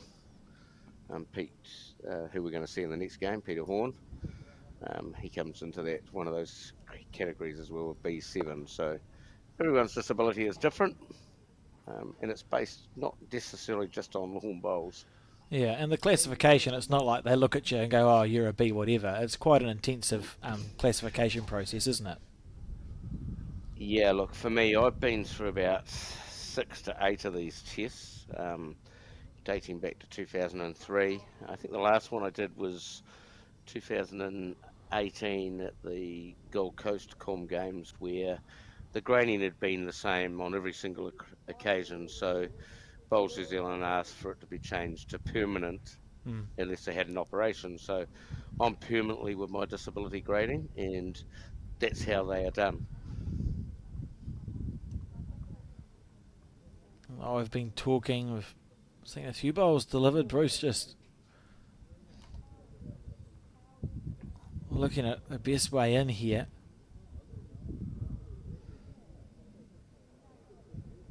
And it's another good head for Bruce, dare I say that? Yeah, it certainly is. This is a massive end for Jeffrey and Snow. Jeffrey needs to make this bowl count, really. Second shot is a minimum requirement here. Yeah, he could actually be 4 down here. So a big bowl in the context of the game. Doesn't want to. He looks a little narrow netting luck. That's definitely not one of his own he's knocking into count. Oh, that's a calamity here. That's probably, that could be 4 or 5. 4 it was. And, it's always a danger in bowls of calling a game early, but 14-3 in favour of Bruce Sayers and Lawrence Whitcliffe is a very comfortable lead, and they're not playing like a team that's going to give that lead up to me. Mark, there's still time. Look, there's 6-7 ends to go, but 14-3 at the moment. I think they're looking like winners out there today. Yeah, this is where you've got to start. Like they're already over 1 shot an end now, so already the pressure's on. So you know they're going to have to get a couple of twos and singles from here on in. They can't probably afford to drop any more than 1 more end from here.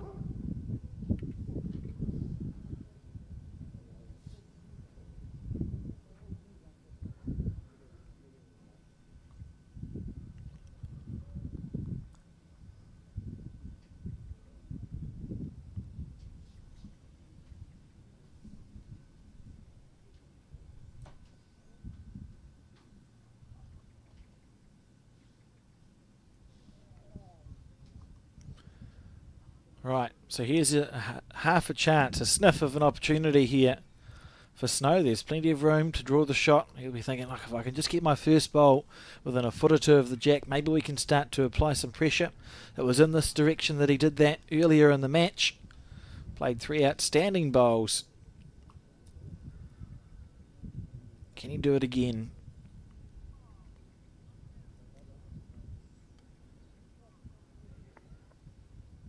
Keep running. Yeah, it's a nice start there from Snow. Very good bowl. Stay out there. Come round your last ball.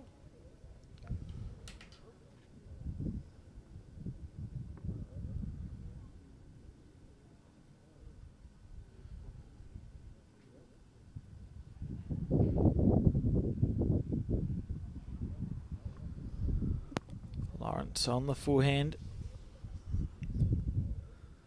Well, it's building like a head that could go well for Jeffrey and Snow. Snow now still got plenty of room. He's holding one close. Put another one there, and there's a little bit of pressure on Lawrence's last bowl.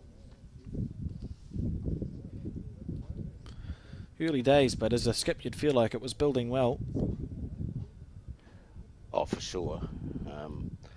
Like I said, they've got to put the pressure on from here anyway by getting a couple of shots in and going from there.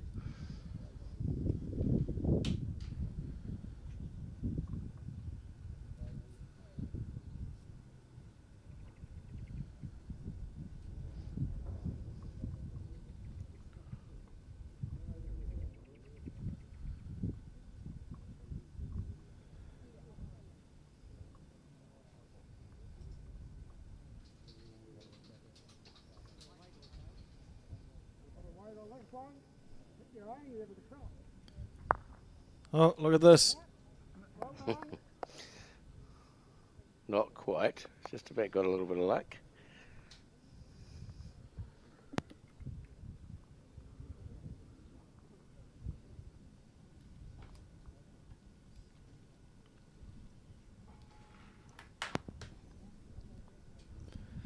So really want to be holding 2 on the crossover here.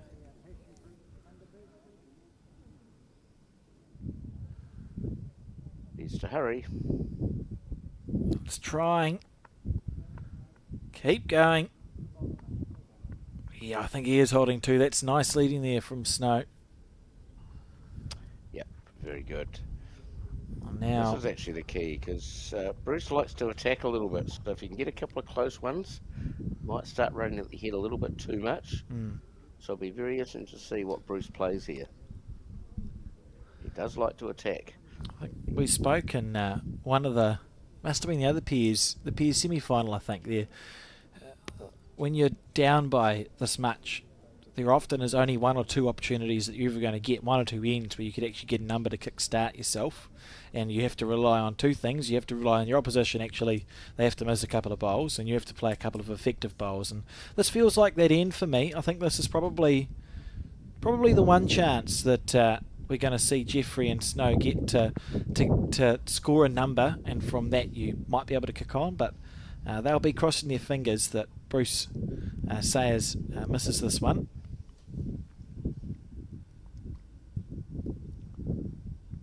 Yeah, it's certainly an attacking line. You're right, Mark. And now, how important is it that Jeffrey adds to this bundle, gets a bit of pressure going? Well, even if he doesn't add, the key would be to beat the remaining bowls of Lawrence so that he can build up 3 or 4 thirds, and then he might be able to take out that 1 bowl for 5 or 6. That's the sort of way I'd look at the head. It's good if I add, but if I can beat the front bowls like he's beaten the front ones, if he stays up, he's just top on the island. It's not quite what he was wanting. No. I'll be disappointed with that. I don't think Bruce will back off much here. He does, like I say, he does like to attack. We'll see. Yeah, committed to that course of action. Oh no, he's on a better. He's drawing more this line. He's not far away if he's up. How about this, Bruce for the jack? Oh, I thought he had that. Hey, Jeffrey, you're only going to drag it to them. Come out here. Play to me. Snow changing Jeffrey to the back end.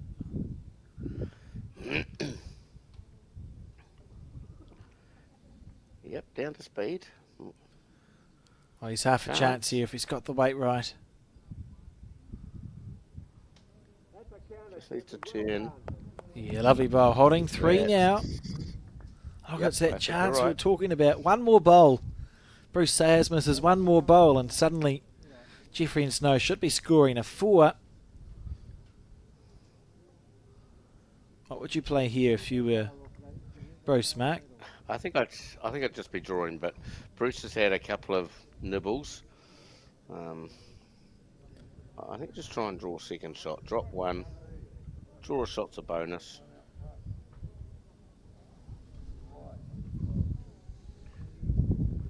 Does look attacking line, so he may have. He's dropped away, I feel.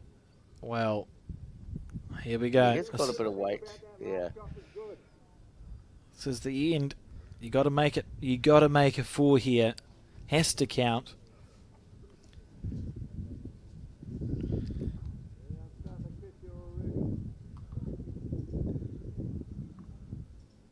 Good chance. He's very close. He's a good chance. Yeah, he's really good here. That's beautiful stuff. What a nice That's end of brilliant, bowls no that was from Jeffrey and Yep. Snow. 7-14 the score now. Really have eaten into that lead. Is there merit? You'd think the jack won't be delivered quite as far, would you? I'm not sure where the mat will be placed, Mark, but you'd think the jack length would be changed here. Yeah, it's hard to know. Like, going this other direction, I think you need to change it. It's hard to know. Last time, coming back in the way they just played, it was 2 to the opposition. So, I think this is a good idea, moving the mat up a bit by Snow. Like, in the middle of nowhere, as I call it. And sometimes if people are taking a mark off the bank when you're in the middle of nowhere, it can be quite hard. Yeah. So short jack, because the mat's a long way up. So we've got the jack in the middle of nowhere and the mat in the middle of nowhere. A lot of players get lost when in the middle of the green. Oh, we're going to get an umpire. Yeah, I've always found that that quite interesting when we talk about players taking a mark off the bank. It's sort of when we're talking about how you find your green, it works as a guide, but it's just the physics of it, right? If every length head is going to require a slightly different green, because if a bowl travels a longer distance, it's going to need more green to get back to the centre line than if a bowl travels a short distance. So you can't really take a fixed mark on the bank. You can use it as an indication, but often you see if you've been playing short ends and the end goes long, everyone's narrow, and if you've been playing long ends and the end goes short, everyone's wide. So it's because the bowl, it's just how it works. It's the physics of it, and I think often we get a bit carried away with the coaching, perhaps. And you say, well, you find a mark on the bank, and that's how you get your green. But it's important to understand the physics, I think. In my humble opinion. I think like I've been doing coaching at bowls fielding last few weeks and talking to our new bowlers and saying, look, it's good to take a mark on the bank, but it's just a guide. Yeah. Let's actually understand what it is. It's a gauge on where we're roughly aiming. Yeah, a rough And that area. can change. Yeah, absolutely. Yeah. It's not set in concrete, as we say.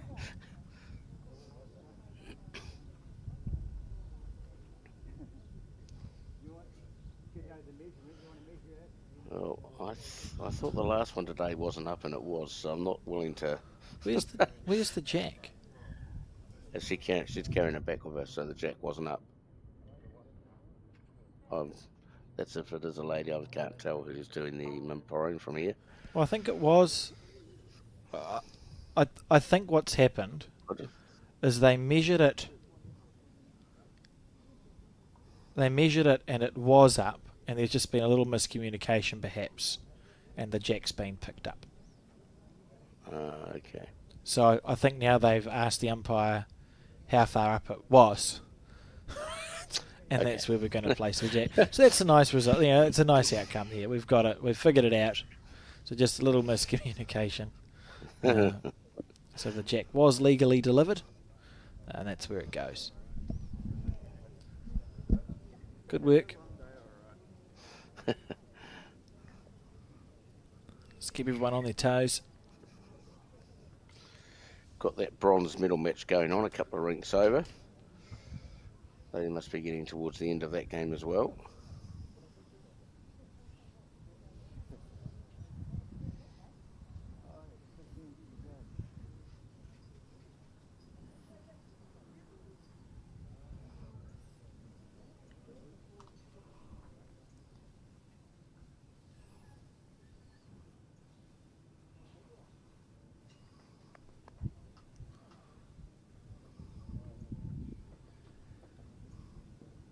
So quite different length jack.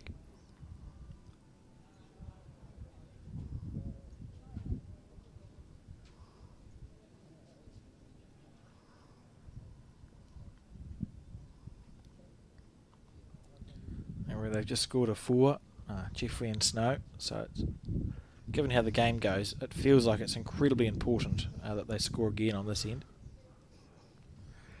Oh, for sure. That just, like I said before, scoreboard pressure. If you start getting within 4 or 5 of somebody when they've had a big lead, they do start looking around at the scoreboard.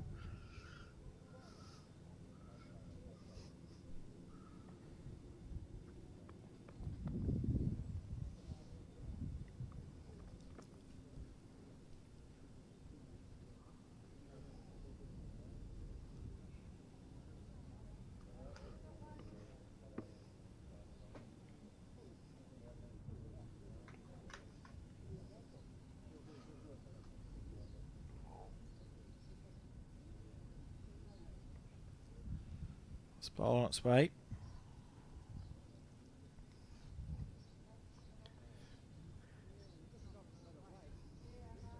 Yeah, might hang around.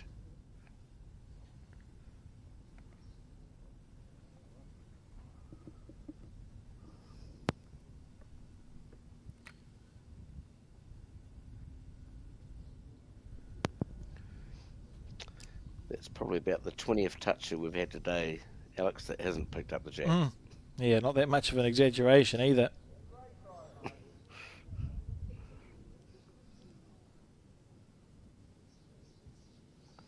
Don't know, Snow, you look a little bit undergreened. Need a bit of a rub off your last bowl.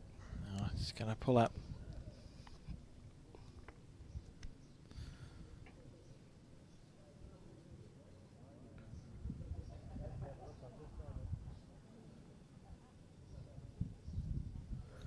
It's been interesting in this game. I haven't really paid that much attention to whether there's a side of the rink that's noticeably more challenging than the other side, Mark. It seems as though the players have been playing quite well on both hands here. They let go nicely.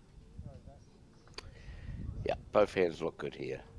There are no, like I said, there are no gremlins on this rink. So you can stand on the mat and be confident. We just saw Jeffrey play 2 outstanding bowls with his final 2 shots. And he's got to get the opportunity to play his first bowl here. The head's reasonably open. He'll be up to try and draw a bowl within a couple of feet of the jack and immediately continue to put that pressure on Bruce Sayers and Lawrence. You really want to make your first bowl count when you're skipping a pairs match. Yeah, for sure. I like the green. Well, he should be feeling good after his previous end where he played 2 lovely bowls to finish. Yeah, just overplayed.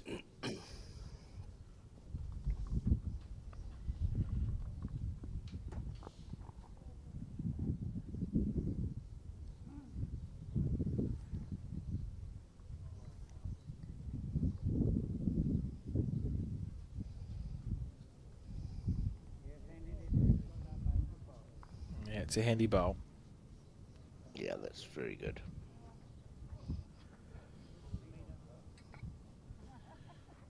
So they just got 4. It's pretty important Jeffrey gets them a shot here. It looks narrow. He's got 1 bowl to get out of this, otherwise they're going to drop 4 back.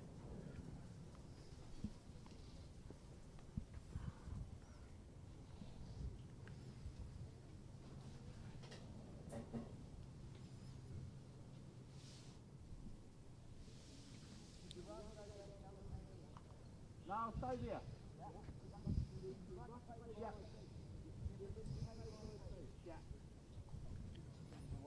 Well, here's the most important bowl that Jeffrey's played so far in this match.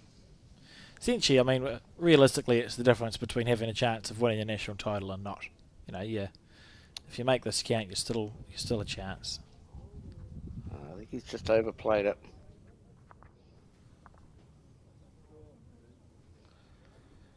Yeah, I feel they'll drop a 4 back here.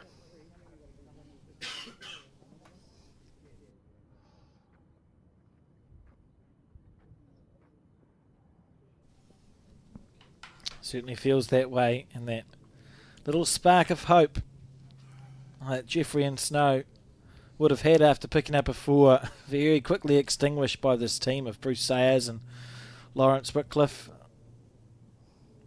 Just playing their steady bowls, and it's going to be a number. 3, I think, now. He didn't quite get that bonus bowl in. So we see a 3, and that brings a 10-shot gap back into play. This is the end 11 of 15. Of course, after this match, we're going to bring to you the final of the Parabowls New Zealand singles between Darren Willand and Peter Horn, which I'm really looking forward to. We had Peter on commentary earlier in the day, and he told us he'd never won the Parabowls New Zealand singles mark. So I think a nice story there and an interesting game to watch. He'll be up for it. Oh yeah, knowing Hooksy. Certainly doesn't lack any competitive spirit, does he? No, that's for sure. A short end. I think that's a mistake. I think that's just slipped out of his hand there from Lawrence. Yeah, they had been playing long ends, hadn't they? See how which one is it? The skip just used his bowls picker upper to push the jack along. I saw a you know, you've got the bowling arms. There's what's it called, like a bowls glide or a bowls glider or something, where you essentially are pushing the bowl instead of swinging it. And it okay. there's one in New Zealand. It was approved for use in a club that I can't remember. But because you're pushing the bowl, it doesn't require your hands to do any work in like releasing or squeezing the trigger. It's quite good for people with arthritic hands who can't do that. Just reminded me of it for some reason. It looks quite cool because you're pushing the bowl along the green instead of swinging.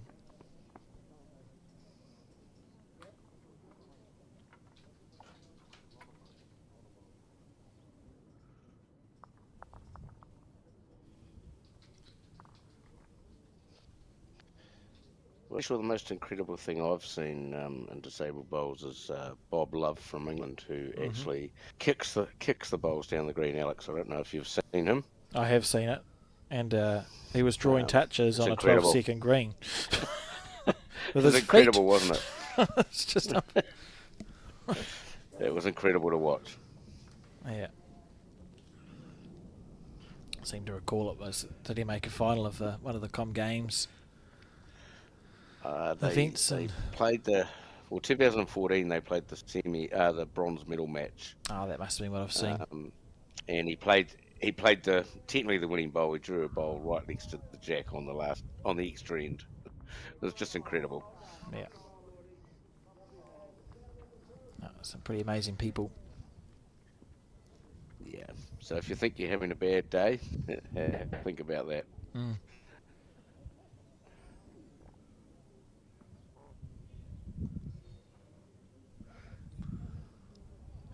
Well, Lawrence just taking his time.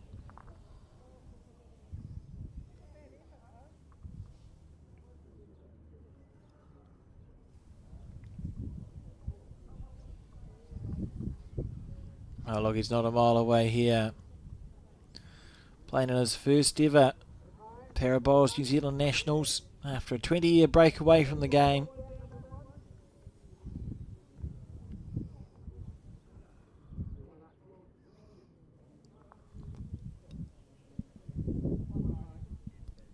Yeah, we'll see a switch to the forehand here from Snow.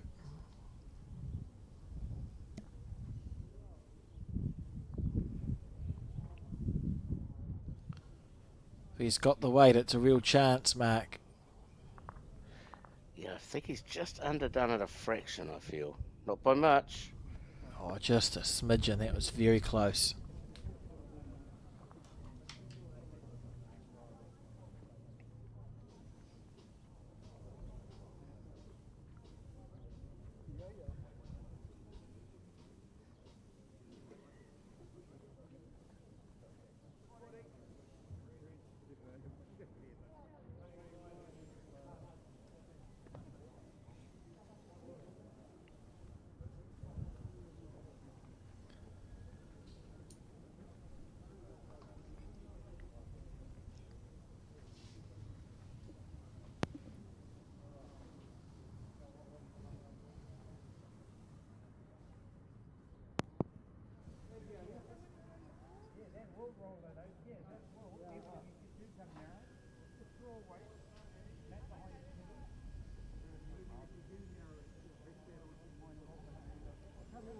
Just making a decision.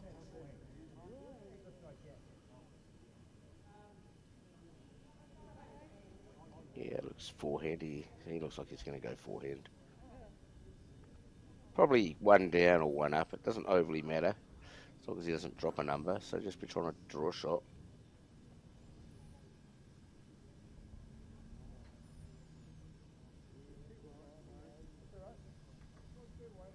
Quick.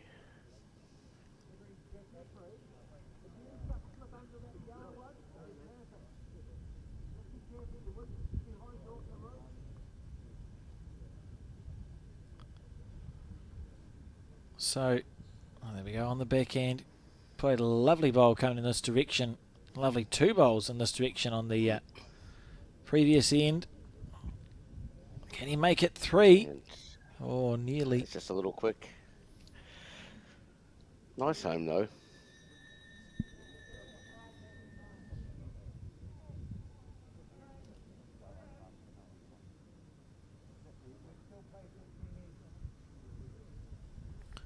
Just heard a bell go in the distance for something. That could be the other game because that was time limit still. Right. Oh, look at this little plant. There's a plant. Hold. Bruce has Okay, got the ball turn. out. Oh, Ball that's clean. even better. What a shot. I was excited to see. I wanted to see what happened if it held a bit longer, if the plant pushed the bowl through the jack or not. Yeah, like I said, Bruce likes to attack a little, so don't be surprised when those shots happen with him.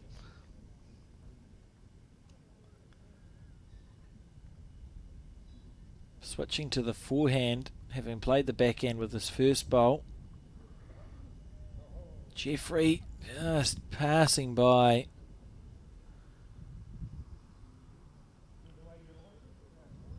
You'd say Bruce Sayers is probably holding the shot with his collision bowl, but it could be a close measure between Snow's bowl at 12 and that red bowl of Bruce's at 4 o'clock to the jack.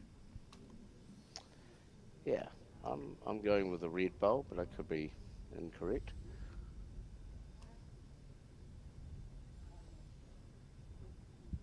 Down a good line. Careful. Oh, he's got his own out, and now he's one down. Maybe. Snow just saying, look, just drawing here on the backhand like you've done before. Well, you think it's 1-2 Snow, but Well, the way you might be a moved bit the shorter bowl, than we think. yeah, It's hard to tell. suppose It's that good if he's got the weight. He doesn't have the weight. it's going to be. Oh, it's looking like the Snow's bowl is not the shot. And he'll be 2 down. At least. Yeah, measure from the yellow bowl of Snows, and we'll just see what happens here.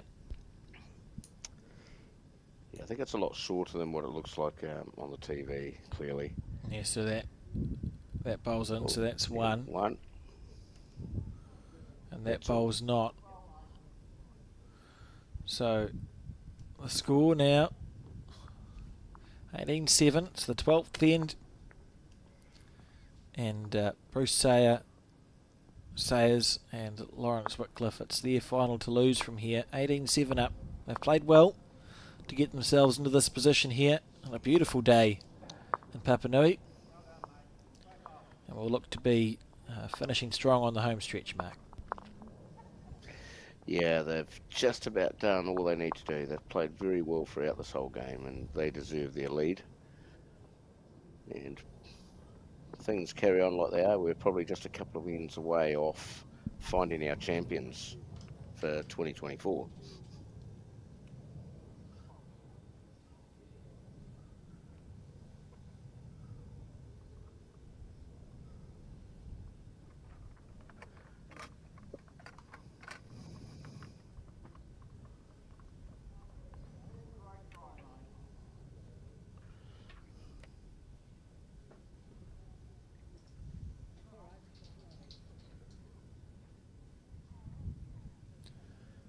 First bowl.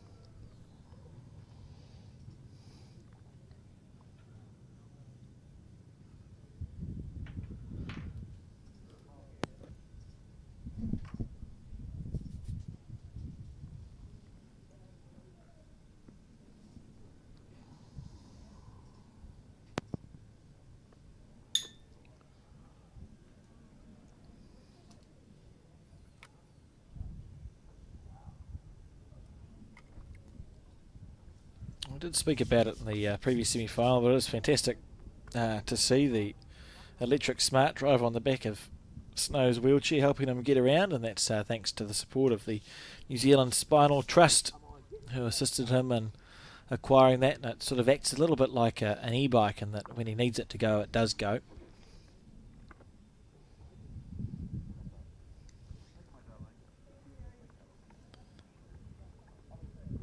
We'll have a look at that with his next bolt. It just sort of sits on the back of his wheelchair.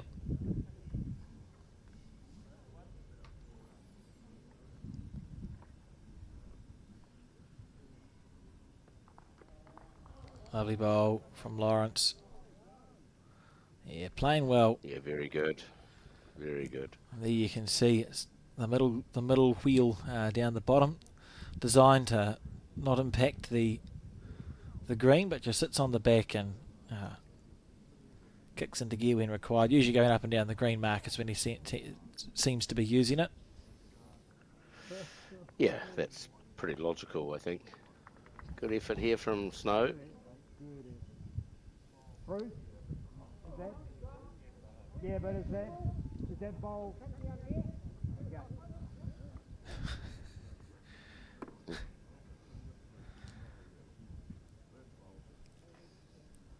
Lawrence.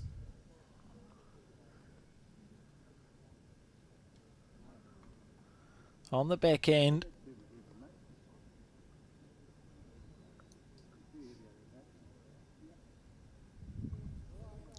Happy with that, right? You know, it's past the jack. Yeah, it's an okay bowl. You can never complain about a bowl past the jack, Alex.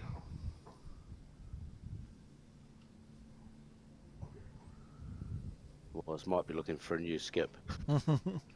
Well, you can complain about it. It just it doesn't go that well.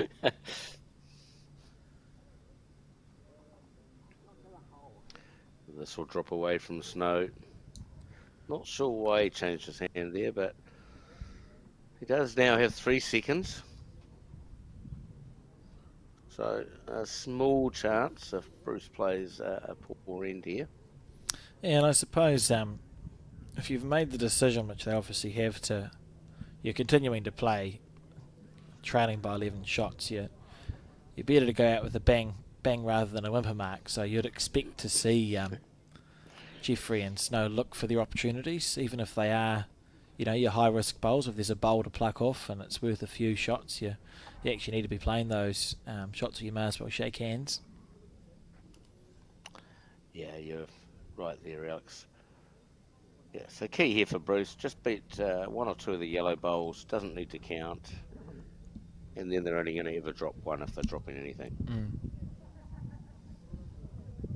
Nothing fancy.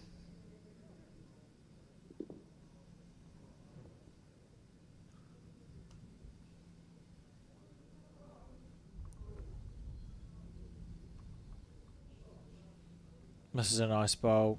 If it stops. Yeah, well, still might have 3 seconds, so like I said, chance of creating. Yeah.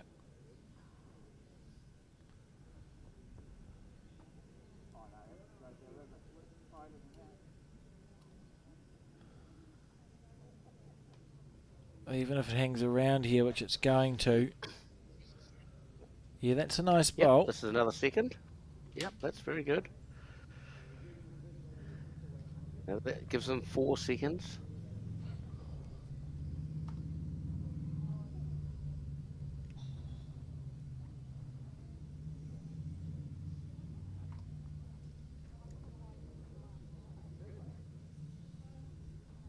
In the area here, Bruce Sayers. Might be quick. Oh, he's used He's that got bowl. a nice result. I think he's still got to be positive here. Yeah, if the 2 shot bowls aren't there, the next 4 are theirs as well. So I do think you're going to have a crack at these bowls at some stage.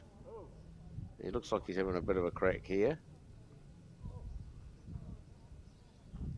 Expertly avoided by Snow.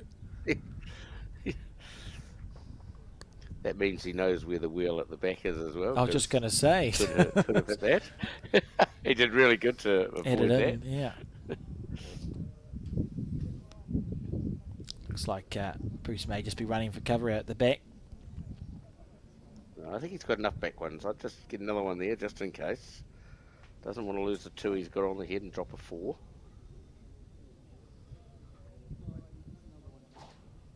Right, this will be good because it'll beat some of the opposition's bowls, and that's all he had to do.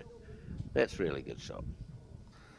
Oh, this could be sort of game bowl because if you miss here, you're 21-7 down.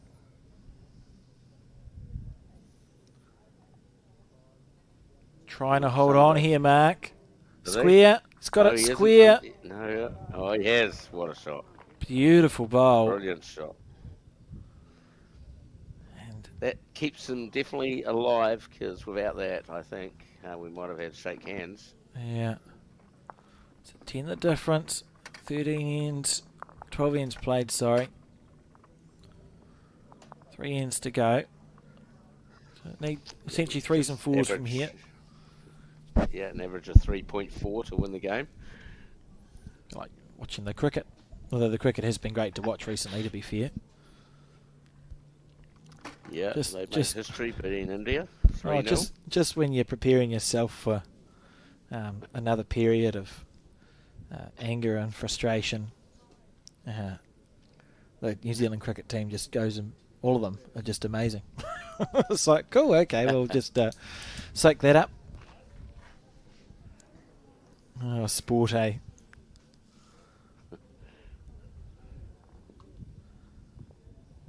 All right, so 10 down, 3 to go.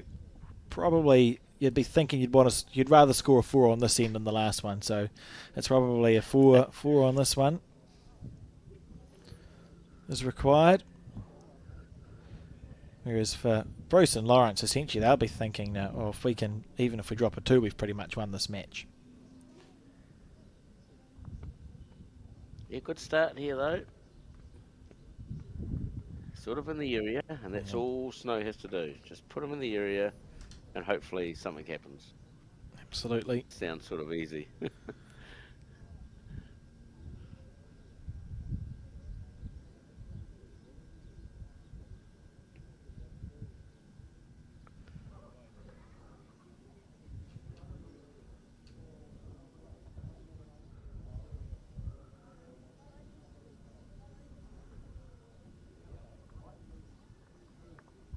Handy bowl.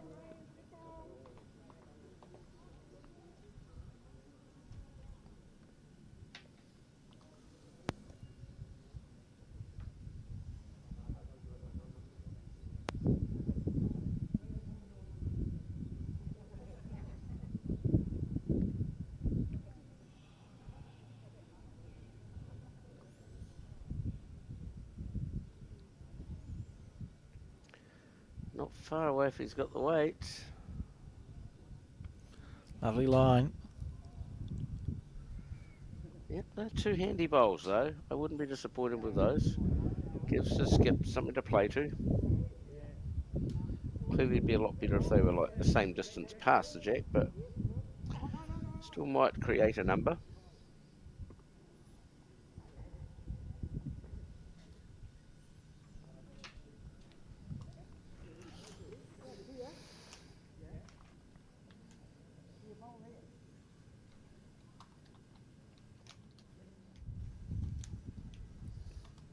Alright, it's just opting to play his backhand here.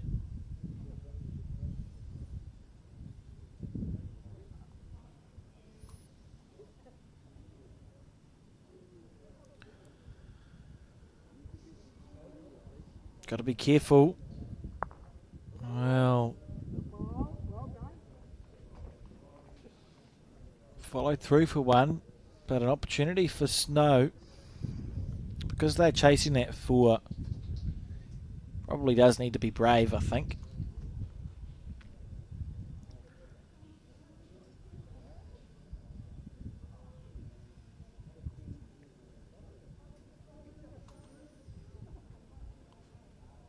Yep, he's trying to get the gap between the two blues. Yeah, that's a well played. This is a well played bowl, to be honest, and nicely positioned. If it just staggers a little bit, yeah, that's pretty good there. It means that we'd expect to see Jeffrey try and pick that gap as well. Yeah, clearly got to try and get hold of the jack or move some bowls.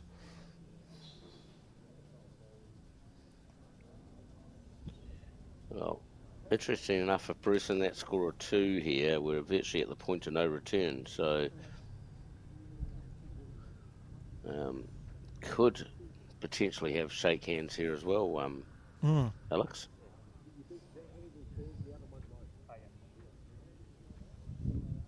I'm not sure if they know that rule about the point of no return. Yeah, I suppose it's reasonably recent, isn't it? It's only been the last. When did World Bowls update the laws? Last year and a bit, but if it's post section or if there is just a win-loss outcome required and you mathematically can't win the game, you must call it and shake hands then.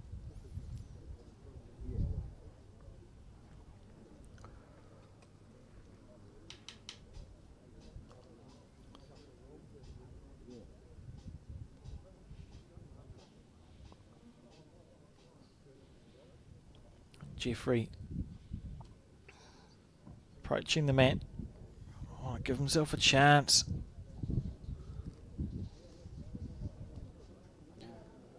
It's a nice. He's quick. That's Just trying to make sure he's reaching. He's just slightly overplayed that.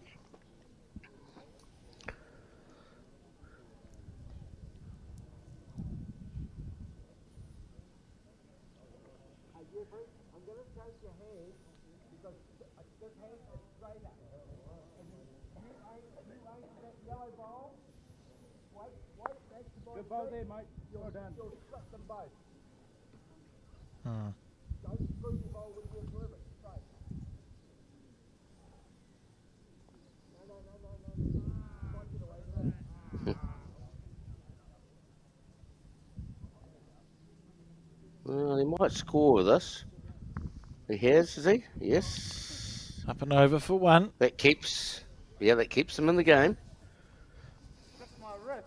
Only one light. You did your quick, mate. You only one light. Mate, we only one light. I mean, you've got this way now. Lawrence saying you're only one down. Just draw up through here on the backhand.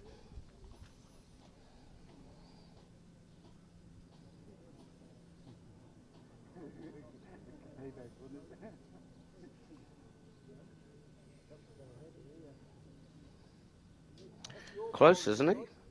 It's very He interesting. is close. He's close. Oh, onto the jack, and now it's 2.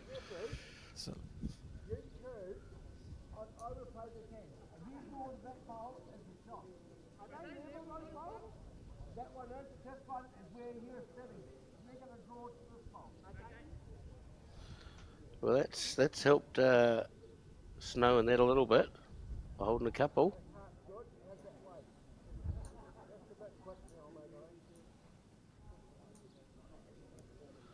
just trying to just sit in with a bonus. Well, look, you're holding 2.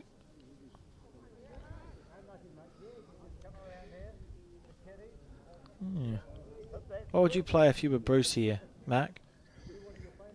Well, I'm not sure I want to be too quick, because if I somehow get the jack back probably a yard and my bowl doesn't hang around, I might actually end up 4 down. So I'm probably just thinking beat the front bowl, drop a couple, draw a shot for 1.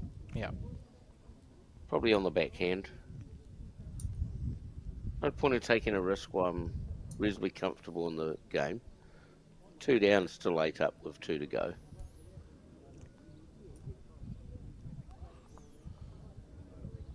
Just worries me that if you play quick and you just get half a jack, something bad could happen. He's played with weight. He's under. Yeah, I agree with you. And that's 2 to Jeffrey and Snow. They break into double figures. Trail by 8 with 2 ends to go. So they need 2 4s to force an extra one. Yep, or a 2 to keep the game alive. More to the point, I guess. 4 would be beautiful. So would a 5 or a 6, but a 2 now and then a 6 on the last end, and you're singing happy days. Yeah, to be go down in the history books for sure. It's always nice to play the last end of a game, isn't it? I always feel if you're in a chasing position, I always think, well, if we can play the last end, anything can happen then. But I just need to be within catching distance by the time you get to the last end. Yep, for sure.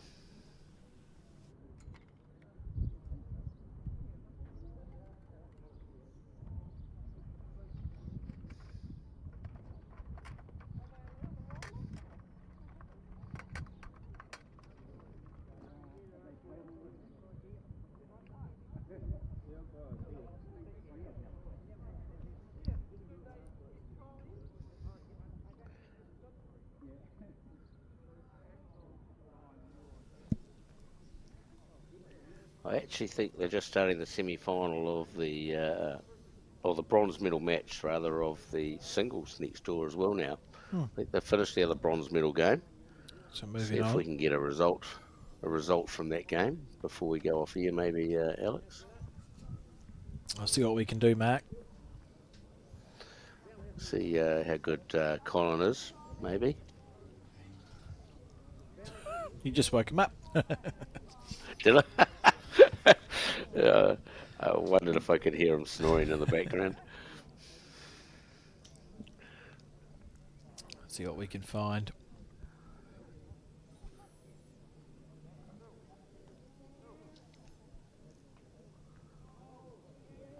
Pretty good start. And Graham Scalloon won the bronze medal playoff 9 shots to 6. Close game. For those interested. And yes, what a great start that was from Lawrence. He's played well. Good to have him at the Parabowls New Zealand Nationals for the first time. 20-year break in the sport. And what a return.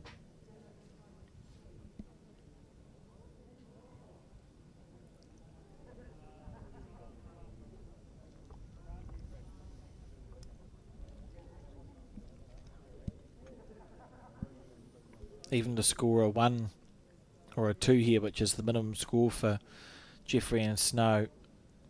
He'll look at the way the set is building, particularly. We'll just wait and see what Lawrence's bowl does. Remember, Snow's got 1 on the ditch and 1 a little bit shy.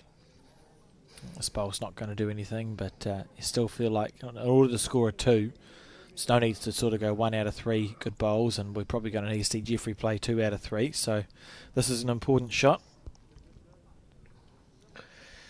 Yeah, it gets hard when you've got to chase numbers, Alex. You just need so many variables to fall in the right direction.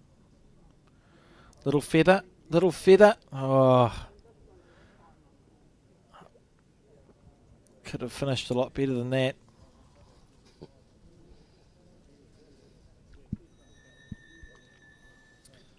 Just hear the bell in the background, so that must be the beginnings of that bronze medal match you were talking about, Mark.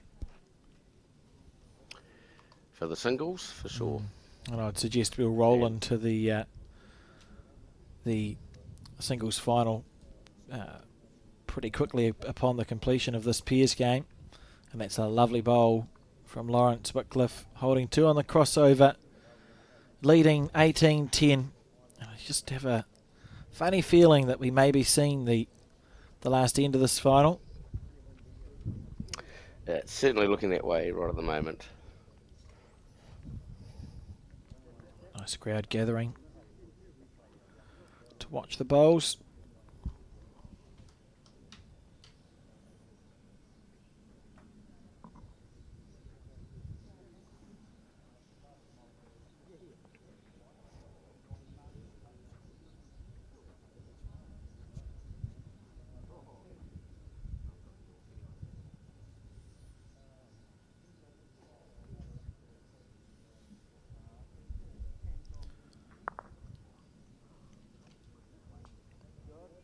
Mixture.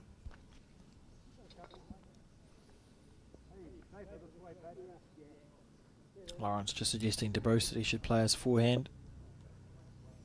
Yeah, that looks pretty logical. Anything past the jack here will be good.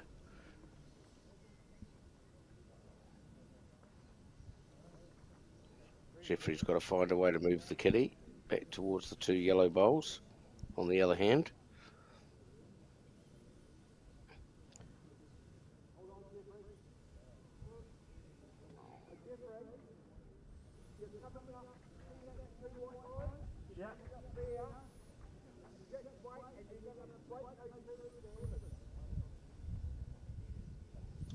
Fair enough. I like this idea.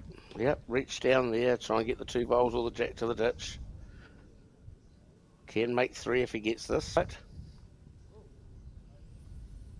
As long as he's got the weight, he's not far away, Alex. He's close. He's close. Oh, lovely effort. Some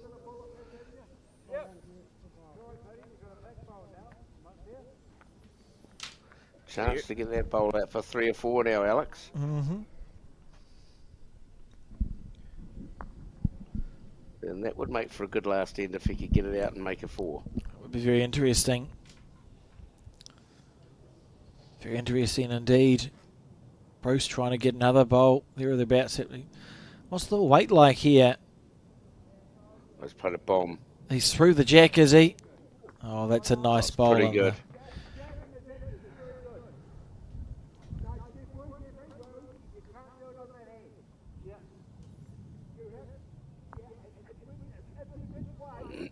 I can't see us playing another end here now, Alex. I think this will be the last bowl of the game. He's asked for jack in the ditch here.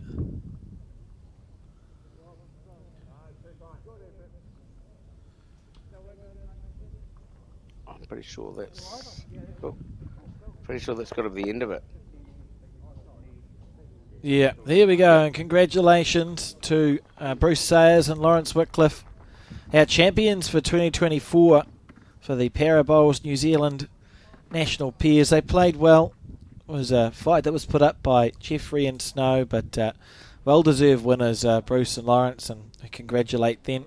Don't stray too far from your television sets, though, because we will be back as soon as possible with the final of the Para Bowls New Zealand singles between Peter Horn and Darren Willand. We'll see you then.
you care about is going through a tough time, it can be hard to know what to do.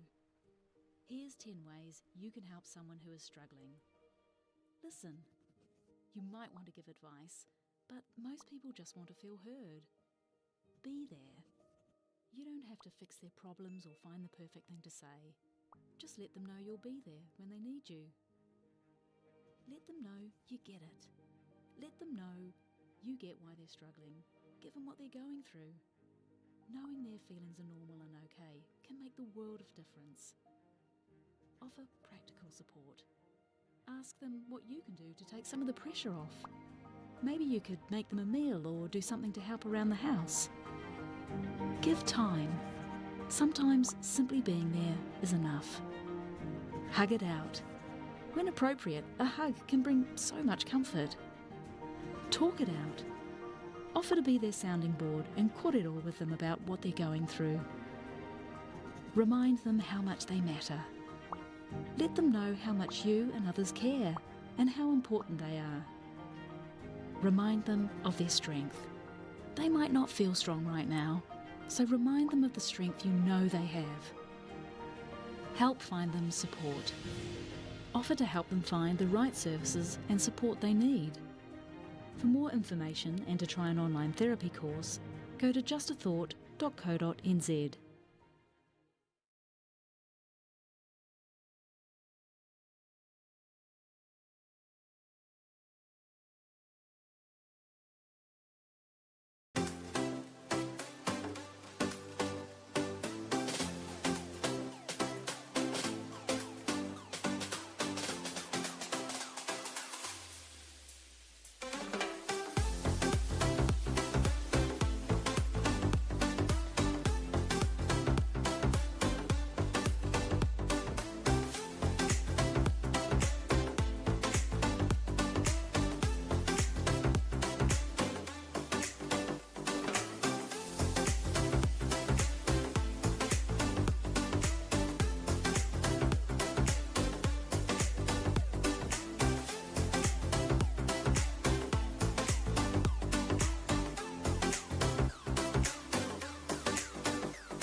Good afternoon and welcome back to the Bowls New Zealand broadcast coverage of the Para Bowls New Zealand singles final. They have begun and it is the final between Peter Horn and Darren Willand. My name is Alex Reid, and Mark, I've asked you before so I'll ask you again, who's your pick to win this game?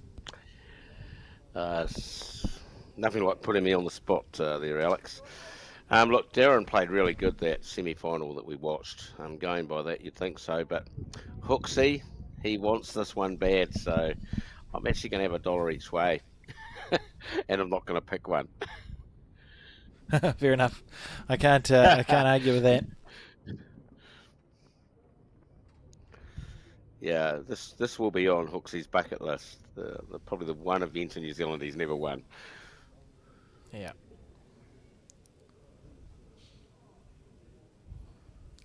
It's one of the greats of para bowls, or just of bowls in New Zealand, Peter Horn.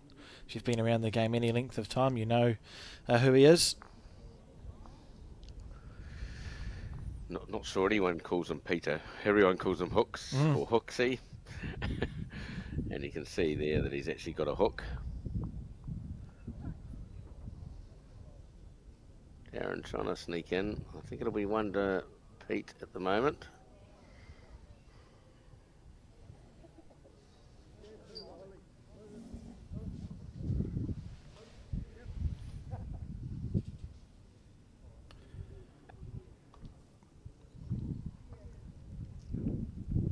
No, he's not badly lined here. Oh, this is a good start, isn't it? He goes all right. Oh, that's a great bowl, and it sat down. And 2 shots to Pete to start the game. So brilliant start.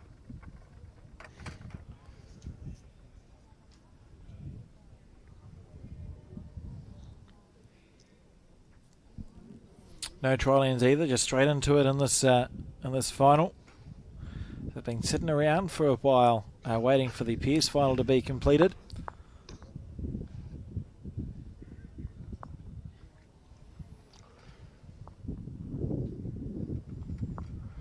So Peter is Parajack number 2 in our history,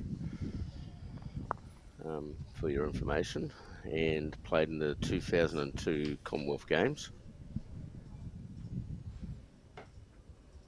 Won a World Championship in 2003. So highly decorated player in the para world.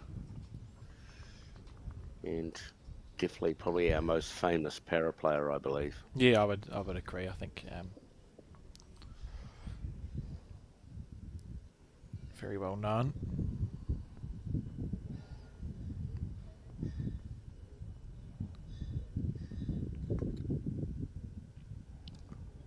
Just falling a little bit short with that one.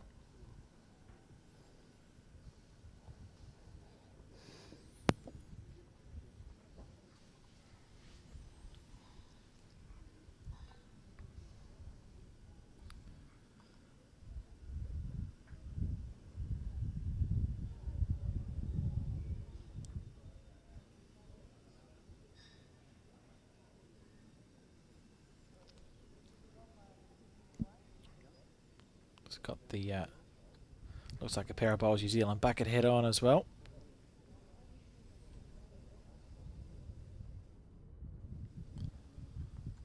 Nicely decked out.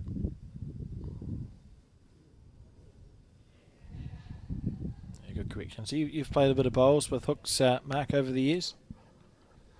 Yeah, definitely. Wellingtonian as well. I didn't actually play with him in terms of the same club, but 2003 World Champs in Christchurch, in fact. We managed to win a gold medal in the triples with Barry Winks, and in the pairs, me and Pete won the bronze.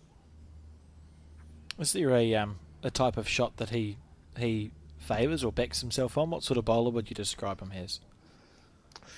Well, I think these days he's probably more of a draw bowler.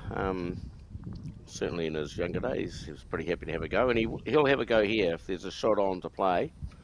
He won't just stay drawing. He will have a crack. So, as you can see, Peter places the bowl on his stump of his hand that he's got there, and delivers the bowl. So he has no backswing. Otherwise, he will drop the bowl. I remember a funny story with when we were away somewhere, and the coach told him he needed a bigger backswing. So you can imagine what happened when Peter took a bigger backswing. There was nothing to hold on to the bowl. It was a funny thing that was done. Clearly, the coach didn't quite get that How he it wasn't worked, actually yeah. holding the bowl. Well, he's got no hands to hold the bowl. As you'll see there, he's just put it on the end there, and there's not much back lift at all. He might actually have a bit of a run at this up the other hand. I think he's 2 down. Oh, 1 down. Peter just I think asking he's thinking about playing. Yeah, I think he's going to play the forehand. Oh no, he's back in his draw. And you can see there, he just places the bowl on there. And that's pretty hard to do that. I'd like to see someone else try and do that. Oh, absolutely amazing. It's good effort here. It's not far away. That was such a good try.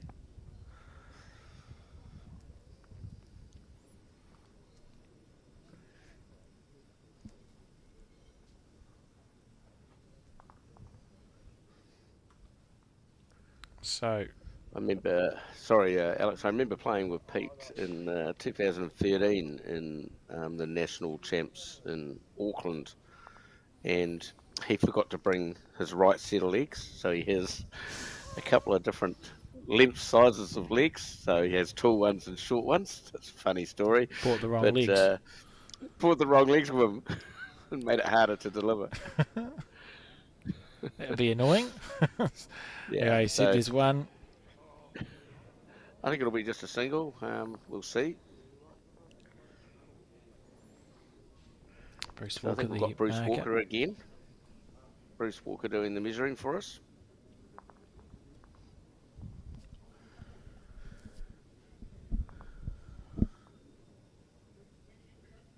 The back ones don't look like they're that close, so yeah. Just the one. And Bruce will be pleased because he specifically told Peter that he was only one light, which is the case. So 1-2 the score in this race to 21. No time limit here at Papanui. And a good game underway to decide the singles winner.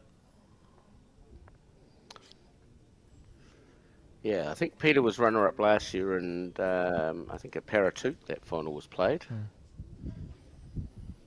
And he was runners-up to you a few years ago as well, Mark. Is that correct, or is that someone else? No, that was Snow. Snow I played in No, the it's final, close enough then. 2018. But I did play Peter along the way. Okay, well, we'll call it. Okay, yeah, no, it doesn't really work. So we think he's Yeah, made maybe one but- of the finals before in the singles. For sure. Like he said when he was with us in the commentary, he hasn't played many of them because he's busy trying to run them all. So it's good to actually see him out here playing. Plays out of the Nine Eye Bowling Club in Wellington now.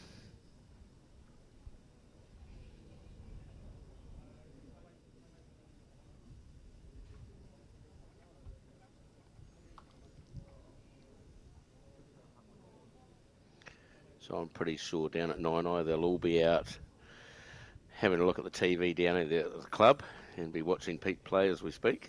Yeah, there's if you go to the Nine Eye Bowling Club, there's a few acknowledgements of Peter on the walls around the place, which is always cool to see. That's a nice bowl.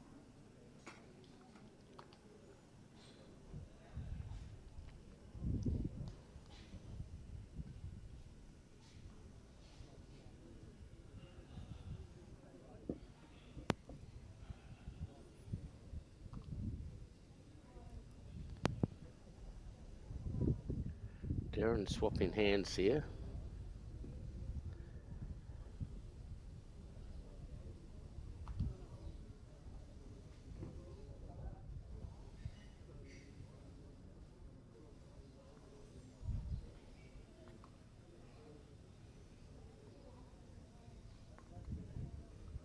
Not bad again, I think, Alex. Beautiful line. Just a fraction more, I think. You hit the track down, Pat.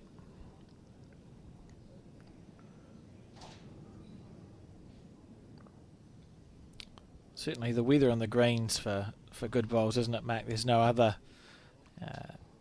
things to worry about. I know even for able-bodied players it's frustrating when it's windy and rainy. I can only imagine. I remember that was a Trans-Tasman at Nainai actually not that long ago where the whole para division moved inside because you've got wind and rain and you add some other challenges and it's just too much, isn't it? Oh, I think that day in Wellington we couldn't even stand up on the green. It's just and Mats and Jacks were getting blown away, so something had to happen. No, it was a good decision. You sit there and watch a jack move of its own volition because there's a gust of wind and that's a sign. Yeah. Mind you, it was in Wellington, so, you know.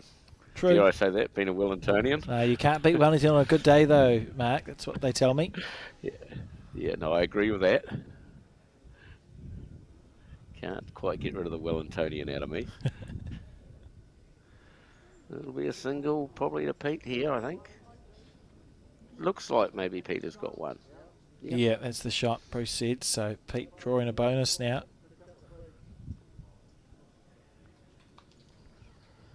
It did last time we had this position, he put the bonus one in, so let's see if he can do 2 from 2 on the bonus time. Looks a good line. He's very close here. Half a bowl high, is he? Yeah, not far away. 3-1 the score.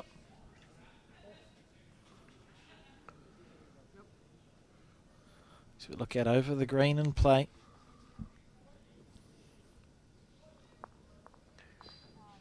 Yeah, so we'll have the other plate finals getting played as we talk, Alex. We've got the plate final, the bronze medal match happening out there as well. Good to see a few games So a lot of, going on.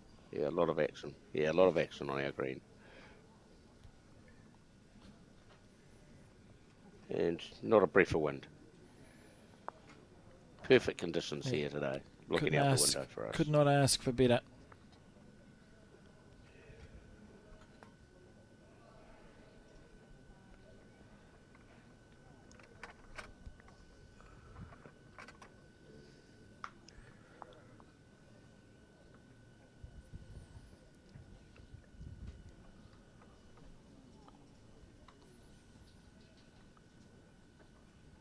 I should have asked Hooksy that in commentary whether he had his long legs or his short legs on today. One or the other. Yeah. We see his first bowl now. Down a good line again. He started this game really good. Alex, like I said, he'll be fired up for this game. Very Nice motivated. It's an event he's had a lot to do with in the creation of and the continued growth of para bowls New Zealand. It's always special to then find yourself in this position where he has an opportunity to win a national title.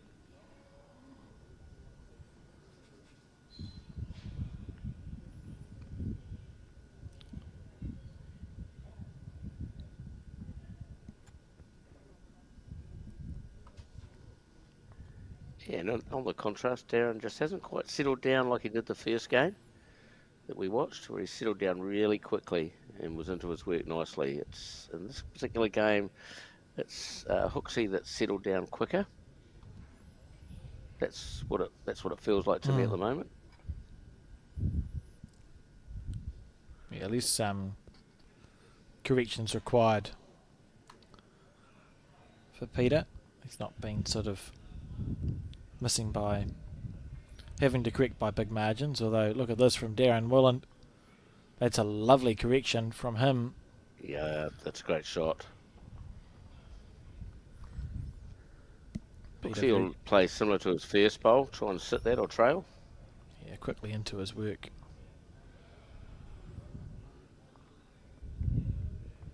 Yeah, it might be a fraction wide, but that was the idea.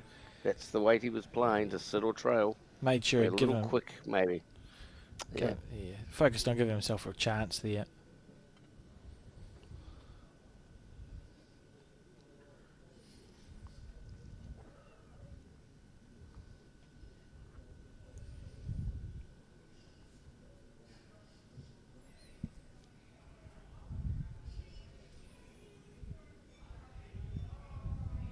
Oh, wonder if he's in for I two. just think it's...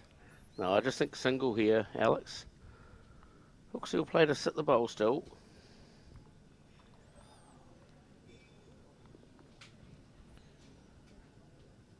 Just might be a bowl high again, I think. Not quite back. Great weight for the shot, though. Yeah, he gave himself a You know, lovely gave it a opportunity. chance. Yeah. Maybe a little quickish, but the idea was right there.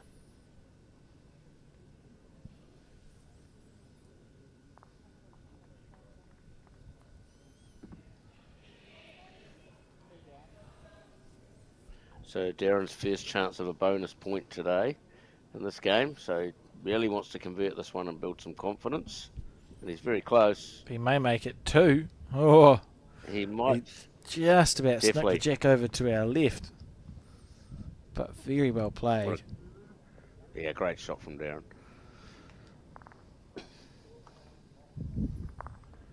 Gonna be Well, I think, sorry, Alex, I think Darren's Parajack number 18 from memory.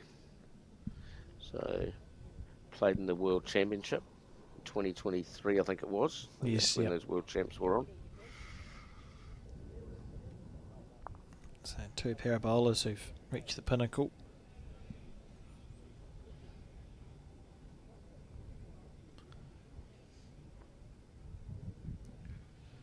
And important to be continuing to be at the pointy end of these events as well, Mark.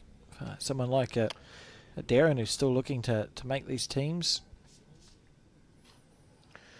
Yeah, look, every event counts clearly for all the players in the para world, and Darren will be willing to make the next para side.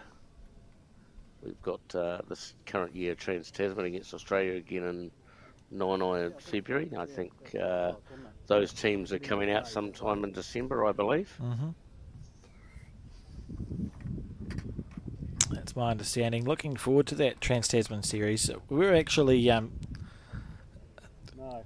lot closer than you might think to winning that series last year when you actually do the number crunching. We were within 2 or 3 games of winning 3 of the 5 tests that were going on, and it just didn't quite happen as an overall country, but obviously you guys had a great test match, and the women and the development men all very, very close. Yeah, for the para team it was good because that was the first time we'd beaten Australia. We had been close a few times, but we had not managed to knock them off, so it was a great achievement by the whole team.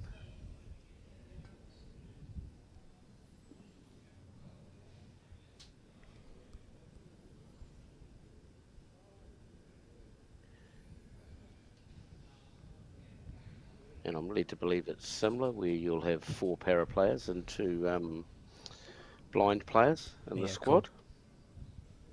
I believe that's the case. Yeah, yeah.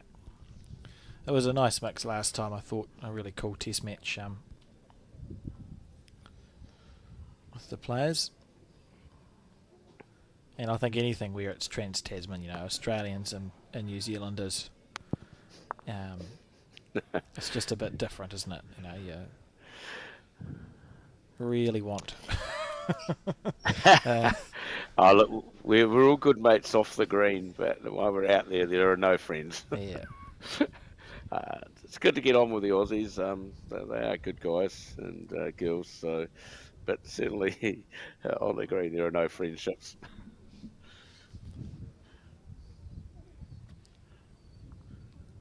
Darren trying to I think navigate. just- Could Yeah, get Pick's unlucky. just played a bit of a poor end here. Might be lucky and only been one down here. I'd be inclined to swap out to the other hand. Just going to say, I half expect to see him switch, which he's going to do. Yeah, if he plays with good line, he'll draw around that front one and draw a shot. And the line looks reasonable, Alex. So down to speed. How about this? That is amazing. What a bowl. That's great stuff. Hooksy. That is a shot and a half. Switched across too. Yeah, just trusted the bowl. Darren might have a little He's gonna nibble have a here by nibble. the looks of this. I suppose his bowl's protected if he does play his backhand. Oh.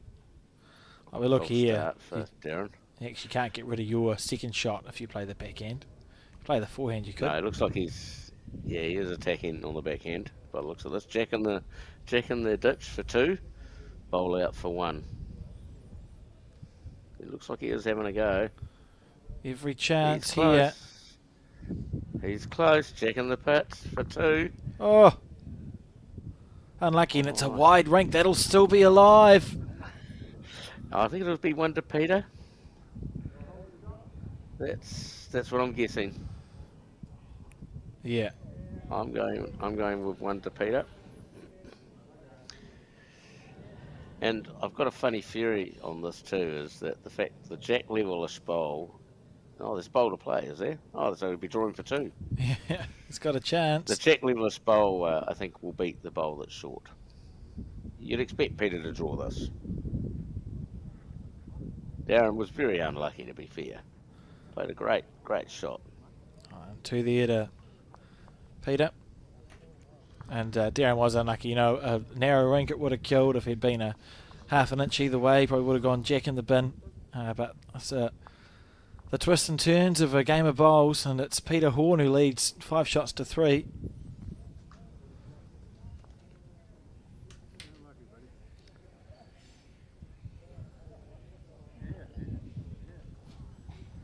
Yeah, Darren didn't do a lot wrong with his runner there. He was probably a mill off a great result because the Jack was almost going back for 2.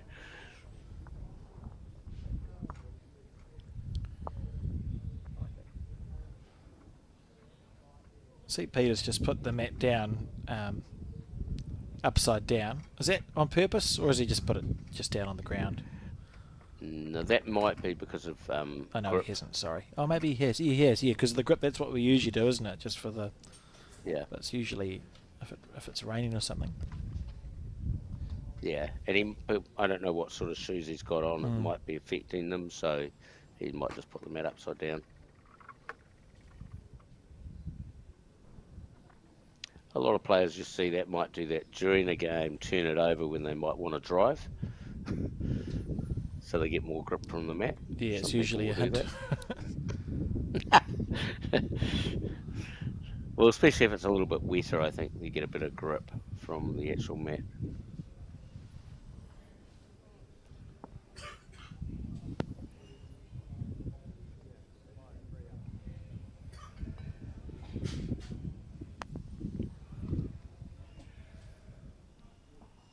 See Peter with very good weight on his first bowl, but just a little bit on the high side. And Darren with good weight, but a little bit narrow.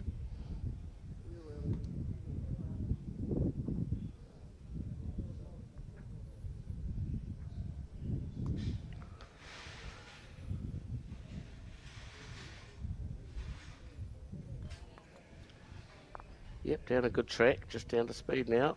Might be a little bit through. Beautiful lie. He's finished almost directly on the centre line.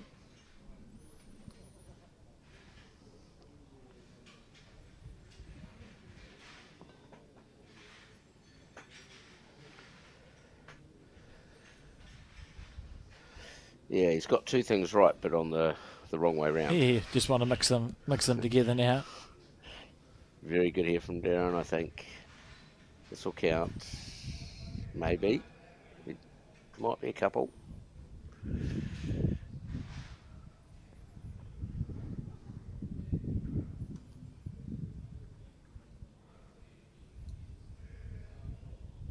needs to have good weight and he'll hang around nice here. Might just be through again. So just a sniff of an opportunity here for Darren.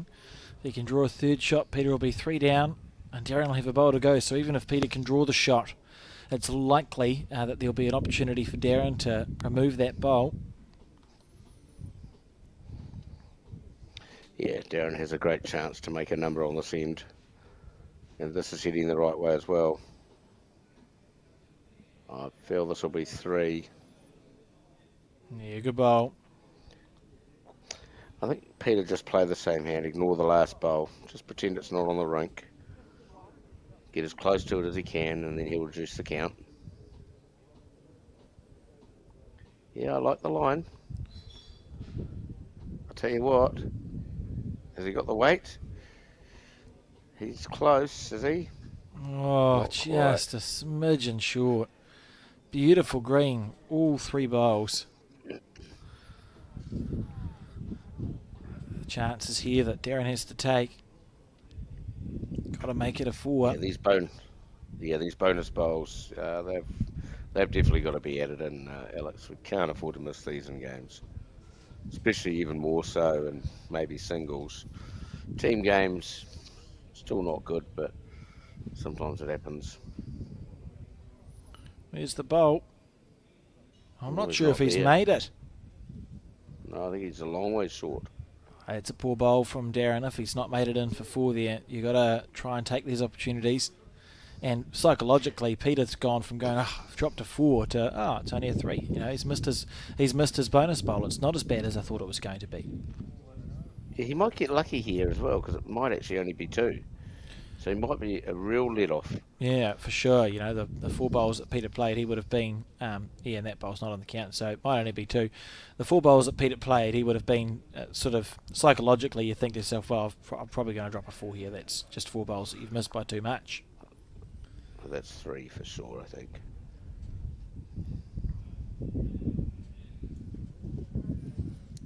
Don't know. Well, Front yeah, bowl, so 2 shots. Bruce might tell us. Do you think That's it's how 2? I read that measure. Okay, well, we'll start with 2 and see how we go from there. 2 it was, Yeah, yeah, we so did 5 it. apiece. And We'd have trouble in another game with how many shots they scored on one end too, remember? I do, but we were right on that occasion. True. So we thought we It were was wrong only the for- players that got it all wrong. 5 apiece.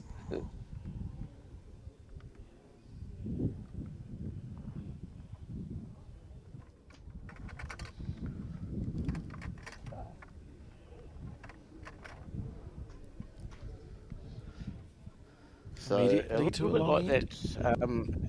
Yeah, a little bit like the singles game we saw where one player was scoring one direction and one player was scoring the other. We've got the same pattern here, Alex. Mm.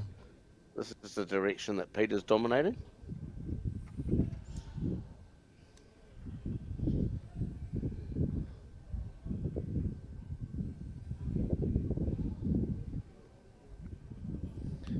Good start, I feel, unless it runs through. Oh, it does run through a little.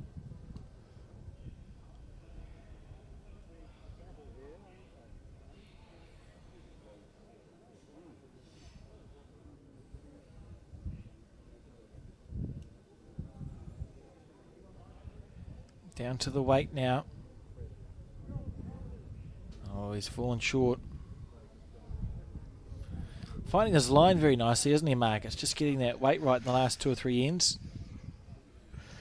Yeah, I mean, clearly it's a lot harder these days for Pete. He drops the bowl a lot higher than what he used to.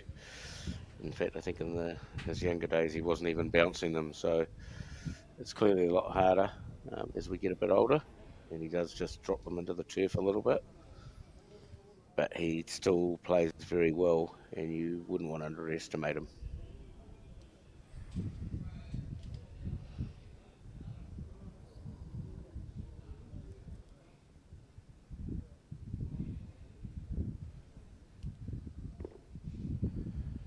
How's the weight? Just need the front one. If he's round the front, he's close. Oh, round, that's pretty Oh. good effort. Yeah, good He would have shot. been good if he hadn't run into that. Will be shot as well, Alex. So pretty good response.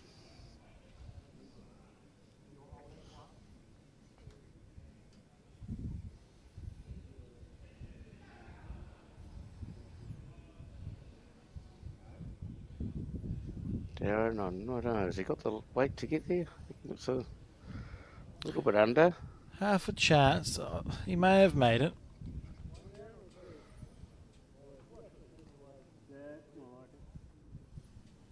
Just asking Bruce. Yeah, my one down or two, but he might actually get us up and find out he might be one up. Yeah. He's holding the shot. One down or two, the answer is no. If you're the marker. And then see if you can work out what's going on. Surely. A little bit quick. Yeah, he's overplayed this one, unfortunately. The excitement of being told he had the shot, I think, Mark. Yeah, I'm pretty sure he was thinking he was down one or two for sure. So he'll be pleasantly surprised.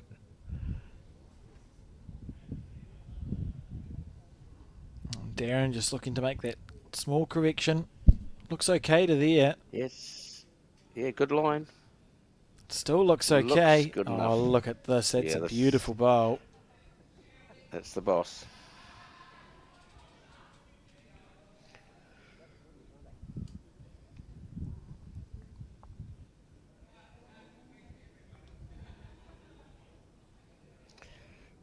It looks a little bit wider.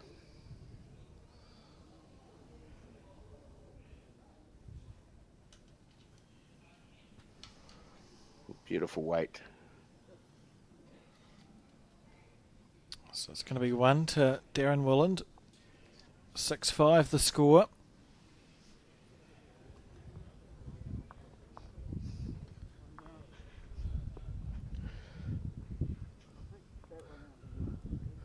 Oh, maybe not. Maybe it's more than 1. No, I think it's just 1, to be honest. Well, yeah, that's what Bruce called it.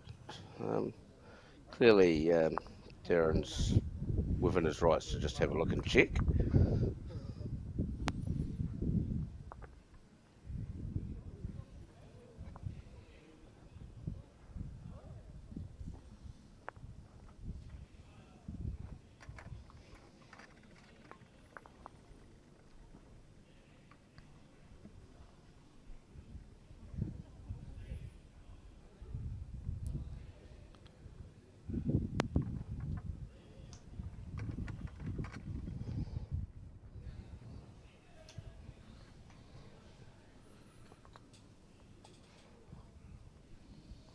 Jack delivered there to a metre and a bit up, probably from the 2 metre mark.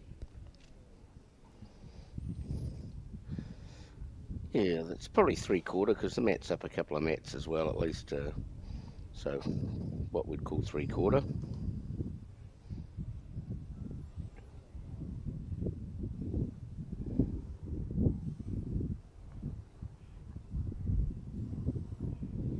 Good weight.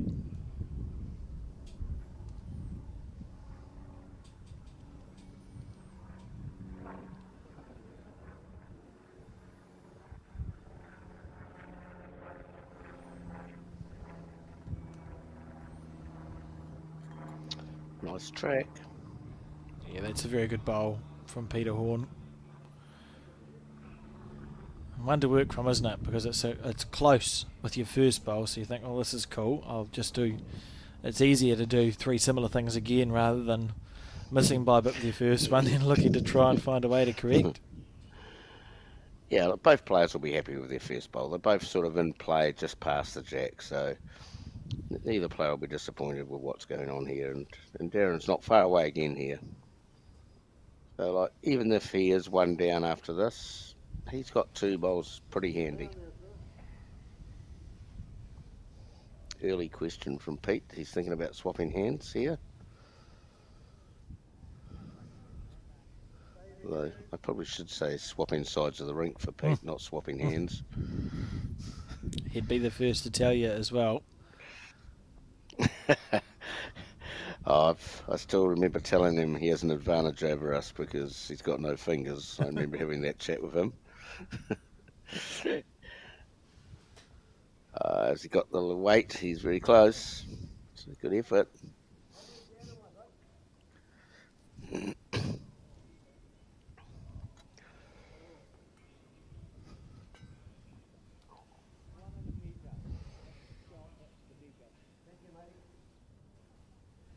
I think Darren looks a little bit narrow here, or he's underweight, one of the two. Probably could even be both.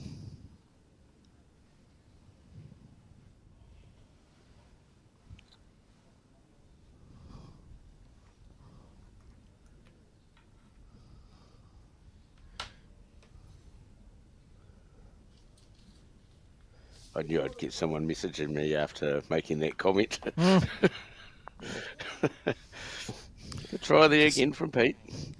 Going for a bit of fishing, are you, Mark? Yeah. Well, that's what happens when you make comments live on YouTube, I guess, isn't it? We've all been there and done that. It's okay. Pete would have laughed at me anyway as well. So.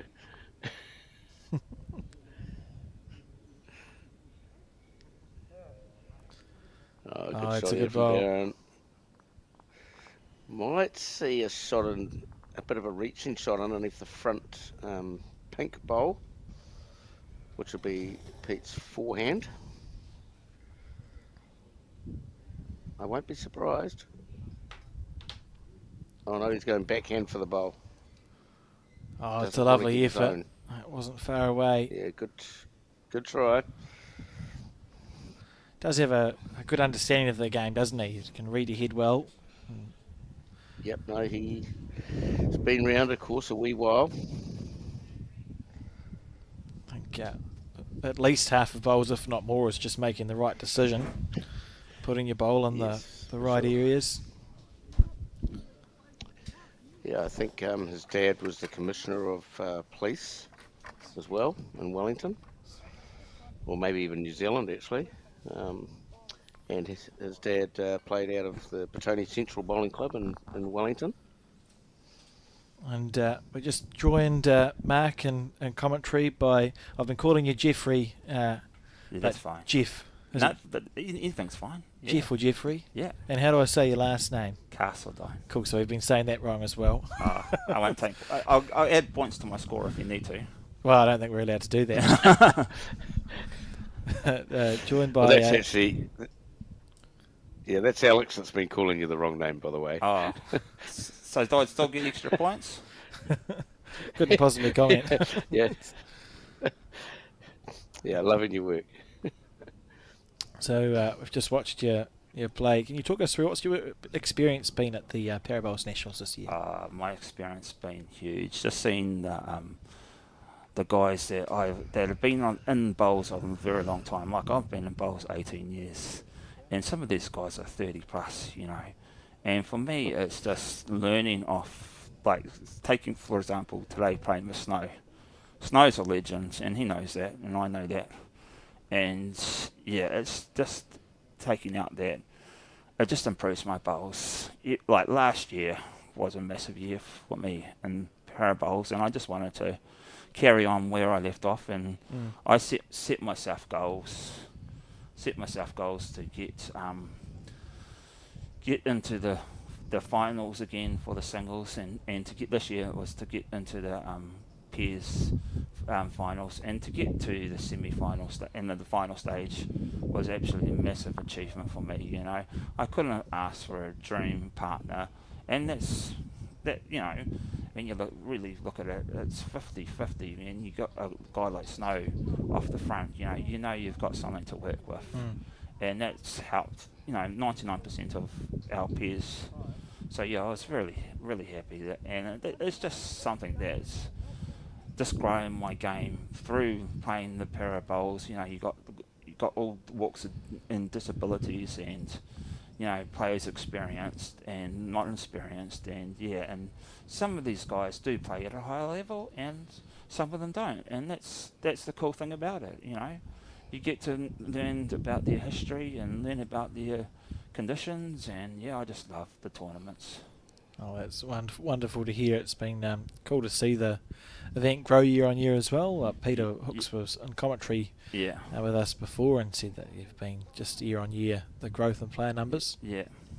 Yeah, no, like, when you got a guy like Coxie, he's an inspiration, going out there seeing with two missing limbs, and bowling like the way he is right now, it's just awesome to me because, I've got hands and arms, and one of them, my hands don't work, so it's actually quite cool. So Saw very close there, Peter, yeah, no, to drawing the shot. we got very lucky against him in the pairs.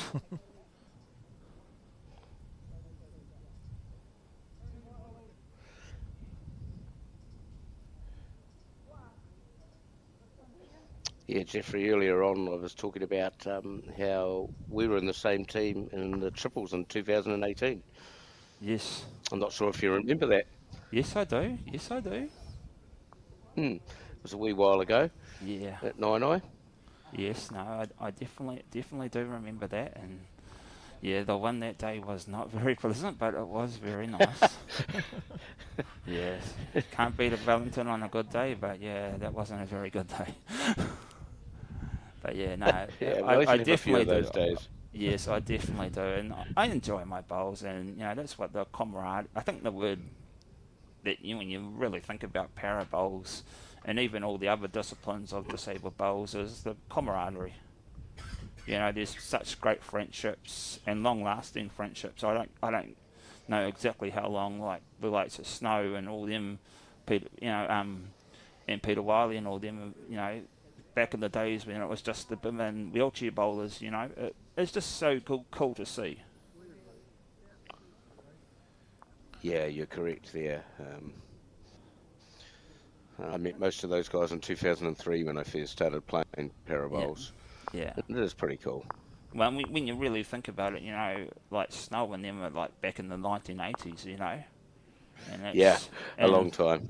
And that's, I was born in 1980, so, I was 7 years old when some of them, were women around, so that's a huge achievement. And, like, to see, I just want to say, like, a huge, big help to Snow because, up till a couple of weeks ago, Snow hadn't played a lot of bowls, and with the new, I can't even remember what he calls it now, but the new little wheel that he has on his wheelchair has just helped him out immensely. So big kudos to the suppliers of that, and also the Spinal Trust for helping him with getting that and achieving that and especially with the stuff that he does for the Spinal Trust. Yeah, no, that's really cool. Yeah, so.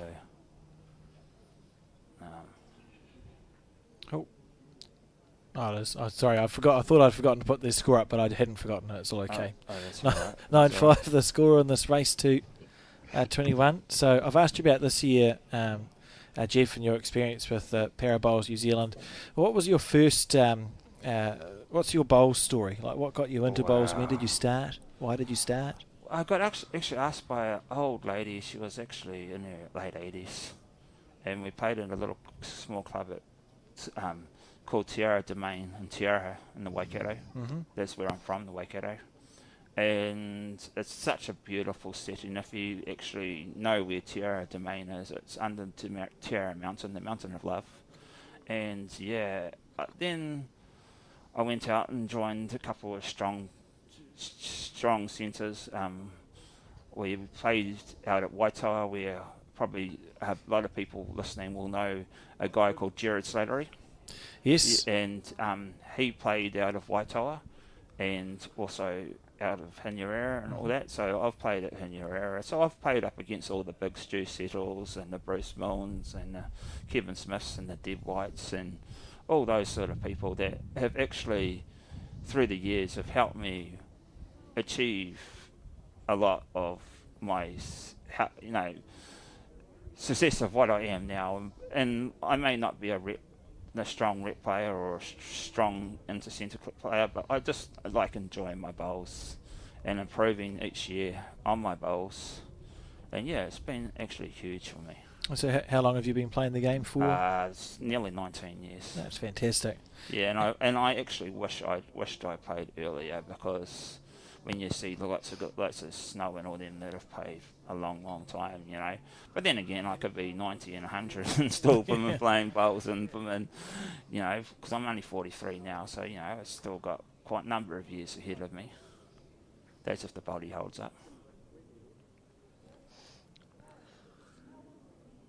Oh, it's nice bowling here from Darren Willand. He's just sort of zoning in. Yeah, once he's in the zone, he's very hard to stop. What's Hooksy got up his sleeve? He's down a good line here. Just needs it to hold on. Oh, go Hooksy. Oh. Just about. Yeah. Beautiful weight.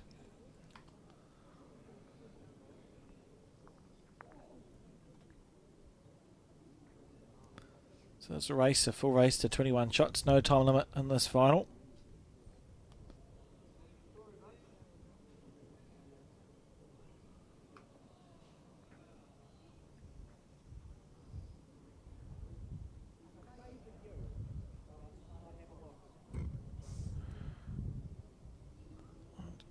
All the bowls on this hand, just underneath the line.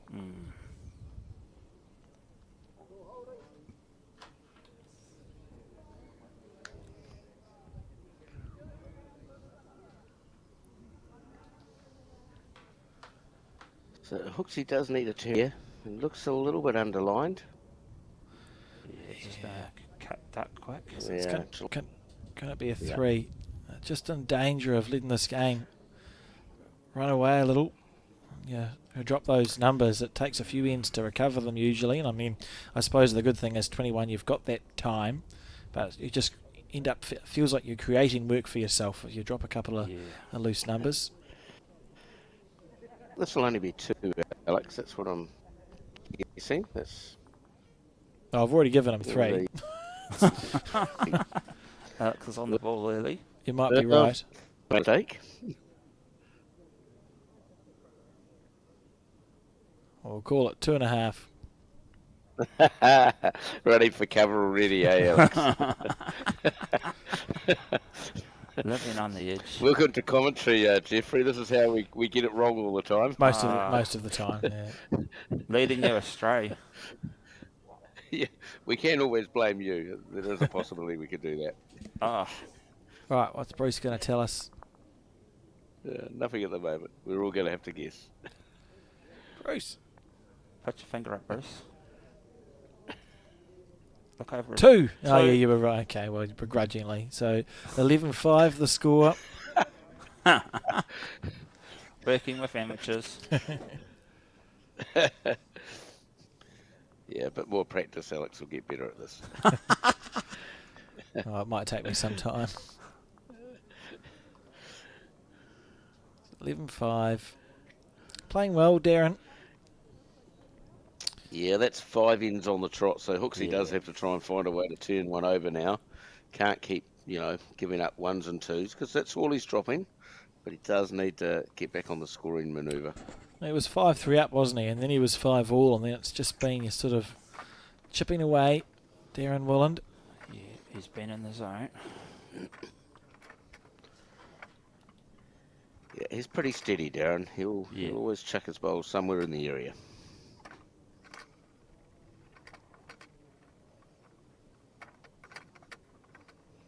Great start by him already. Yeah, logged another one.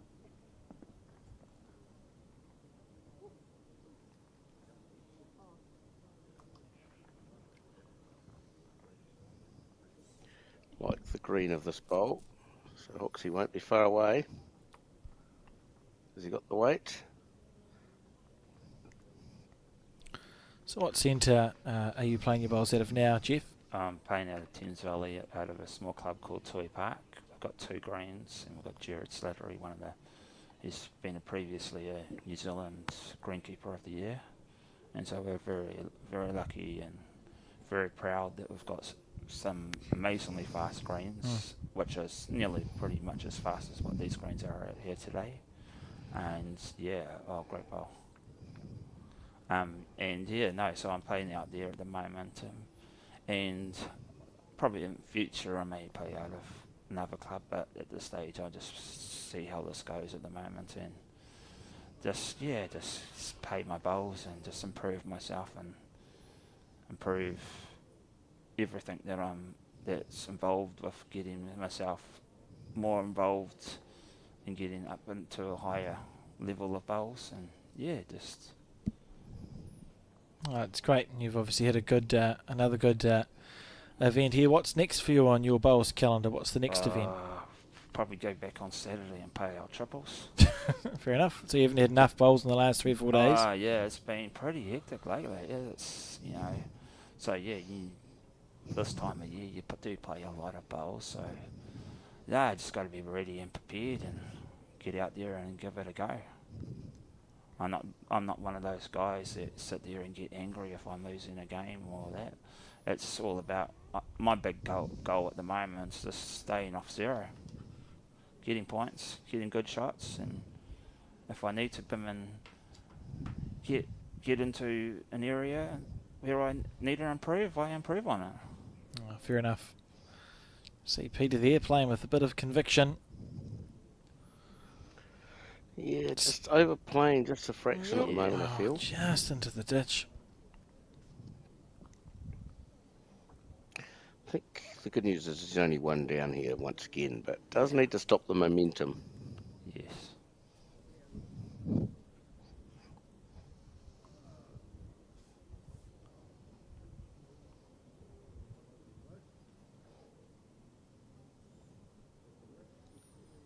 Little feather. Oh, didn't need it. He doesn't need it. Oh, great ball. Another couple at the moment.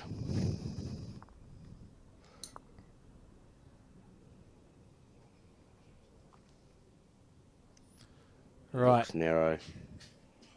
Yeah. It's got beautiful weight here. It's a lovely effort. This is a shame. Yeah. It's going to be. Am I safe to put 2 up on the scoreboard for Darren Willand? You are very I'd safe say this you're time. very safe this time. So 13-5 the score in the race to 21. So for Darren, it's a race to 8 shots. Just needs to score 8 more, and he's the Parabowls New Zealand singles champion for 2024. You say you had a successful Parabowls New Zealand Nationals last year, Jeff? Yes, I did, and I was very proud of myself, and to just actually, because the last couple of years at Parabowls I've struggled a little bit, and I've just changed a few things around in the way that I do things, do a lot of breathing techniques, and just, because I'm quite a confident bowler, so if I don't have the confidence, I don't play a very good shot. So I've got to stay in that confidence zone and just keep myself in a good breathing space so that I'm able to play the decent bowls. And yeah, everything seems to be clicking at the moment, and I'm so proud of myself because it's actually every year after last year it's just getting better and better. And coming up against some strong competition like we did especially in the pairs section today, over the last couple of days has been actually a huge help for me because I've achieved a lot of the stuff, even more than what I wanted to achieve this coming around of the national. So I'll go back to the drawing board next year and work out what I want to get for next year's nationals. Oh, fair enough. As we see, that's a good bowl from Peter. Yeah, Hoxie. Be happy with that as a first one. Yeah, so sort of bowls that just give you a little bit more confidence, especially when you're down.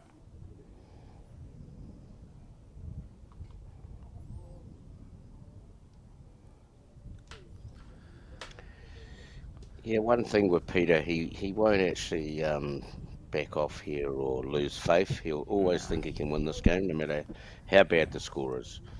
That's one good thing about Pete. He's a very positive guy. That's one thing I noticed yesterday playing him in the pairs. You were never going to die knowing what Pete was going to do. Yeah. He's always got a trick up his sleeve, and thankfully I had another again trick here. up my sleeve to. It's a lovely bowl. It feels like one of those ends, Mark, where you say you got X amount of chances to score a bundle when you're trailing. Well, Peter's done everything he needs to do with his first two. Yep, and like if Darren overplays this one, which I think he has, Yeah. Pete has a big chance to make 4 now. Like Darren's- these are the ends you've got to do the job. You've got to keep whacking them in, get the 4. Let the opposition realise that you've got them. Have a look at the scoreboard and work it out. So important Hooksy keeps whacking them in here. Looks a little narrower. Needs to clunk Should into be his okay. own bowl. Oh, this is outstanding Great stuff. work. Yeah. Well. The only danger is Darren might have a little crack on the forehand now. It must look tempting from the mat to play the forehand. You'd think so. Just from where we're sitting, just from our commentary box, that's what it does look like. Just making this to sit. You can almost see the cogs ticking over. Yeah.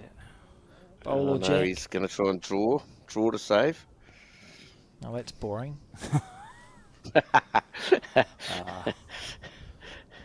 If he does, you'll be saying, if he does it, you'll be saying, good idea. Oh, it's mainly because I'm not good enough to do that. I just go, just give me a target to hit. Come off the short pink at 10 o'clock. Oh, Now, this has got to hurt. Oh, This has got to hurt. yes. desperately want to make this a 4. Peter's just turned it on for this end. Yeah, I've almost put my house on it here, but I've lost some houses before saying that you can't miss these. Living out of your car again.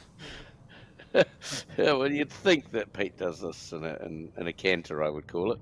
Yeah, And look he at has. this. That's just he exceptional hasn't let stuff. me down. Outstanding. Outstanding. How good are those 4? You still sleep in your bed tonight.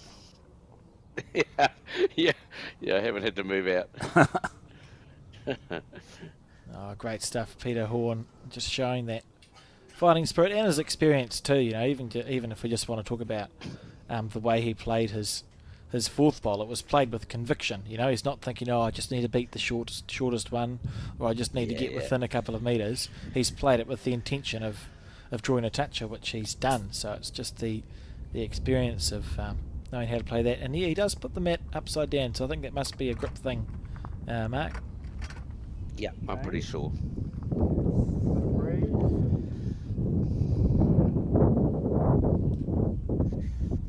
Oh, got a little bit windy just now. Oops, don't think much of that. We're almost back in Wellington. Well, to be fair, it's warm enough. I don't mind the breeze. And we'll see the jack has been delivered quite short. The mat placed right back on essentially on the 2 metre mark. Yeah, look, it's that far up there. Couple of mats. I think that jack will be up. I'd say it's up. Oops, looks like we're getting an umpire, are we? No. No, Darren's no, okay with that. right into it.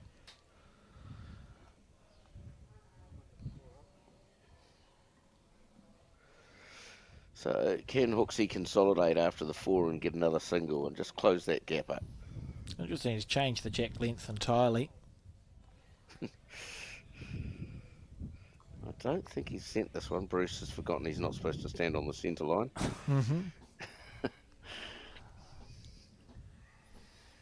It's always an interesting conversation, isn't it? As we've seen Peter change the length of the jack, and he was getting outplayed on the long ends, but then he just drew 4 shots within a couple of feet on a long end. Yeah. So do you keep playing long end, or do you go, that's a one-off, I've lifted for this end, I want to change the length on my opposition? I don't know what the answer is, it's just the things that you consider. Well, I think last end was more 3/4. So, yeah, I'm thinking, he wasn't winning the long ones, but the 3/4 one he did win. So, should we have just chucked it somewhere similar? It's Same not too place, bad here, yeah. but he's still going to be 1 down.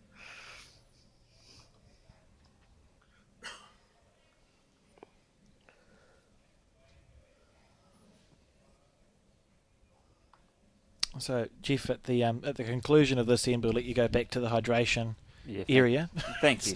Was there anything else you wanted to say before we let you go about your experience here at the Para Nationals? Just I like to thank everyone that's supported us over that not only in person but online too. I know I've had a few text messages from people that from my own club and from the Valley that have been watching, and in the Bay. Shout out to Sue. Shout out to Kay. You'll know who they are, Mark. I definitely know Kay. Yes. Or And Honey Sue- Bunny, as I would call and her. Sue Hodges. So Yes, I know. Shout out to those two ladies, and to Gary Barber and his wife watching. So I know they're watching as well. So just thank you so much, guys, for your appreciation and support, and just thanks to everyone that just puts on a tournament like this, because it's a lot of work, and for us it's just so enjoyable. Like, I know you guys you haven't seen it, but it's just the work behind the scenes that goes on, especially in the kitchen and the bar staff and the green staff. Yeah, just thank you so much. It's just blowing my mind just how good not only how good I've gone, but just what's gone on within all the tournaments that goes on. They just seem to be getting better and better and stronger and stronger. And just trying to nibble the ball. Very effort. Just under.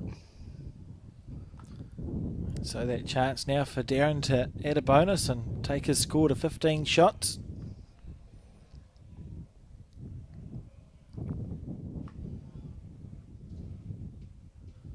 We'll see if he makes it in for the bonus here. Pretty close. You betcha, I feel. you betcha. Oh no, he's not. Are you sure, Mark? No. I'm going one only. Very good. Thank you again for joining us in the commentary booth, Jeff. Thank you for having me, and again, Mark, thank you so much. And it's always a pleasure, boys. Best of luck for your club triples on Saturday. Yeah, and hopefully see you guys next year in the same position. Sounds like a plan. Certainly easier behind the screen, isn't it, Mark? Yeah. Oh yes, I haven't missed a shot all day. And you still have your house. And I still have a house, so things are going good.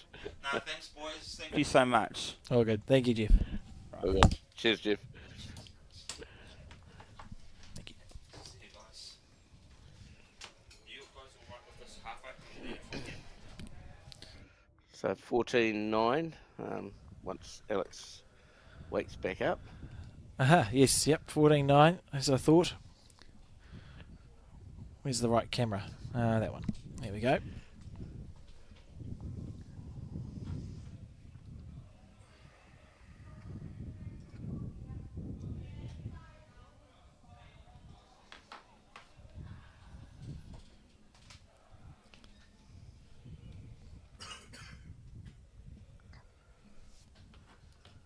Been a very interesting game.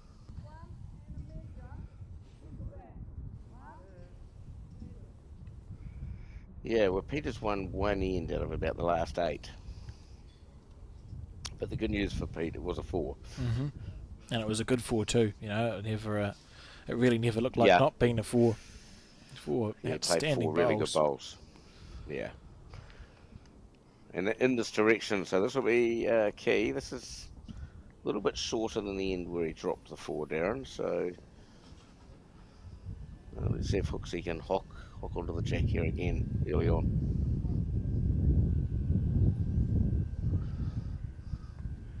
It's not bad for weight. It's a handy start. Yeah, good bowl.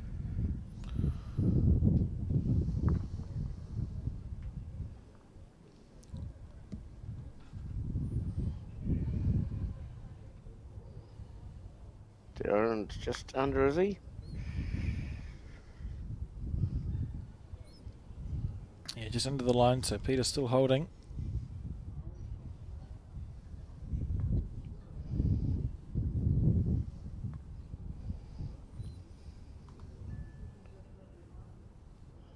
Yep, down to speed. I like the line again here from Hooksy.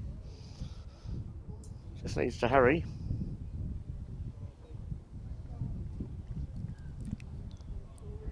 Yes, thereabouts. Could be a couple. Just fell out though.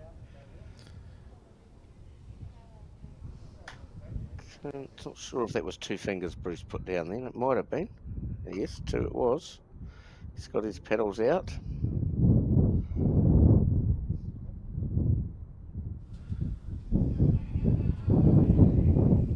Oh, I can imagine if it's another 4. Well, it's starting to look like a possibility, isn't it? Just, yeah.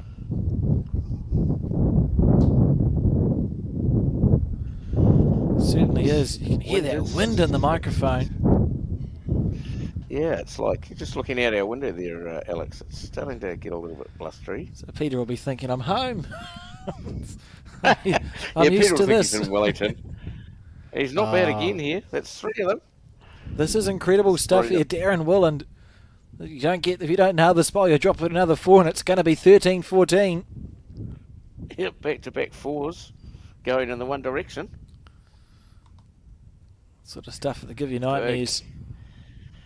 Yep, big bowl. He's a lot wider than he wants to be.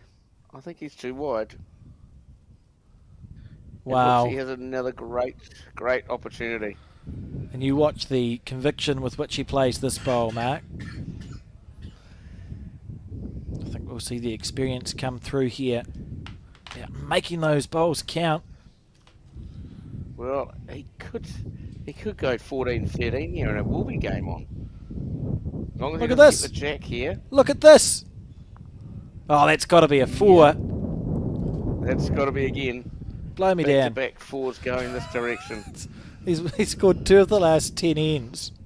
And the score 13-14. Yeah, incredible. I think Hooksy will say, we'll just take them back down there and we'll play back this way. Yeah. That's what I'd be suggesting to Darren at this stage. We're not playing that other direction anymore. Incredible. Like we said, Hooksy would fight, and he is fighting. Oh, great stuff.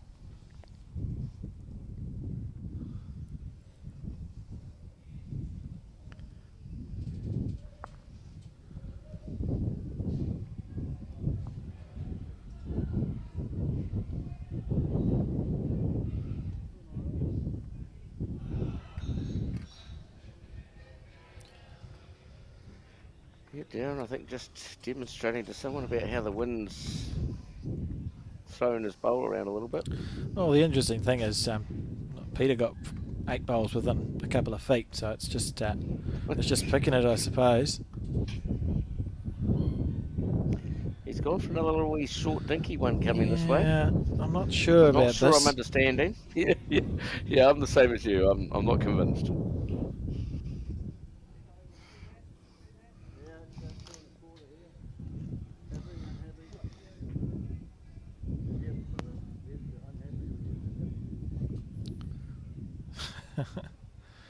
Just a conversation about whether it was up or not.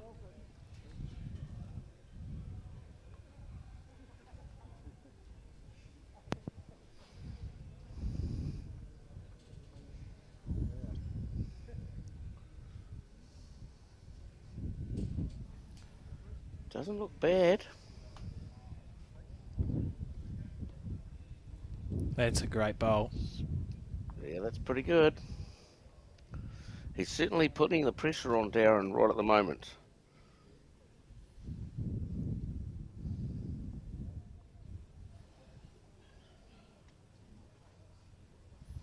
Just found whatever it is that he needed to click into gear. We saw, I mean, as you say, it's been 2 of 10 ends, sorry, that Hooks has been able to score. And I think a lesser bowler or a lesser, maybe someone with less experience or less tenacity might have gone, oh well, not my day, I've lost 8 ends in a row, or sort of 8 out of 9 ends. So that's just what happens. But Peter found a way to score a 4, and then he scored another 4. Look at this. He's put 2 bowls within a few feet. On fire. That's brilliant stuff. Yeah, he's found it all of a sudden.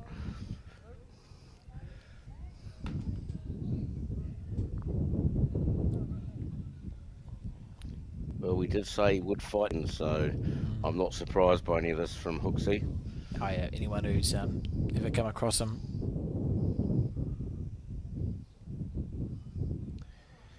Yep, I've never seen him take a backward step. I'll tell you that.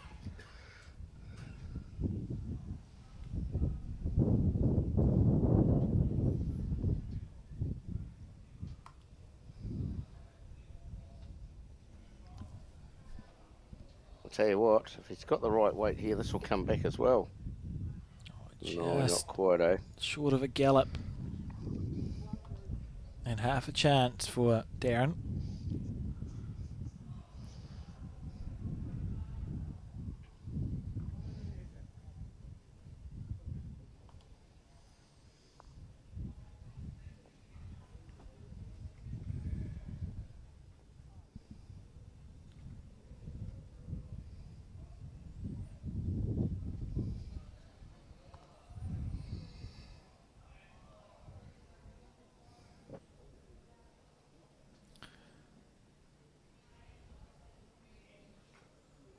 Well, I'm running out of words, Mark.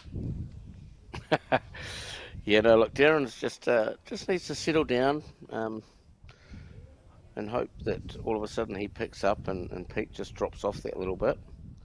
The good news is here on this end, he's only one down, so it's not a big deal. You know, if you're going to play a bad end, drop one. That's always the key factor. And this will slow down, you know, the bleeding a little bit off dropping fours. Looks like he switched to his backhand. Must Yeah, I'm feel not like sure it's. why he'd be. Yeah, I'm not sure why. Yeah, I can't think of a reason. No. And we'll be all tied up now, Alex. Well, yeah. I usually 13-5, we wouldn't have picked this. I Yeah. usually have words, right? 13. But it's just it's quite incredible here from Peter. Yep, 13-5 to 14-0. Game on. Well, Peter was 7 five. shots Yeah, required. it was 5-3 up, and then he was 13-5 down, and Down. it feels like we've literally blinked once, and he may be 15-14 up here if this is in for two. Quite staggering stuff, and virtue of just some exceptional bowling from Peter. Really good. One down just. I think that's what I heard. Just the one. So 14 apiece. Now a race to 7. I think the marker's forgot to do the board, or is Darren going to do it for us? I know Darren. Darren's going to do it for us. Darren will take care of it. What an amazing bit of fight we're seeing from Hooks here. Remember, we said at the top of this final, this is the one of the ones, or probably the one, that Peter hasn't got on his CV. He's not won the Parabowls New Zealand singles title before. I think he probably quite wants so- to. Yeah, I said before the game that he'll be up for this game, and he's shown that he hasn't, backed off. Another very well-weighted bowl. Coming in the direction where he's got back-to-back fours.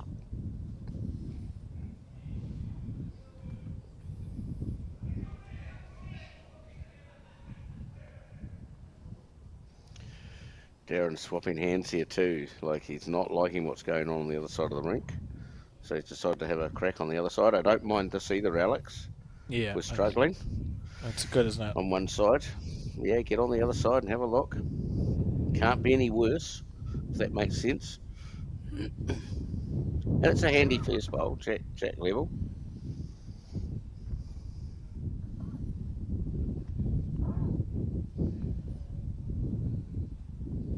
Yep, see down to speed.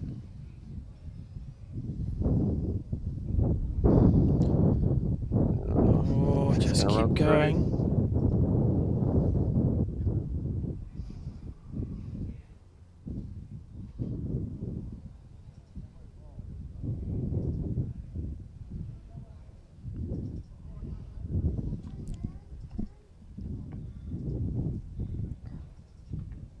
nice here from Darren. Good bowl. Beautiful bowl, this. Yeah, that's a great shot.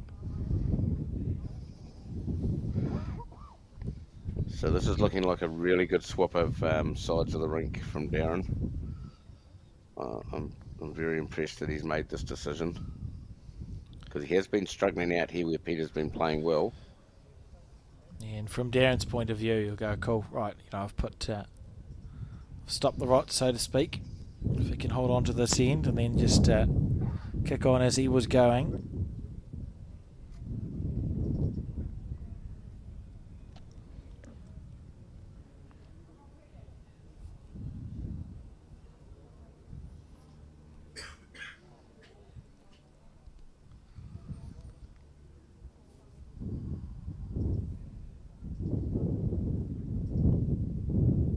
Oh, it wouldn't surprise me if Peter drew the shot here on his backhand. I do that umpire's waving too. It's not us, I don't think. I hope not, I won't be waving back. No, I'm pretty sure I'm not waving back to him either. Hooksy, has he got the jack? Oh, he moved it. Oh, He moved it. Took a coat of paint off the jack. I think it'll be 2 to Darren. Drawing for the bonus. If he gets this, he'll be able to go out next end. Doesn't want to knock Hooksy in though. Oh, he's just drawn just Oh, he's around it. Hooksy. I think he's too quick, is he? Yeah, I think it'll be 2. Yeah, it looks like 2, doesn't it, on this camera angle? Yeah. I'm feeling it's 2. And it is. So 3. No, I think he's just No, it's 2. He's got yeah, that wrong. just right. the way he was holding Indirectly. the lollipop. He's got a rogue, He needs to a have rogue red lollipop. Yeah. Yeah, I don't think it's meant to be out there. Oh, Oops. Got someone from Got the a- next rink. a pitch invader. Oh, actually, hopefully not. Ideally not.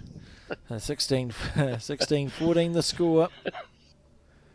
And for Darren, he'll feel like he's... I mean, the last time he delivered the jack, he was, 14-5 up. So he'll be happy to have that jack back in his hands, and you just try and get back to what you were doing before. So this first bowl here, I think for Darren's sort of psychological ability, he'll really want it to be a good first bowl, and then you can sort of relax back into the game. Yeah, it's getting to the pointy end of the game, really, isn't it? 16-14. Like, anything could happen in the next couple of ends. Someone could go out very comfortably.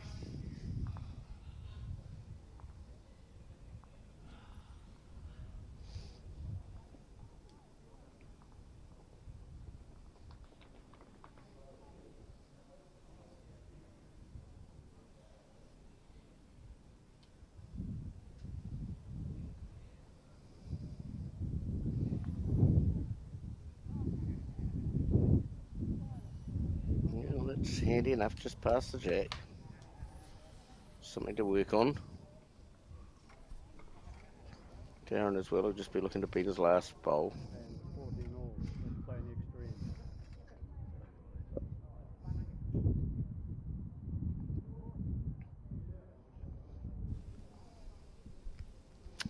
Bruce has forgotten he's the marker.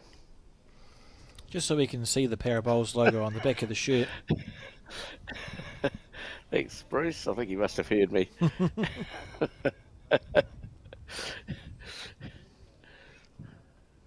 Either that or Pam might have told him in the background.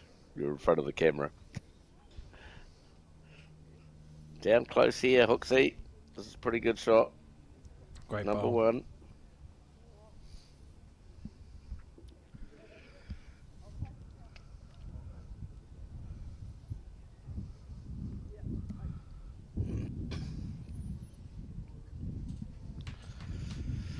I'm actually getting the feeling, Alex, that this is going to come down to some nail biter.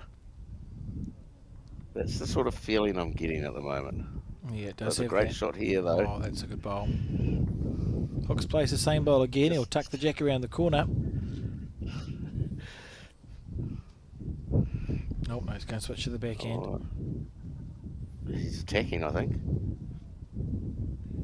I don't like this hand to attack. Although it is away from his own bowl, but I think he should have just played the same bowl he just played. Sort of looking to pop the jack back, isn't he? With that Yeah, shot selection. yes.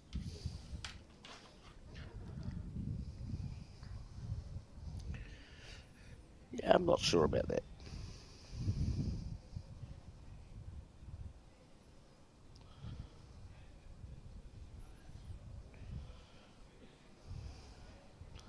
Darren's close again here, you know. Oh. Or was he sold out? No. Oh, just about. He almost played it for him, didn't he? He got close to playing it for him. I think Hooksy will go this. See it there from the... Yep, he is. He's going. He's...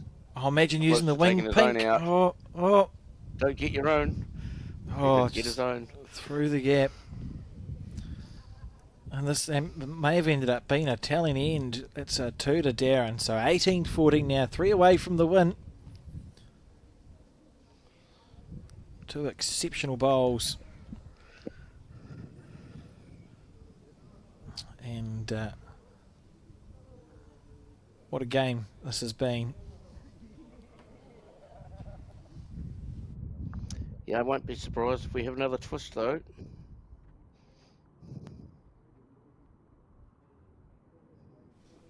It certainly wouldn't be surprising. I think just and Darren will be wary too, and Peter will have a bit of confidence because we've seen twice in this game. He's just gone and 4 bowls have just been all around the jack, so we know he's capable of playing those bowls in this match. Yeah.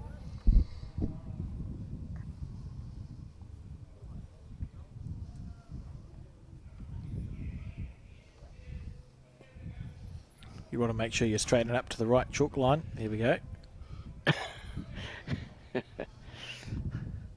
Well, I've seen people put the jack on the wrong, the mat on the wrong chalk. Oh, line too, yeah, so I've that been was a there and done possibility. that. And you're playing, you're like, something doesn't feel quite right. It's not. When you work out you've got both of them wrong.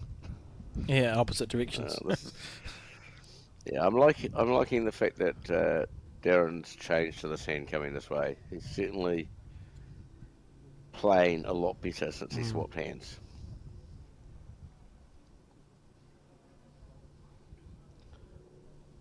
It's down reasonably good lines from Hooksy. Needs it to hold. Got the jack. Oh, that's a bomb Got of a it. bowl. It's a first jack we've seen gutsed. Yes, it is today, all day. Actually, a lot of slicing going on, but he got that absolutely square in the middle.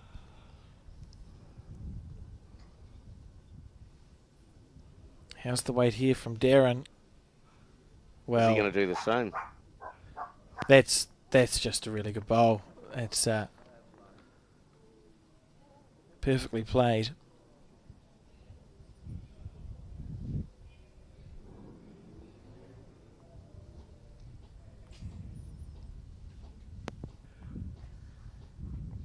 Yep, great shot there from Darren. Peter's not far away if he's got the weight, I tell you. But he's got the green. Oh, he's just fallen a few revolutions short. It's handy.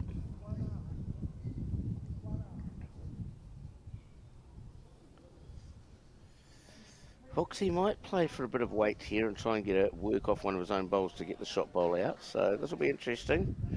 Darren should just try and play the same bowl he just played. There's no need to change anything. Same hand, same bowl.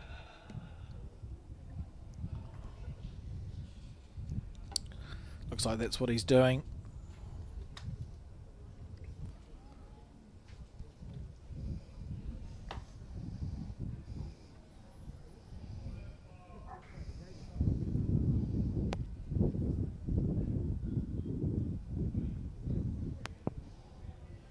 Not a bad effort, you know.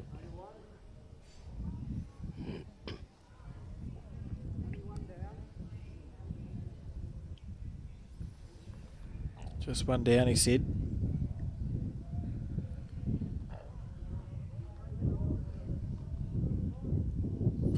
I think they come back He's from, just trying to draw.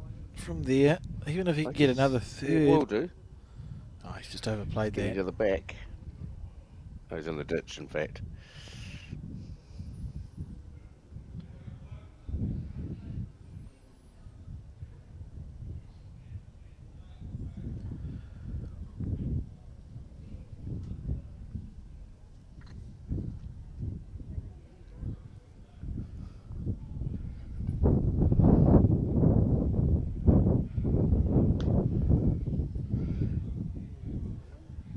I don't know that he'll come back with the way the wind's blowing at the moment there, Alex. He's trying to get back. Yeah, you can just see there at the Trying end to of the track, turn. though. It's just not going to happen. Had the right weight. And Peter, after overplaying this third bolt, Yeah, he's a little bit up there, trying to work off one of his own. Not quite, I don't think. Needs a rub. well, he tried. I mean, it's a fair effort there. 3 good bowls. But it's going to be one more to Darren Walland. He finds himself on 19 shots. 2 to go for the 21.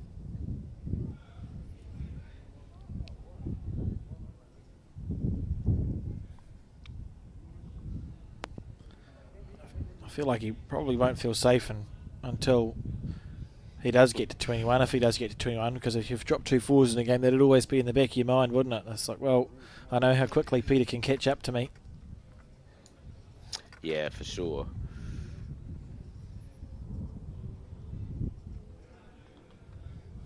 So now it's all about putting pressure on. So if Darren can play really good first bowl effectiveness here, that's probably the winning of the games right now, I feel. Yeah. It's all about pressure. If he gives Pete a yard, I feel Pete will find a way out of it.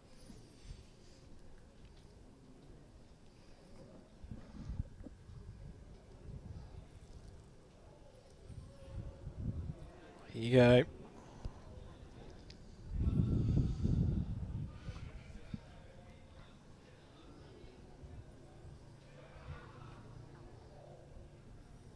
Down a good area.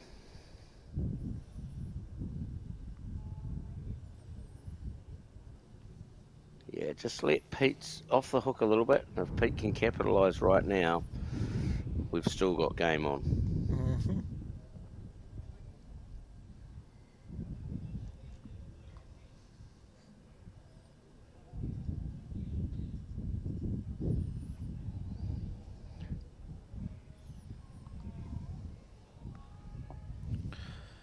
Well, the pressure's right on.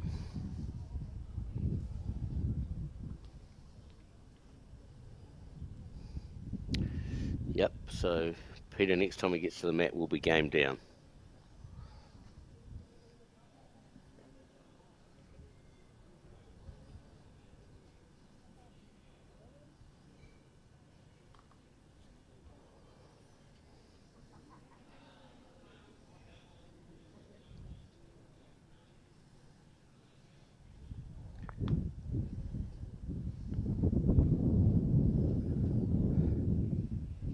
Still a lot of room here for Peter to get a shot.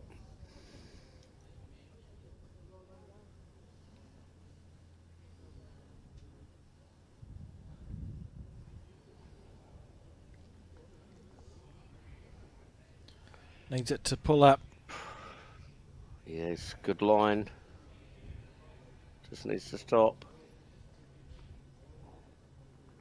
It's maybe second. A little bit hard to tell from those angles, Alex. Oh, he might have snuck in. It is, as you say, hard to tell. Jack level over Jack in line, so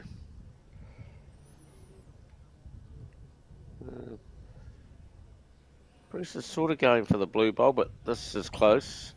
No, it's not. He's running through. Well, Bruce now is sort of going one blue. Yep, 1-2 Peter, going by Bruce Walker's paddle.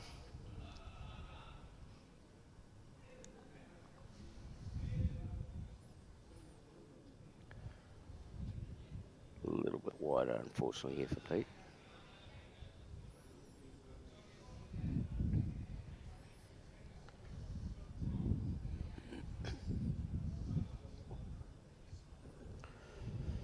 So I reckon if he draws a toucher, he might make 2 here. Or if he just turns over Peter's bowl 1 roll, he'll make 2. So he does have a chance to go out with this bowl.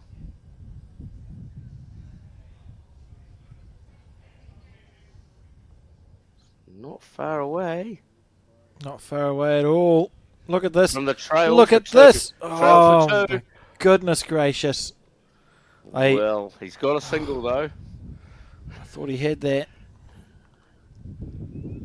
Maybe that he's just eking closer. Yeah, single here is good for him. Pete needs to get close. He's in the area if he's got the weight. He's in the area.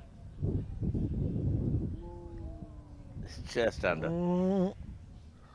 What an effort. Well, we're going to find out soon. Bruce saying It's a it's single. 1. 20 shots to 14.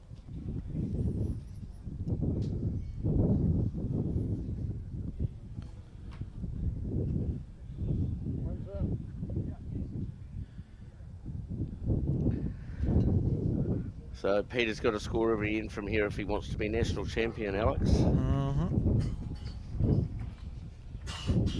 Although, since the change of hands, and that's what I'm putting down to what's going on, since Darren swapped hands, this has been the winning of the game. Yeah, I think he had those 3 shaky ends where he had 8 shots scored against him and 3 ends, and did change hand. Sort of be able to find that form again. If he had waited 1 more end to make that decision, who knows what the score would be.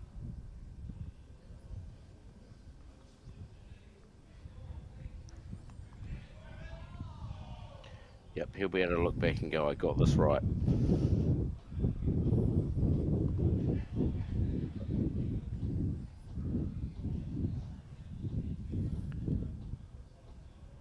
Nice start here.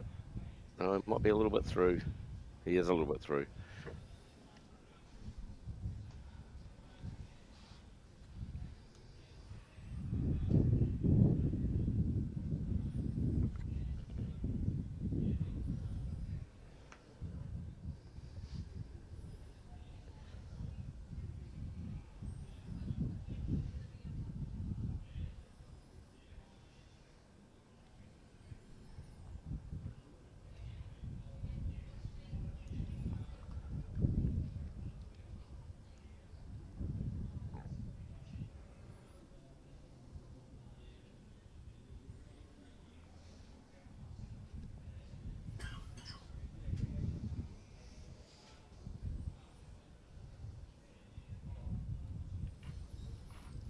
Well, as close as he would have liked.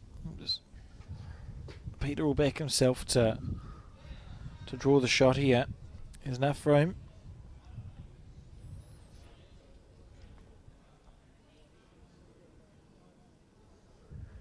And he's got good green. Just needs to hurry. That's well played. Oh, That's he's played really a well monster. played by Peter Horn, fighting to stay in this final. Could well be holding a couple.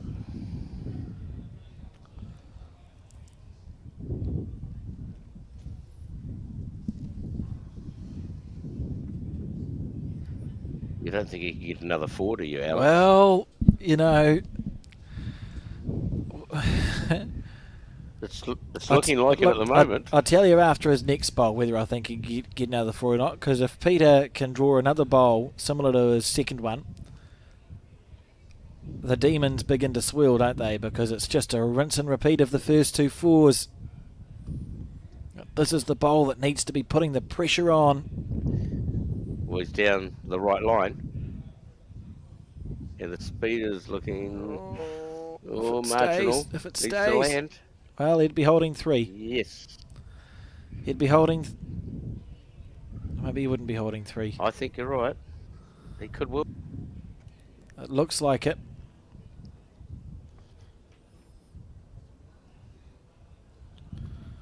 Darren on the back end now.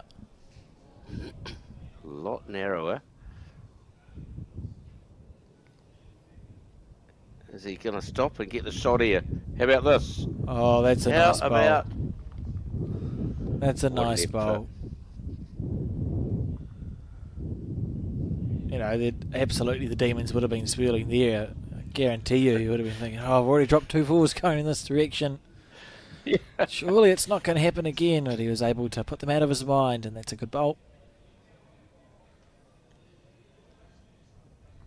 1 to Peter Horn. 15-20 the score now.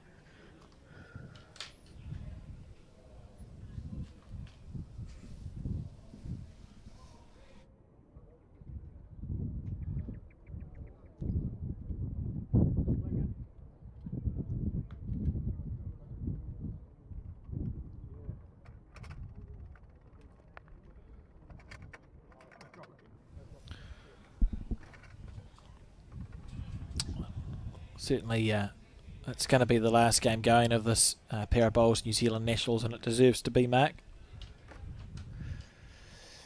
Yeah, look, and it has been a good game. Like, both players have fought really hard.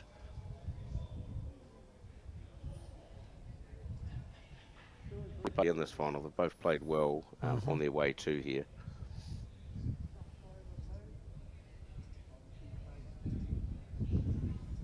You want something to do, don't you? So Hooksy needs to put the pressure on. Oh, we're doing a measure, are we? We are. We're not convinced the jack is up.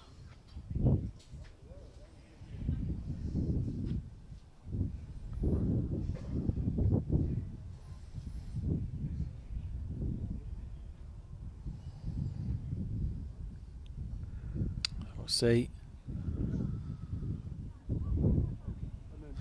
Made it. Up by an inch, by miles.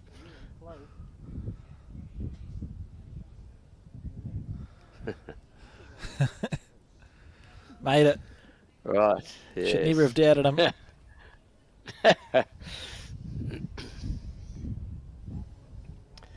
Well, Hooksy, you need to put one on and put Darren under a little bit of pressure here. I feel a front wooder would be very good. In fact, Hooksy's swapping hands as well here. Just point that out. He's swapped Interesting. hands.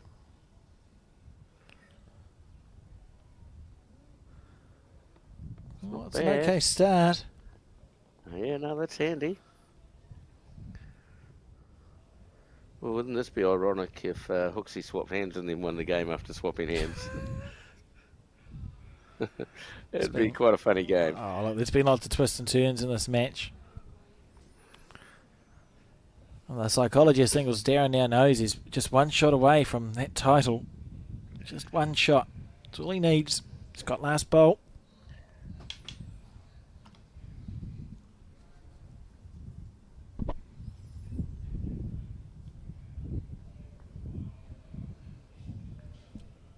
Yeah, I like the trick again from Pete. Might be a little bit quick, I don't know. Oh, Coming this is back good. now. This is good. What a shot. Yep, 2 good bowls.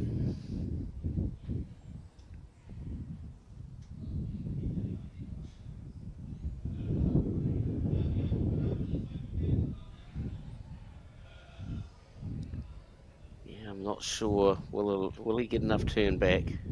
He's trying to. He's How done about it. this? He's done it. That's a good No, shot. I'm not convinced. I'm not convinced. I'm not convinced yet.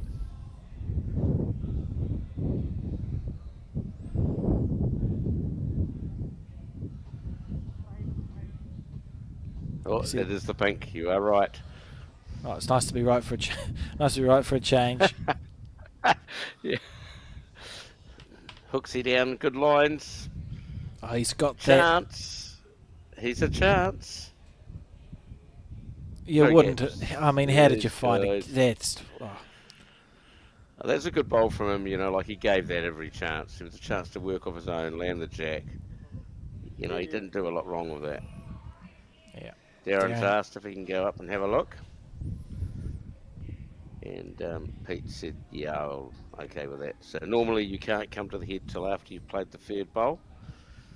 But Darren, really good there, asking Pete, are you okay if I go and have a nosy? And look, I mean, we talk about exceptional circumstances. I would say this qualifies. You're coming to see if you're holding a national title or not. And if he is holding shot, he will swap hands here and play what would be his backhand, because he's a lefty.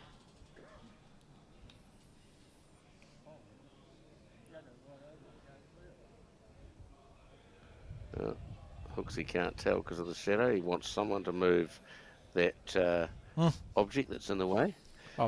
That might be quite challenging. I think so, looking. You have to what the literally object is. move. No, you can't. We can't. Can we not move that? No, unfortunately Surely we can not. move that. No, it's a giant pole. Yeah. I guess we could try and cut it down. Could be back in Auckland at One Tree Hill. No, it takes far too much time. Just wait half an hour and the shadow will move. That'd be the solution. Okay. I don't think Peter's got half an hour to wait to play this next bowl. Oh, if he's got the weight, he's close. Not quite. So, Peter Horn, destiny is in your hand right now. Or is Darren going to be national champion?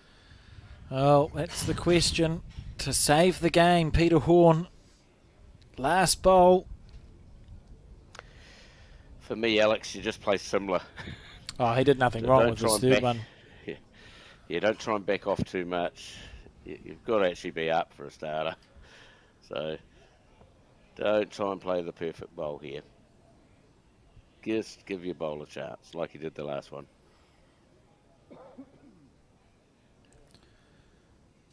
So this is it. One down on the head. So close with his third bowl. On his backhand. He's watching it. He's got to be a chance He's here. a chance. Is the check in the way? Oh, where was the gap? Oh. Well, Well, Darren's very confident he's got the shot. But we'll see if Hooksy's going to concede or we'll get the measure out. I'd stress him out. This could be a little... Yeah, so would I. Are You don't want to play your last ball, you can measure it. Yeah. Yeah, that's what Pete's saying to him. Darren's going, I'm in by more. Yeah. Everyone's agreed it's over, but no one's going to measure it. Pete's surely going to say, surely we're going to have a measure, sure. Oh, can you imagine the excitement if... Oh, no, they're all shaking hands. Okay, we'll call it done. Well, what a great final that was, Mark. What are your thoughts before we let you go? Look, that was pretty good. I think the winning of the game in the end was swapping. Really showing some good experience in swapping over.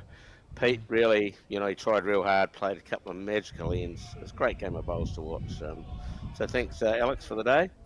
Thank you very much for joining me, Mark, and thank you to those viewers who tuned in, and to Para Bowls New Zealand and also Papanui Club Outdoor Bowls for having us. It's been absolutely delightful to be here today, and for those tuning in, the next thing that Bowls New Zealand will be broadcasting is in a couple of weeks' time. We've got the Oceania Challenge followed by the World Champion of Champions Singles, so it's something ridiculous like 11 or 12 days of bowls to be broadcast over those couple of weeks period. So we look forward to seeing you there, and then but until then, so long, farewell, and whatever I'm supposed to say after that.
someone you care about is going through a tough time, it can be hard to know what to do. Here's 10 ways you can help someone who is struggling. Listen. You might want to give advice, but most people just want to feel heard.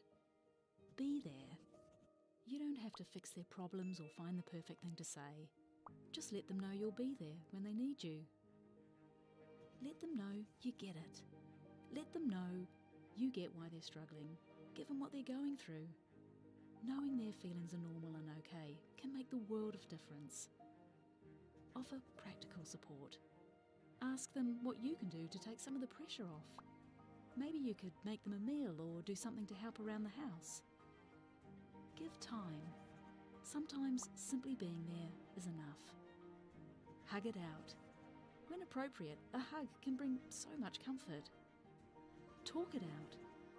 Offer to be their sounding board and kōrero with them about what they're going through. Remind them how much they matter.